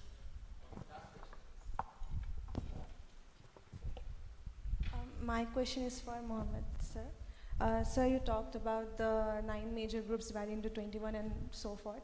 So I wanted to know about the groups. Suppose a community is it belongs to two different groups together. Do some disagreements arise between them, or do the independent organizations work together, or is there any conflict between them? How do they address them?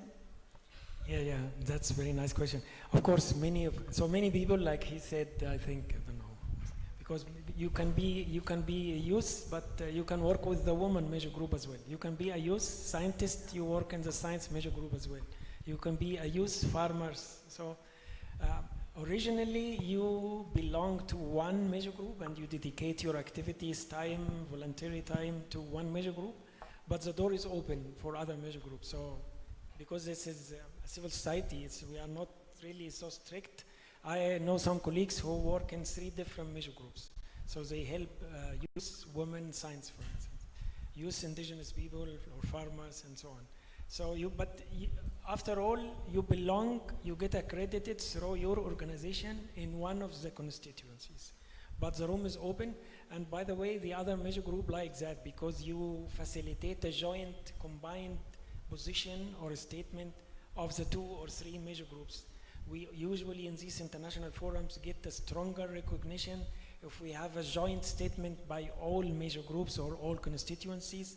Sometimes we can't reach that. So if we get 2 or 3 or 4 major groups agree on a specific topic, giving their input or lobbying together with governments, that will give a strong, and it will give more ideas if you work with 2 or 3 constituencies. Yeah, I just had one response to the question you asked about the government's accountability thing, Canada, the thing you mentioned. I just wanted to bring one new topic to the floor, which is NDCs. It's called Nationally Determined Contributions. So it falls under the purview of the UNFCCC mainly, but within the NDC, countries commit. They have commitments on how you can achieve things, what are the goals they'll get. Mission Life is also part of NDCs, and India is going to update its NDCs again.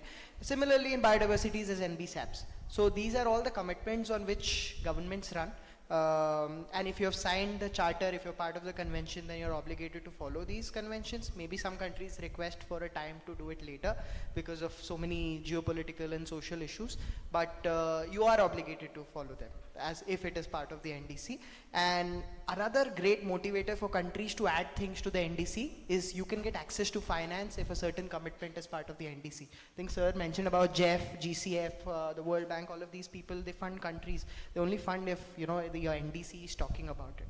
So that's another advocacy place where you all can maybe talk to governments, different authorities to understand your NDC better, and also financing which is available domestically. There's a lot of financing available in India as well through grants, programs, accelerators. Maybe the name might be different. So you'll have to do some research and you can find a lot of access to some seed capital through that for whatever initiatives you're working on. So that's something we all need to read on and spread awareness on. Okay, so thank you very much everyone. I know you might have more questions. You can come and interact with us anytime. My card is with me if you want to get in touch with email ID, phone number, WhatsApp, everything is there. LinkedIn, everything. So you can connect with us later. For now, let's move on to the next session.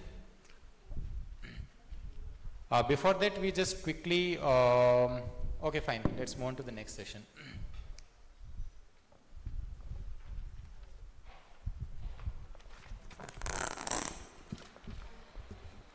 A very warm good afternoon to you all. This is Anushka Bhagat from Nepal. We are pleased to introduce Dr. K.P. Raghuram, Technical Officer at the National Biodiversity Authority, NBA, Government of India. The NBA, established under the Biological Diversity Act 2002, is India's apex statutory body for implementing biodiversity governance, access and benefit sharing (ABS), and compliance with the Convention on Biological Diversity. Dr. Raghuram sir brings deep technical expertise in people's biodiversity registers, PBRs, ABS mechanisms, and digital sequence information, DSI frameworks. His session on digitization of PBRs, with special reference to ABS and DSI, is particularly significant for youth delegates aspiring to work in biodiversity documentation and legal compliance. His presence connects IYBC 2026 directly to India's national biodiversity regulatory framework and international commitments. Everyone, please put your hands together and welcome him. Thank you. Good evening, everyone. Good evening. Now I am going to brief you about the digitization of people's biodiversity register, then the access and benefit sharing, digital sequence information. These are all the three topics. Next, please. So these are all the three major topics I am going to discuss with you today. And I thank the organizer for giving this platform to me, and I also, along with the organizer, I welcome you all to this workshop. Whatever the questions you have, you parked with you, and I will, once I completed my presentation, I am ready to take up. Next, please. See, if you see the board here, how many people are working in National Biodiversity Authority, State Biodiversity Board, and Biodiversity Management Committee? I hope you are all, on my first day presentation 10 days back, I have briefed you these things. NBA means National Biodiversity Authority, SBB means State Biodiversity Board, BMC means Biodiversity Management Committee. In our country, in NBA 100 people are working towards this biodiversity implementation of the BD Act. State biodiversity boards, 28 SBBs are there in our country, and 8 Union Territory Council, all put together 450, and BMC 19.3 lakhs individual person are working for the biodiversity governance. So in our country, under the Biological Diversity Act alone, these many people are working towards biodiversity governance. Of course, one of the mentor, Srinivasa Murthy sir, is here. I don't know sir is which group, and sir is there. Sir belongs to All India Indian Forest Service officer. In the forest department is also a bigger one, but they will come close to 6 lakhs officers all put together. Hope sir I am this thing. But since the grassroots level we have the BMC, the number each BMC will have 7 members, so roughly I am putting 19.3 lakhs BMCs are there. From, I will come to next slide please. We all know that by this time, in the last 1 week, we are discussing about what is biodiversity. Biodiversity means, all of you are life science background, right? No? Yes? No and yes are mixed. Biodiversity means what?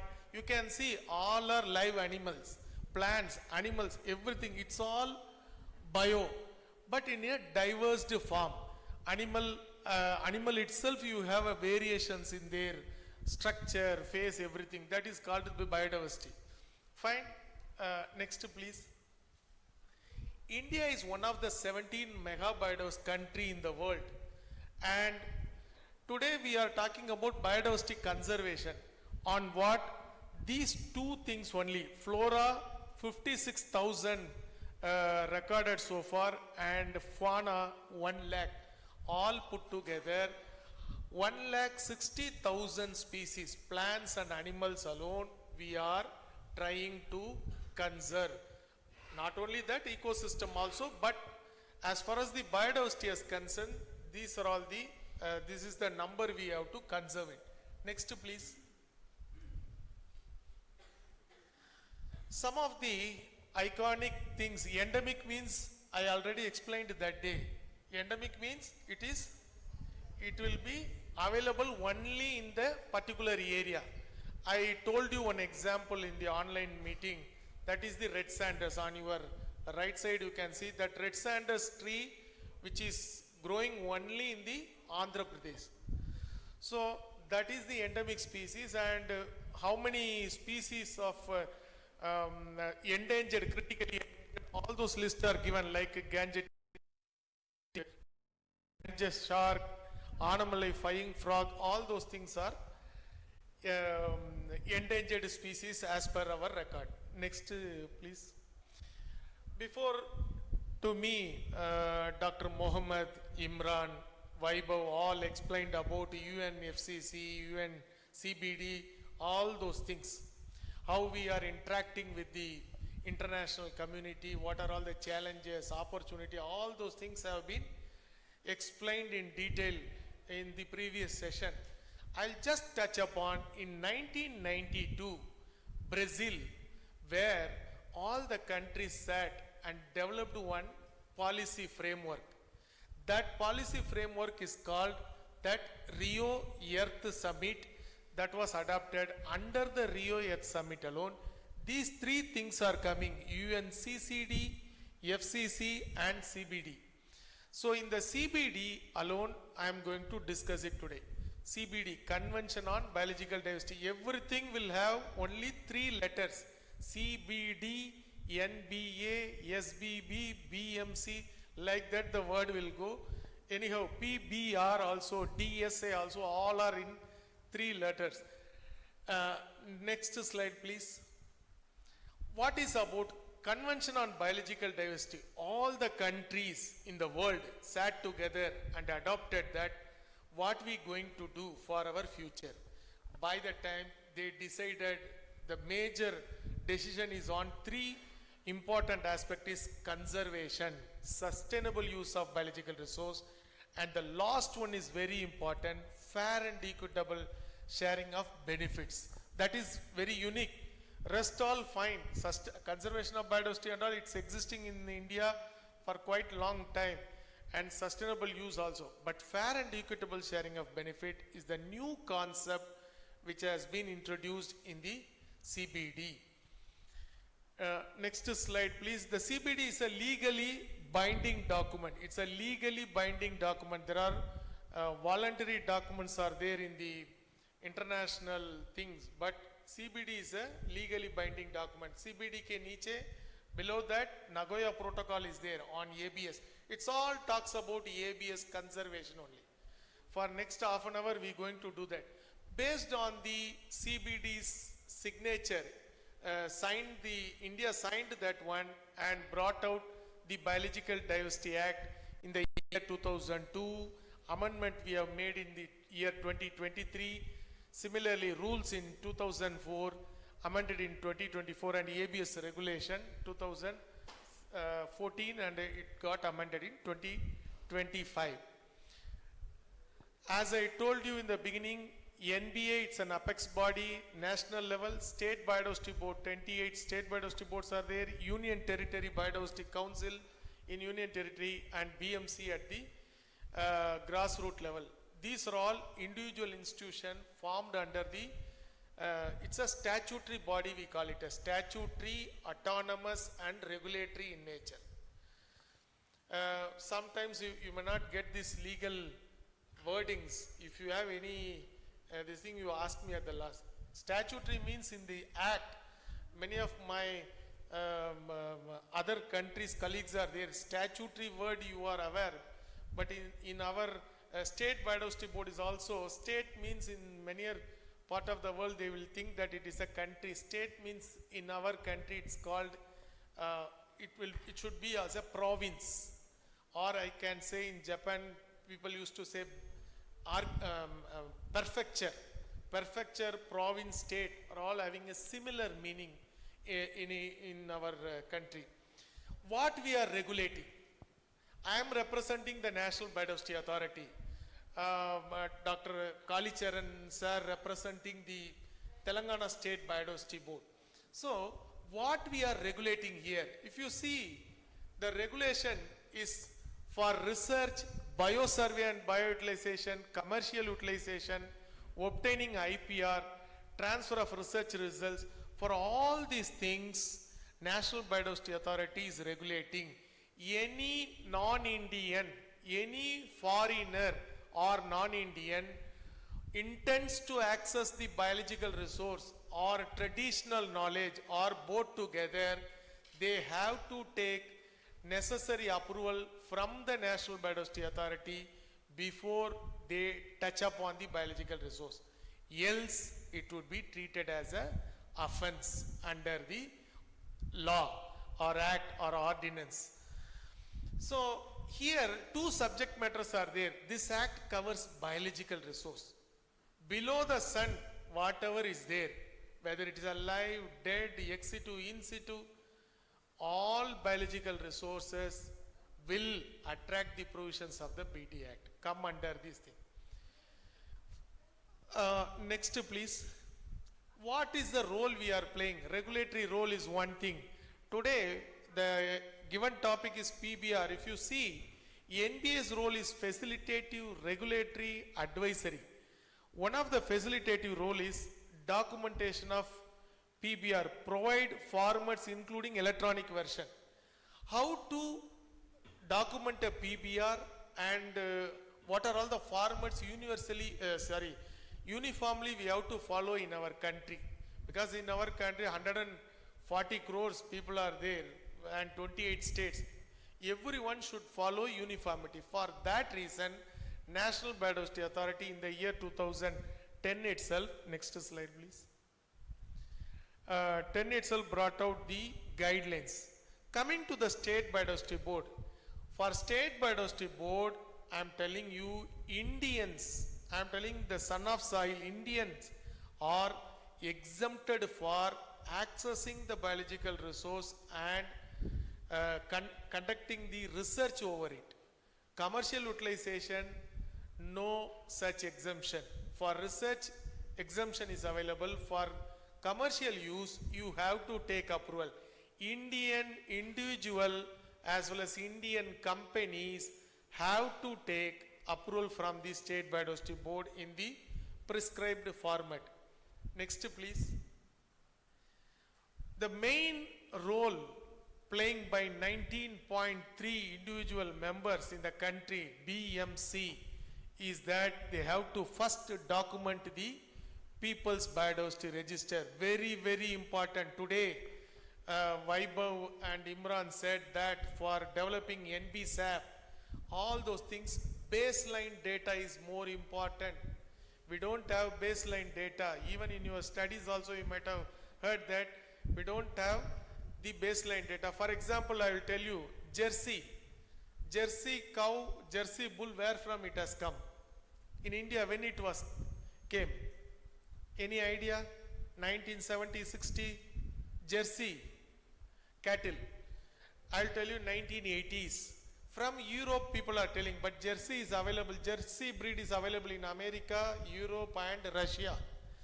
But the Jersey cow they brought out from European Union and in the year 1980s. Now it's almost 46 years are over. But when they are saying Jersey pure line, we don't have a baseline data that which animal we have brought out here and its pedigree we don't have. Why? In the last 46 years the cow and bull lifespan is only 10 years. Maximum is 13 to 14 years, but it's a 10 year. We don't have data, but now those when the animal is moving out of the country, we have to check whether it has developed any distinctive features or not, has to be checked. So scientifically we have to prove many things for which the data is more important.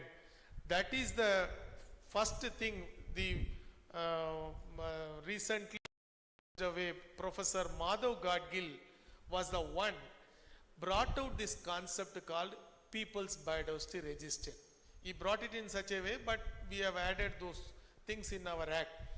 What the BMC has to do is, in the field, they have to consult with the community and develop, document what are all the biological resources, associated knowledge is available with them.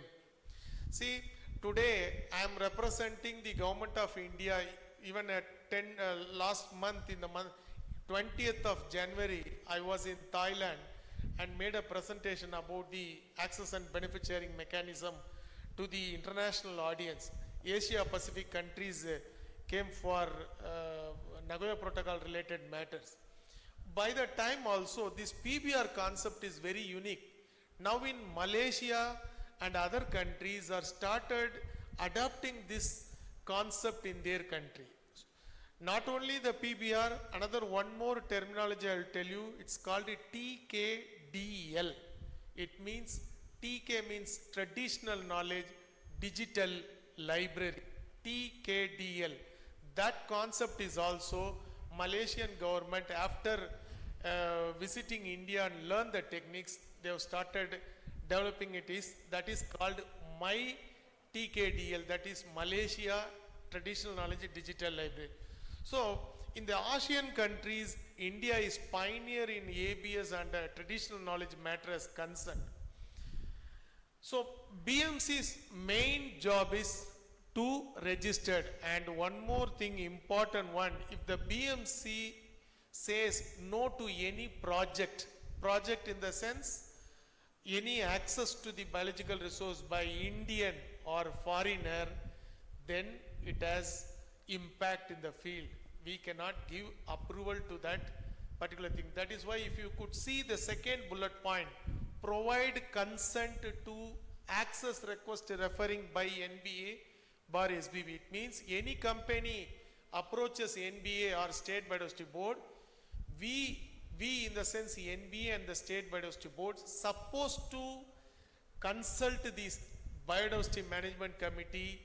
That Biodiversity Management Committee will say yes or no to that proposal. If they says no, then we have to again have a negotiation or something. I have a number of examples where BMC said no, and we have also intimated the things to the companies. Next slide, please.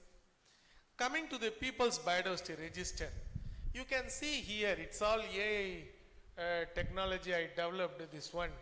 You all aware, yesterday also our Honorable Prime Minister had spoken in the AI summit in Delhi, wherein what he said, AI is very much required, but at the same time it should be under the control of human being, right? That is what he has stressed upon in the program. Similarly, if you could see here, the People's Biodiversity, how to register. Before registration, we have to do community participation is more important. If you can also go along with your mobile and do with the Google Lens, you can identify any species. Google Lens is clearly giving and says that this is a species. Easily we can record it.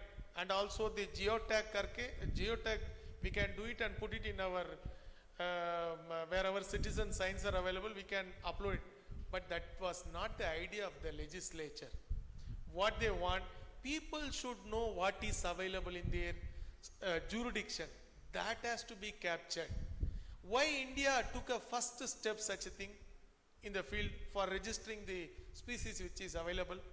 Why it is important? For India, why they have brought out? What made them to do so? Did so?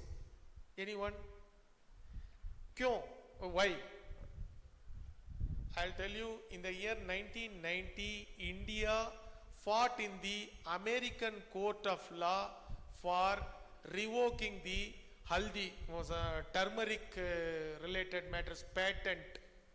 By that time, American Court of Law said, where is the proof for that? This is having anti-fungal or anti-inflammatory agent, bolke, where it has written.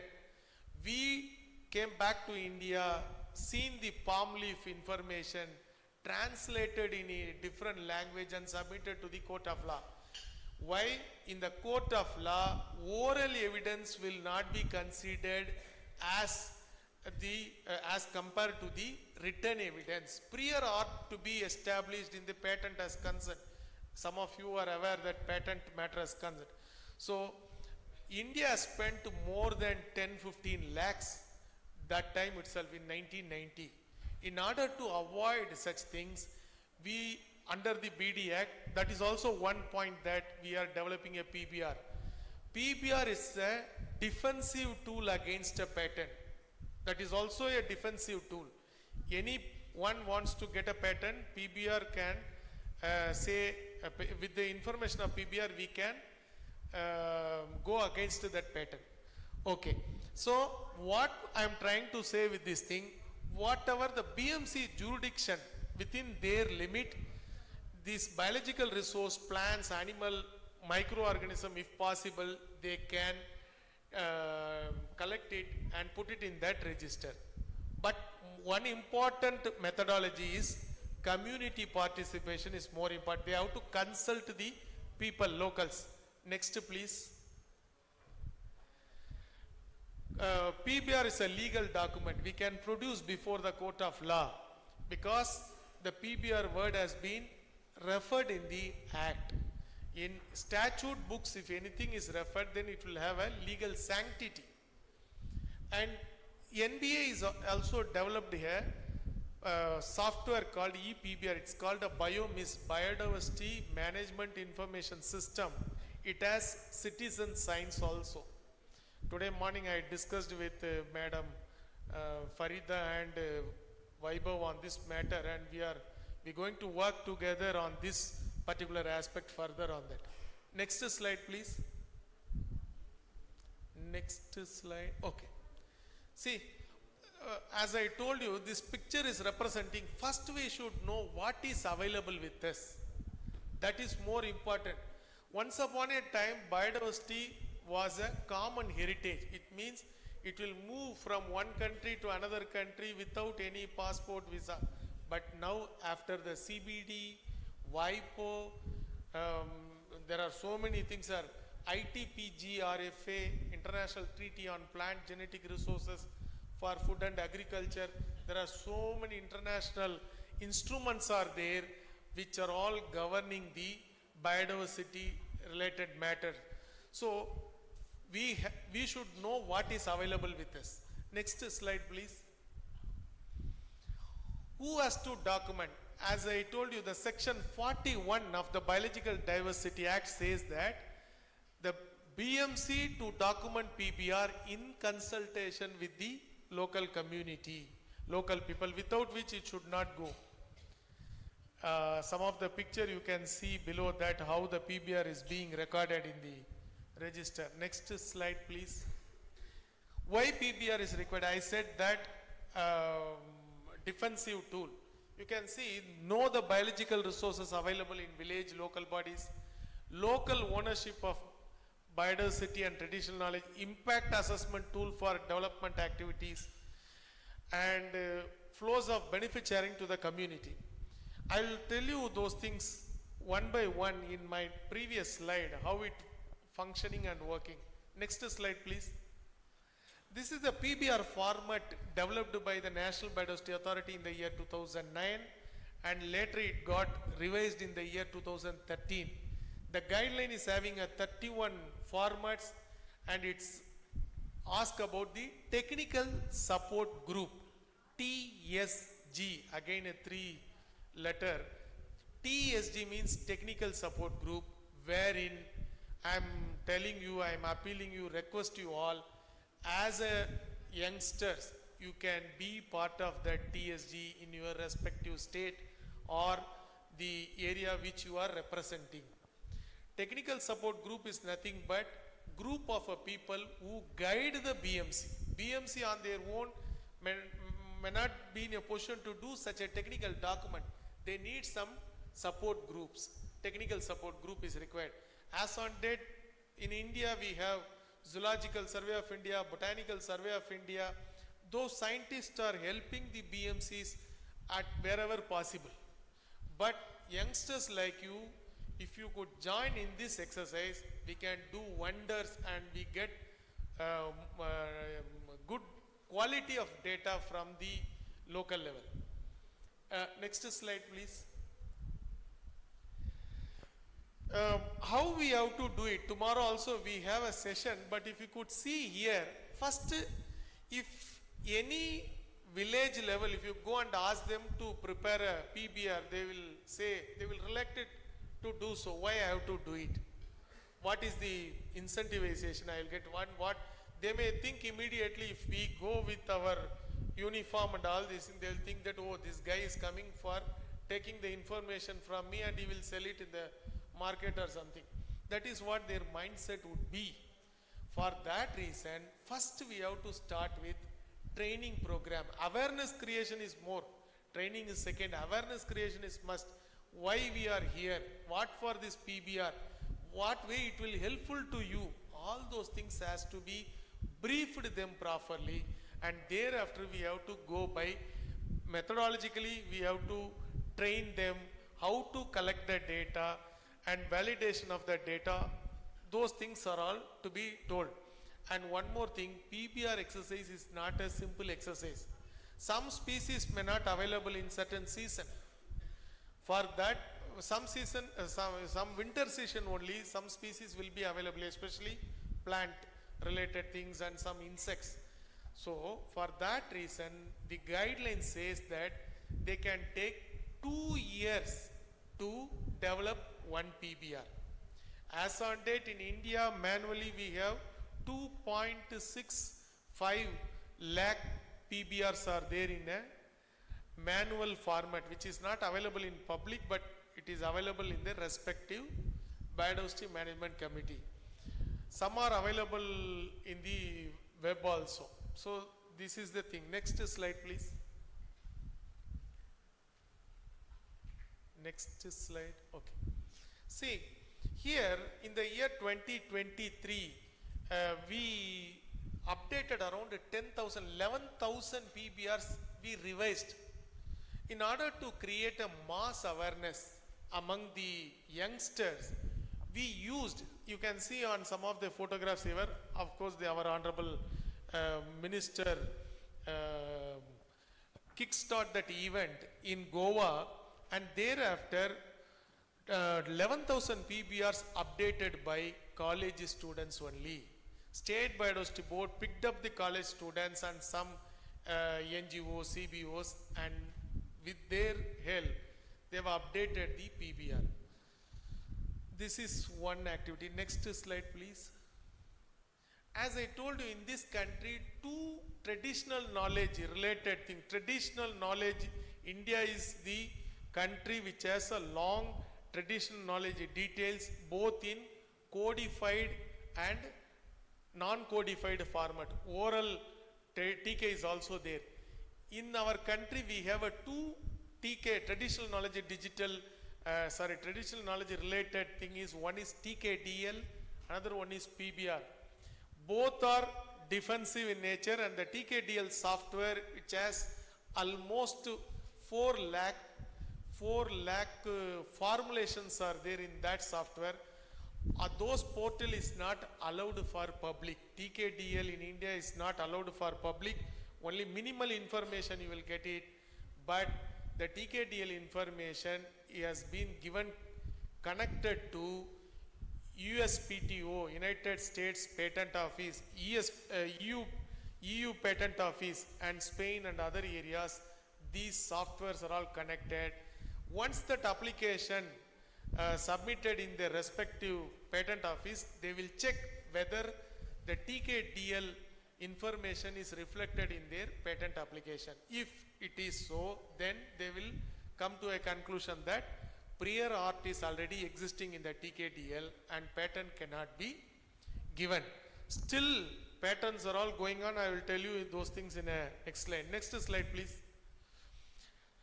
I said 2.64 lakhs PBRs are in the hard copy, manual format.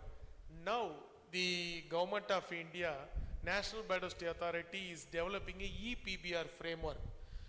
And almost 12 states, including the Telangana State Biodiversity Board, is also part of that exercise in the last 1.5 years. And with their experience, suggestions, modifications have been carried out in the software. And once that software, you can also type it now in the Google, BioMIS, BIOMIS, BioMIS Dalnes. If you put it, you will get all those information, how many species have been recorded by the states and what is the progress they have done. All those things given in a dashboard.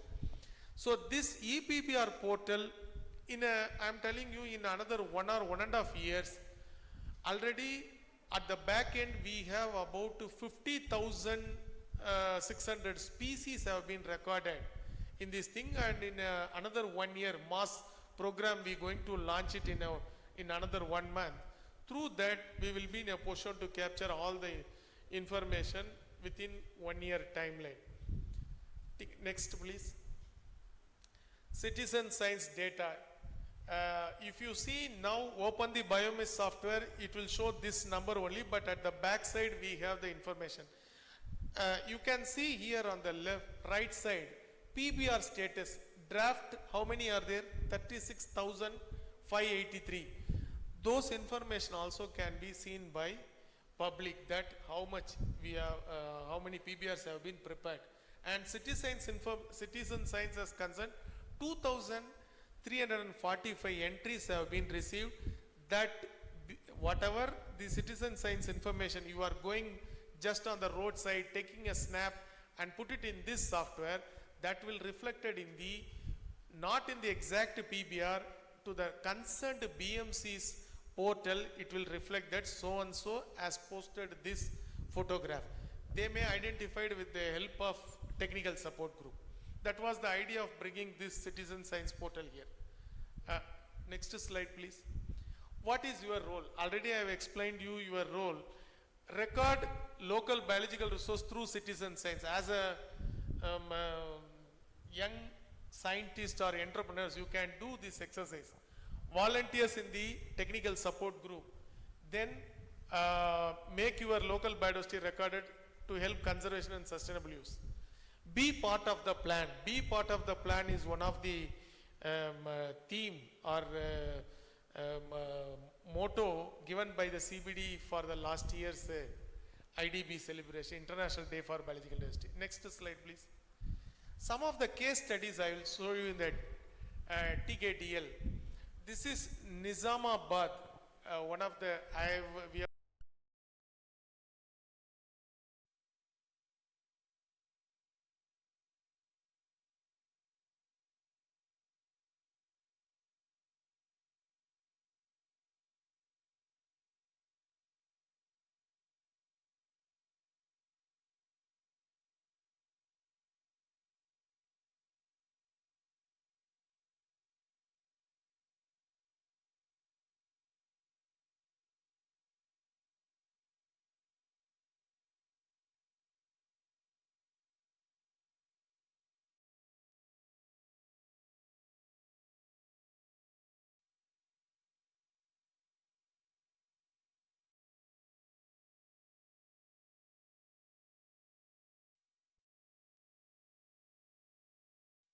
It's called metadata.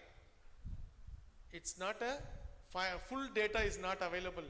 It's only metadata. Full data means what it should be.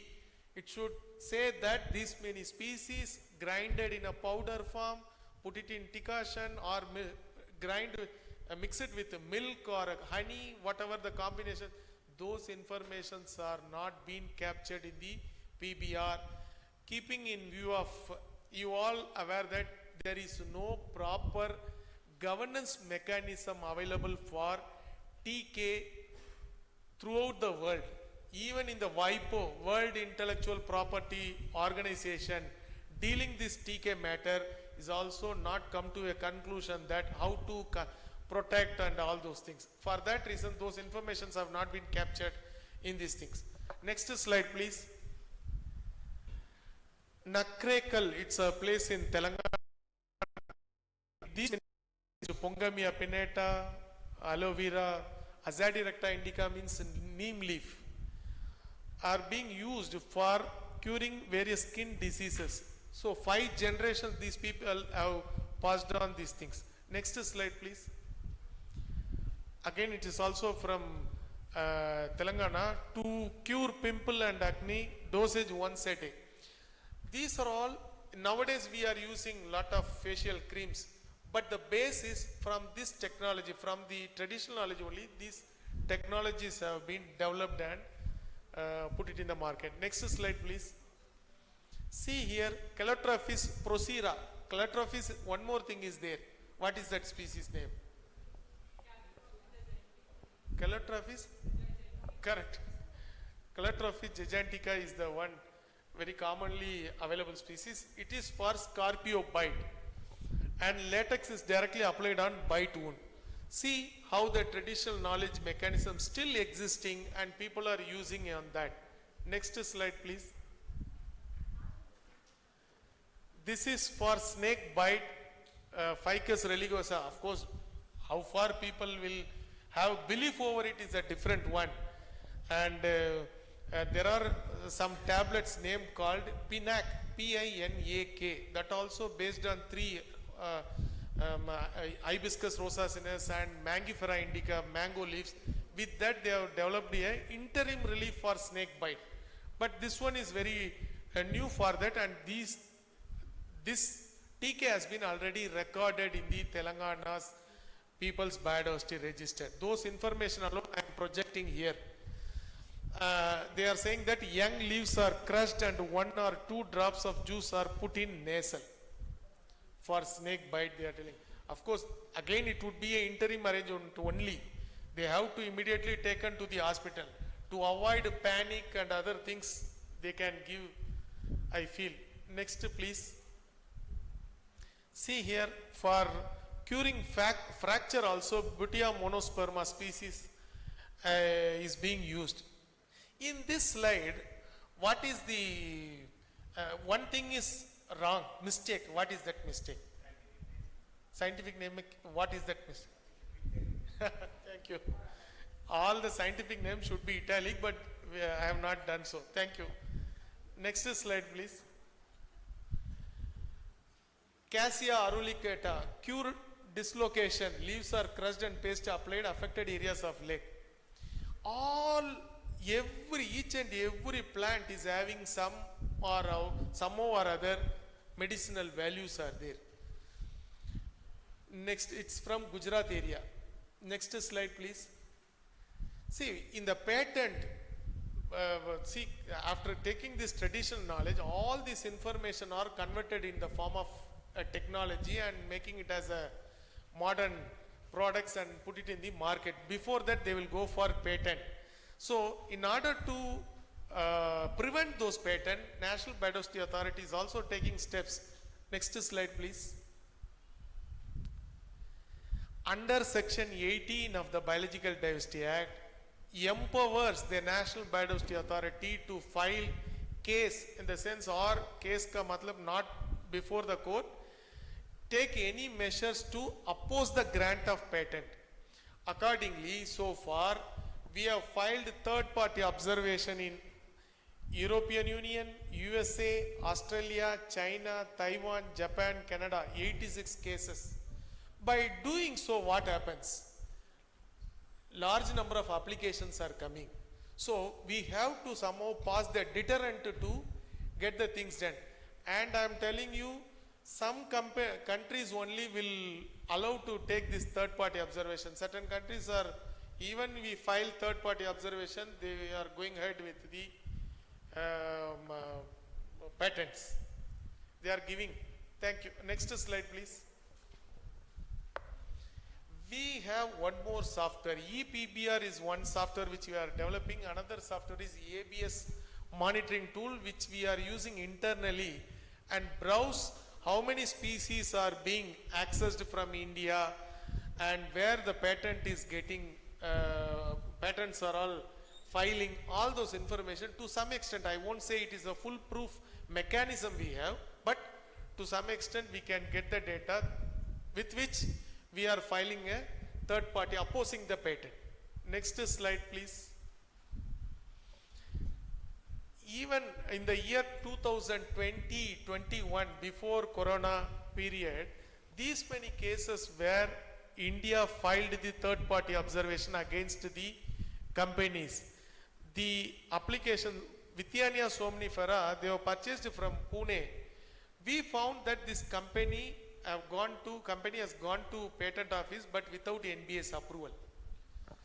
Immediately we filed third party observation and company was stopped, the patent office stopped giving the patent. So what I am trying to say is recording, PBR, data is more important in all aspects. Data and storage of data, retrieval of data in a time. In our country, there are tons and tons of data is available in the libraries and shelves of so many museums. But when that information, having that, what is the use? Do we have a time in the modern era to go and check all those things? For that reason, we are making everything, put it in the IT platform and taking an informed decision immediately. Next slide, please. 2-3 cases are there. Next slide. I think, papaya. From Bengaluru, he accessed. He didn't come to NDA. We filed the case. It's an Australian-based company. The patent got stopped, but he didn't turn up to us yet in the last 4 years. Some of the things. Next slide, please. Belgium-based company, again, it's a curcuma longa for turmeric, anti-convalescent activity of turmeric. We talked about 1990 case. Even today, things are going on, and we are filing third-party observation and stopping it. By doing so, they won't get a patent at all, unless until they sort out the matter with the National Biodiversity Authority. Act, data, all are very, very important to prevent such misappropriation of the biological resources. Next slide, please. My second thing is ABS mechanism. Of course, I will complete in another 10 minutes. ABS mechanism, anti-lock braking system, ABS means. But here, access and benefit sharing. Next slide, please. The picture itself will depict what it says. Somebody is giving a biological resource to someone, and the one who takes the material did research on that and brought out a product sold in the market. That money is giving back to the provider. The CBD's ABS concept is simple: user, provider and user concept. In a legal terminology, it is a contract act, offering acceptance. That concept only here they have fixed. So this is the ABS under the BD Act. Next slide, please. I'll rush through. Next slide. Okay. CBD came into force in the year 1994. Now it's almost 33 years over.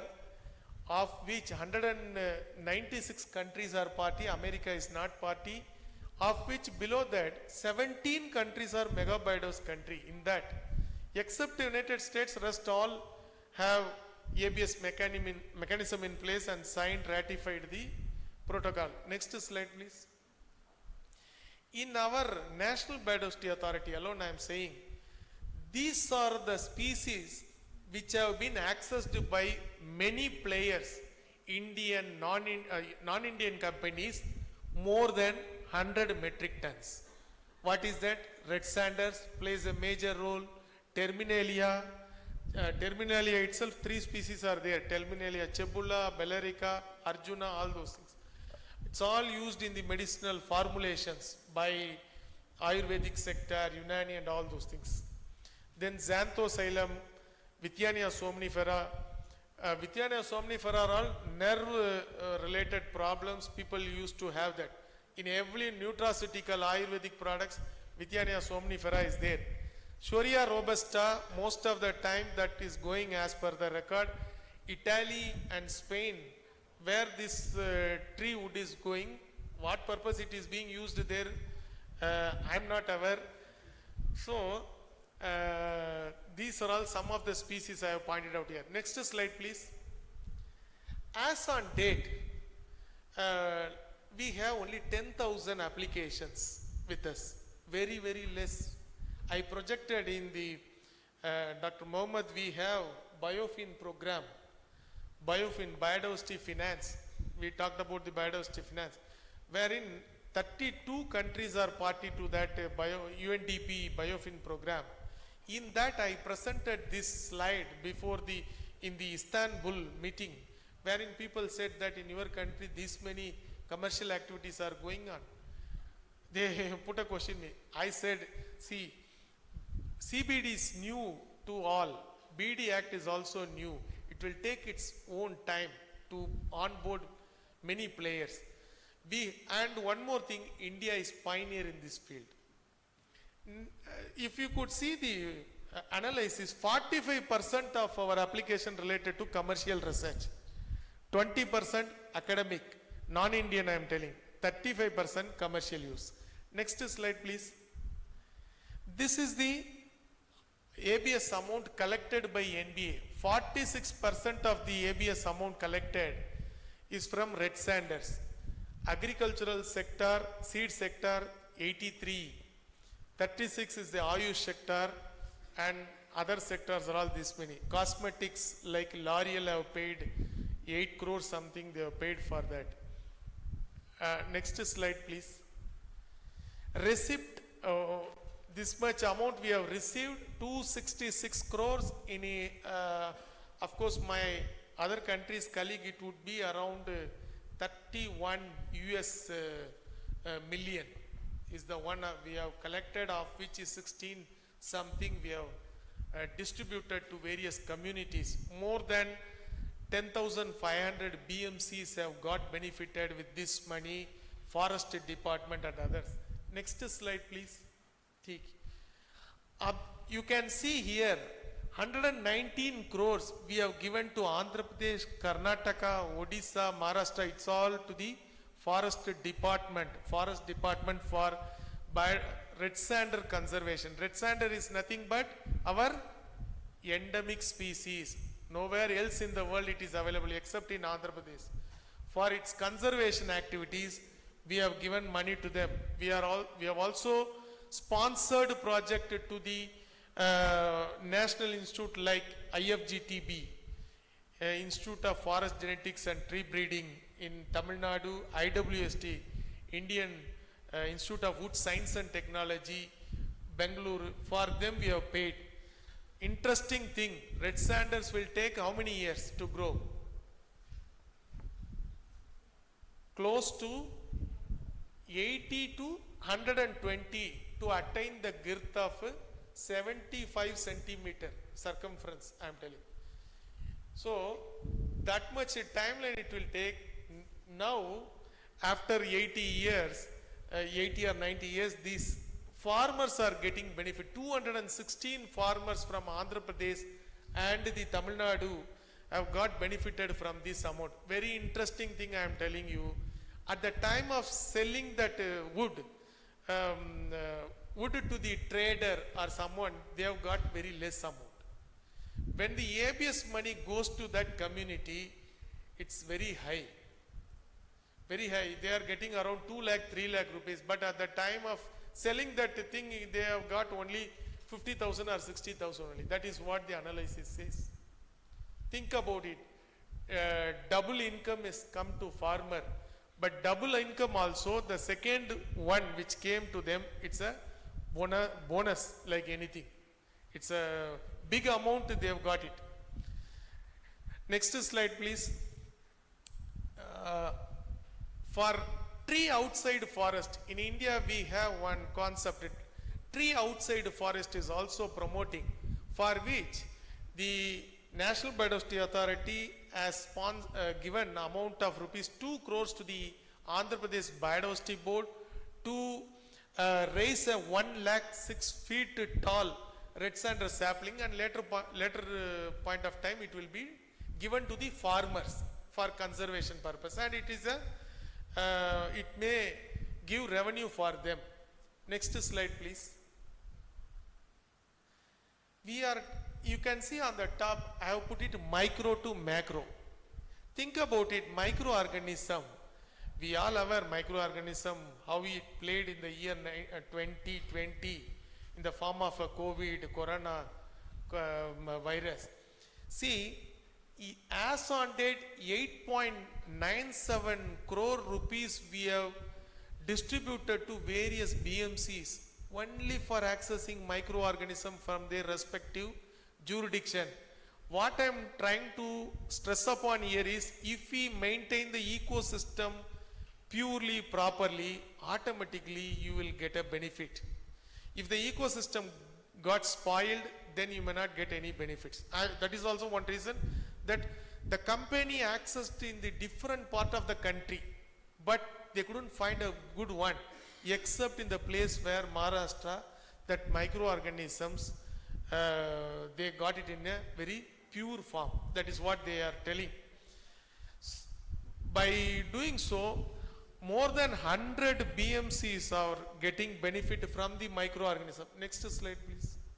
This is also again microorganism. You can see 17 lakhs to Maharashtra. Maharashtra is a place where they have got a huge amount for this microorganism as concerned. Next slide, please. Here, not only microorganism, some of the red sander farmers, buffalo, Murrah buffalo is one of the highly prized India's breed. It is from Haryana. We have the company, I forgot. Nepal or Bhutan have accessed the material from India and they have paid amount. You can see different species here: white shrimp, tulsi, ashwagandha, drumstick seeds, neem seeds, all played a major role in the biodiversity ABS mechanism as concerned. Next slide, please. How PBR helps in ABS mechanism? Here I am interlinking. The first presentation is about PBR, now ABS. How PBR will help the ABS mechanism? We can easily locate.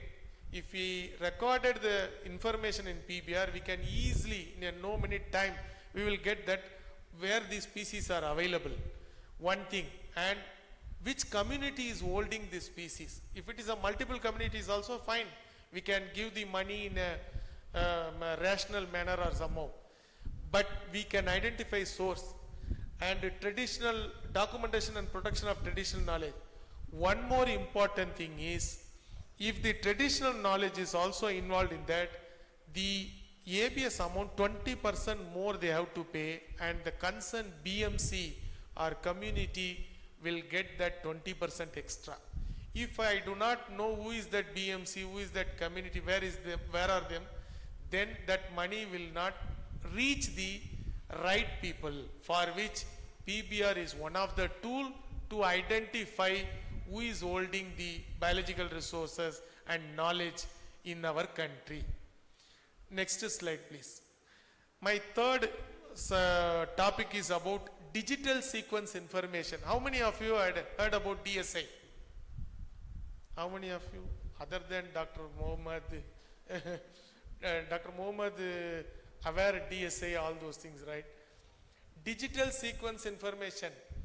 You can see on your left side, biodiversity. Biodiversity combines what? What we have. We are all saying that chromosomes, DNA, RNA, white blood corpuscles, antigen, antibody, metabolites, all this. All can be taken out and put it in the digital form. And then that can be used for various purposes. Today, I am telling you, friends, the trend is being changed. Digital information is sufficient for companies to go ahead with preparation of their drugs and other things. Of course, it would be a synthetic one. People are doing it. One good example I'll tell you. Next slide, please. Next slide. What is DSA? As I told you, even DSA itself a placeholder word. People have not accepted DSA as such. In CBD said DSA. Of course, BBNJ, one more instrument called Biodiversity Beyond National Jurisdiction, BBNJ, comes under the UN clause, United Nations law of seas over that. There also they are using DSA. Other than that, no one is using DSA. They are all using sequence data in the case of WHO pandemic treaty which is going on. And one more thing is about WIPO. WIPO in the year 2024, they concluded that origin of biological resources is very must. That decision they have taken, it's all very helpful for India like countries who are providing the biological resource.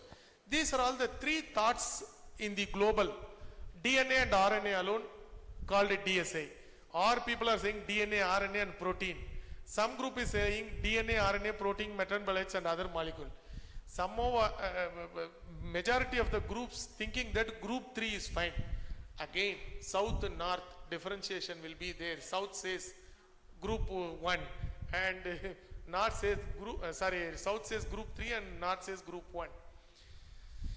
Okay, next slide please. This digital sequence data where we are storing in the world, 3 major DSA repositories are there. One is in America, One is in America, okay. It's called NCBI, National Center for Biotechnology Information, United States. European Nucleotide Archive and DNA Data Bank of Japan. United States, Europe and Japan is having. In India also we have. What is that? Do you are aware? India has spent nearly 100 crores on that project. Human Genome Project, 10,000 human genome has been collected and stored in the one of the place in Faridabad in Delhi. They have, it comes under the DBT, Department of Biotechnology. They have stored this information. The guideline also issued by Government of India, it's called PRIDE, P-R-I-D-E, PRIDE guideline has been issued. How the human genomic data, other data has to be stored, retrieved and shared. Open access data, restricted data, things are available in that guideline that can be used. So these are all the 3 major repositories where all the scientists, before they publish the paper in the peer review journal, will deposit. Next slide please. Next, okay, fine. Coming to the DSA, I said DSA, nucleotide, all those things. Simple thing, in all our body, we have DSA information. What is it? You can see here during corona affected period, what they have did, scientists published the first complete DSA of SARS-CoV-2. Then companies like Moderna, Pfizer used DSA to design mRNA sequence digitally. That alone put it in the vaccine, in the form of a vaccine and injected. What we have inside our body is a digitally synthesized coronavirus, that protein sequence, and injected in our body, for which DSA is more important. If we started collecting the coronavirus, deannuated and all those things, if you do it so, it's a very costly exercise, nobody can do it. Synthetically only it can be. Vaccine industry, yes, DSA playing a major role. Even post this thing also, corona also, how that gene is moving, surveillance purpose, this DSA is helping a lot. So in future we can tackle any kind of things with the help of digital technology, that is digital sequence information ke dwara we can do certain things. And in all sectors people are using, that is what the CBD says, pharmaceutical sector, agricultural, nutraceutical, any sector you take, people are using it. Next slide please. Coming to the Indian picture, latest picture says, from Indian scientist, community, companies, everyone, India is accessing 150 countries. From 150 countries data we are accessing and using it. Whereas India's contribution to the digital sequence information is 3.46 and usage comes around 16%. So we are a major user in DSA as on date. That things will get changed in future, but this is the status as of now. DSA, digital sequence information, traceability is a very difficult. Animal you can easily find out from the blood cells and all those things. Yes, this has come from India, we have a data, all those things. But digital sequence information, traceability is very difficult. If we collect the digital that RNA of some tiger or an elephant, and once it has moved on from one hand to another, it may gets into bits and pieces. Very difficult to trace that thing, that where from it has come. It requires a lot of technology to identify. So there are challenges in this digital sequence information as concerned. That is why traceability is a difficult exercise. Dr. Mohammed knows that in the WIPO and in the WHO also, as far as practicable, the traceability has to be applied in this case. And CBD said very clearly, all the database, European Union, USA, and I will complete in 2-3 minutes. All the databases center should collect this information, country of origin, then those who are coming to deposit the DSI and collecting it, the legal provision what is available related to that DSA has to be informed. It's a welcoming step towards the internationally, thereby India like country ensure that the benefit sharing will come to our country. Next slide please. Okay. They have given some percentage of turnover of the company. The company should met out this much turnover or sales or profit. So if they fall under this category, from that DSI, 0.1% of their revenue or 1% of their profit have to share it with the Kali fund. Kali is the place where in the year 2024, CBD 16th meeting was held in Cali, Colombia. So in order to remember that place, they have kept, it's a Kali fund. In that fund, this company has to pay annually this much percentage into the fund account. That is only for the DSA as concerned, digital sequence information as concerned. That formalities are still going on, how the things has to be done, all those things. Next slide please. So already people have pointed out lifestyle for environment. Our government of India has brought out these things, lifestyle for environment. In that, out of 75, 65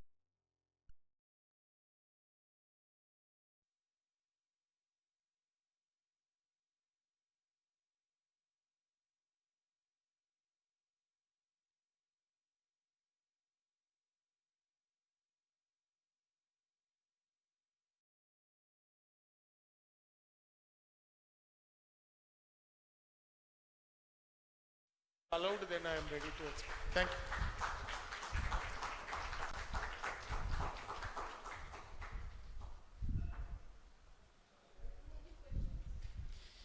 Any questions?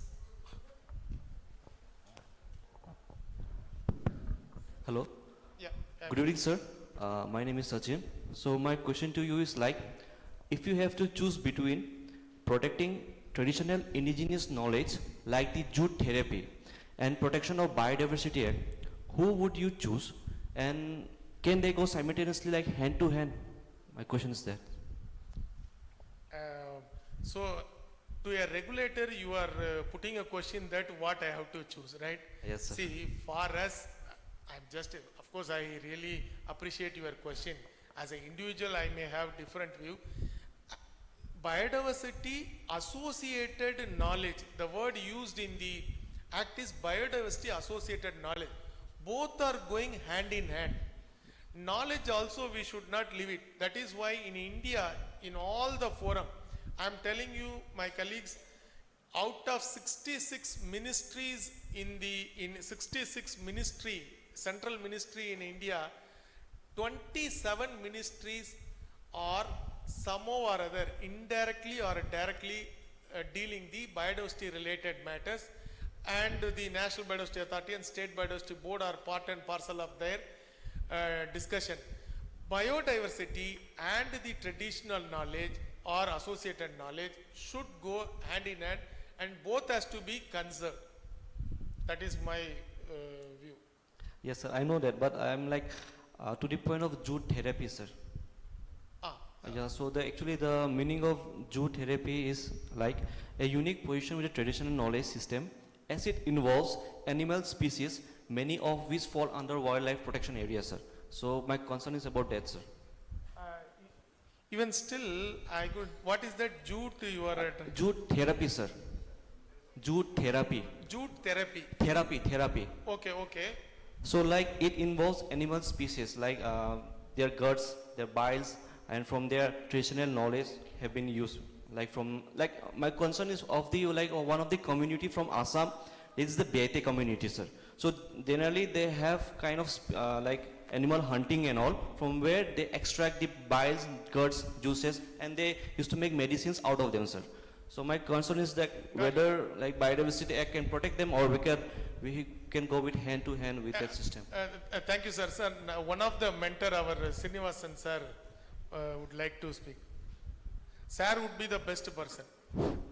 I would like to answer you. Thank you, sir. Biodiversity Act is based on sustainable utilization, okay? Whereas Protected Area Network in India is covered by Wildlife Protection Act. In Wildlife Protection Act, in the morning, Suvarna madam also very clearly told, even you cannot touch the grass. If some hunting is happening, that is illegal. That is covered under Wildlife Protection Act. Biodiversity is totally different. It is exclusive of Protected Area Network of India. In protected area, basically you have to consider wildlife sanctuaries, national parks, tiger reserves, and third thing will be community reserves and conservation reserves. So let us not confuse with it. Okay? Are you clear? Huh?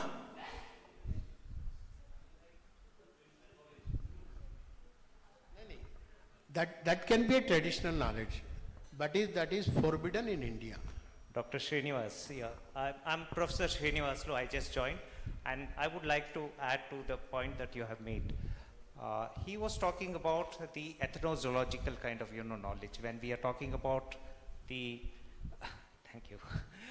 When we were talking about the application of Biodiversity Act, and when we are talking about so many plants that are being extracted and all such kind of things, there are animal species that are also being extracted for pharmaceutical sake and for traditional subsistence level usage and all such kind of things. As far as subsistence is concerned, there are some kind of laxity with respect to application of the Protection Act or the, I'm just coming there. What is happening in the protected areas is a strict enforcement of Wildlife Protection Act, And all of us are aware that, you know, what type of enforcement is happening within the protected area. Certain tribal communities, in certain places, there are some restrictions, and in certain places, their restriction is lacking or lax. Second thing that we have to understand is, with respect to the challenge that we have with zoo therapy or ethnozoology, is documentation is lacking. Very few documentation is there. We don't kind of, you know, respect ethnozoological documentation, the traditional knowledge documentation. That needs to be focused. Then maybe it will come into the fold of what we are thinking about, what is lacking in Northeast India, in tribal areas and all such kind of things. That's just what I wanted Okay, to. that's fine. But I would like to only clarify here. Only snake venom can be taken out under the law. But otherwise there is no any laxity. Law is equally applicable to entire India. If some violation is happening, that is violation. It's not laxity. There is no any leverage. Thank you, sir.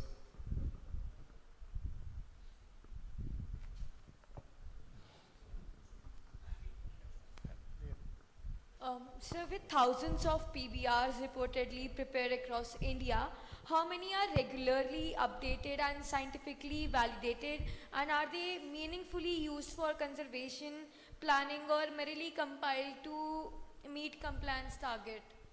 So, set of questions you have posed, I will give. With regard to the updation of PBR as concerned, as I told you, it's up to the state to decide what is the interval level we have to do it. Once in a 3 years or once in a 5 years. We are, as per the guideline as concerned, once in a 5 years, they have to update the PBR. But it depends. This thing. Once ePBR has come in place, these kind of things will be reduced. In the sense, we can update regularly as per our this thing. And one more thing is how it is helpful. I am telling you, in many cases in the northeastern states of India, whenever we are referring the application, that is the company's request for accessing the biological resources, even sir is also from Madhya Pradesh, where we are referring, they will immediately consult the through their DFO circle. DFO means the district forest officer will take away from sir's office, it will go to DFO, to the concerned district, and from there it will be taken to the matter to the concerned local body or BMC. By the time, on what basis they are taking a call? They can't simply just saying that yes, this species is available. If they don't have PBR or some record in place, it is very difficult for them to take an informed decision, for which PBR is playing an important role.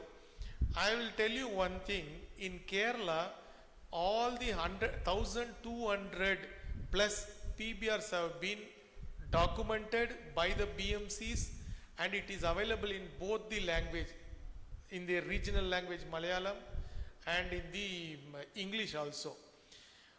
Whenever we are referring the application to the BMC, we will get an input that saying that, especially in Kerala I am telling you, since you have posed this thing, for training an elephant magout trainers, some foreigner wants to learn how the magouts are training the elephant. That knowledge also they have captured in the PBR. By so and so community, people only will become a magout for training the elephant kind of things.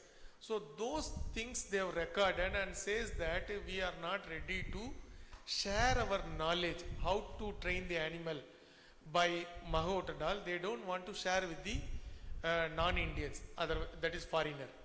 That information and all, they have it in the PBR. Not only this, I will tell you one more thing. In my online presentation also said, brinjal, when the matter was discussing about the BT brinjal, BT cotton, all those things, some company, not company, it's a USA based Ohio University approached the NBA. By the time we referred the matter to the Kerala Biodiversity Board, they have it in their PBR, all those information. Wild brinjal varieties have been recorded in the PBR, and that particular BMC said that this proposal should not be allowed in Kerala, whereas Karnataka and Tamil Nadu said yes to that. In Kerala alone, they said no. So accordingly, we took a call. What I am stressing here is PBR plays a platform to take an informed decision at the BMC level. In future, government want to take any micro level or macro level management, conservation of any species, sponsoring or funding. Through this PBR mechanism, we can get all the data. And one more thing I am telling you, the Ministry of Ayush has designated the BMC as one of their extended arm for getting the proposal from various agencies to develop some medicinal plant nursery kind of things, for which also BMC is there. One more thing, BMC, because the PBR and BMC is having a legal sanctity, PPFRA, Protection of Plant Varieties and Farmers' Rights Act Authority in Delhi, comes under the Ministry of Agriculture, also got the proposal from the BMC from Telangana and West Bengal and other areas, Odisha, that those BMCs have proposed that this is the traditional variety, or we can say that it has to be registered. Accordingly, PPFRA accepted the proposal from BMC and registered the plant varieties which they have forwarded. So BMC is having a legal sanctity and they are working in different field, not only to the National Biodiversity Authority, other government agencies also. Thank you. You want to complete? Yeah, thank you. Yeah. He'll be here with us tonight and tomorrow also. So anything you can discuss with him over tea, over dinner. Okay? Over dinner also you can discuss. Or even now on the tea. Okay, otherwise we will be late for other things. We have to go down also now. So I request our secretary, Kalicharan S. Kartade sir, to present a small memento, a token of small thanks to Dr. Raghuram for coming. Stage pe chale jao. Raghuram, go to the stage. For coming all along from Chennai, and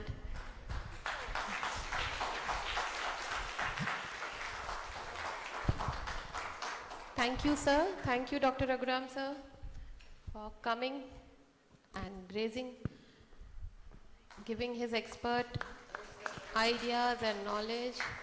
Thank you so much, sir, for enlightening us about such an enticing concept of ABS, PBRs and DSIs. We are so grateful for this wonderful session. Thank you, sir. Yeah, now we will break for tea, and then we have one person who is from this property, Kanha, and they will take you around to rainforest and to the places near backside to make you feel around what at all biodiversity is here, and you can roam around for 1 hour. After that, what time? By 7? By 7 for dinner. By 7 you have to be here, because that time we will discuss about tomorrow's competition. Like today you all sat around, listened nicely. Tomorrow everything will be competitively, okay? Tomorrow morning 7 o'clock you have to be here. Abhinav will update you everything.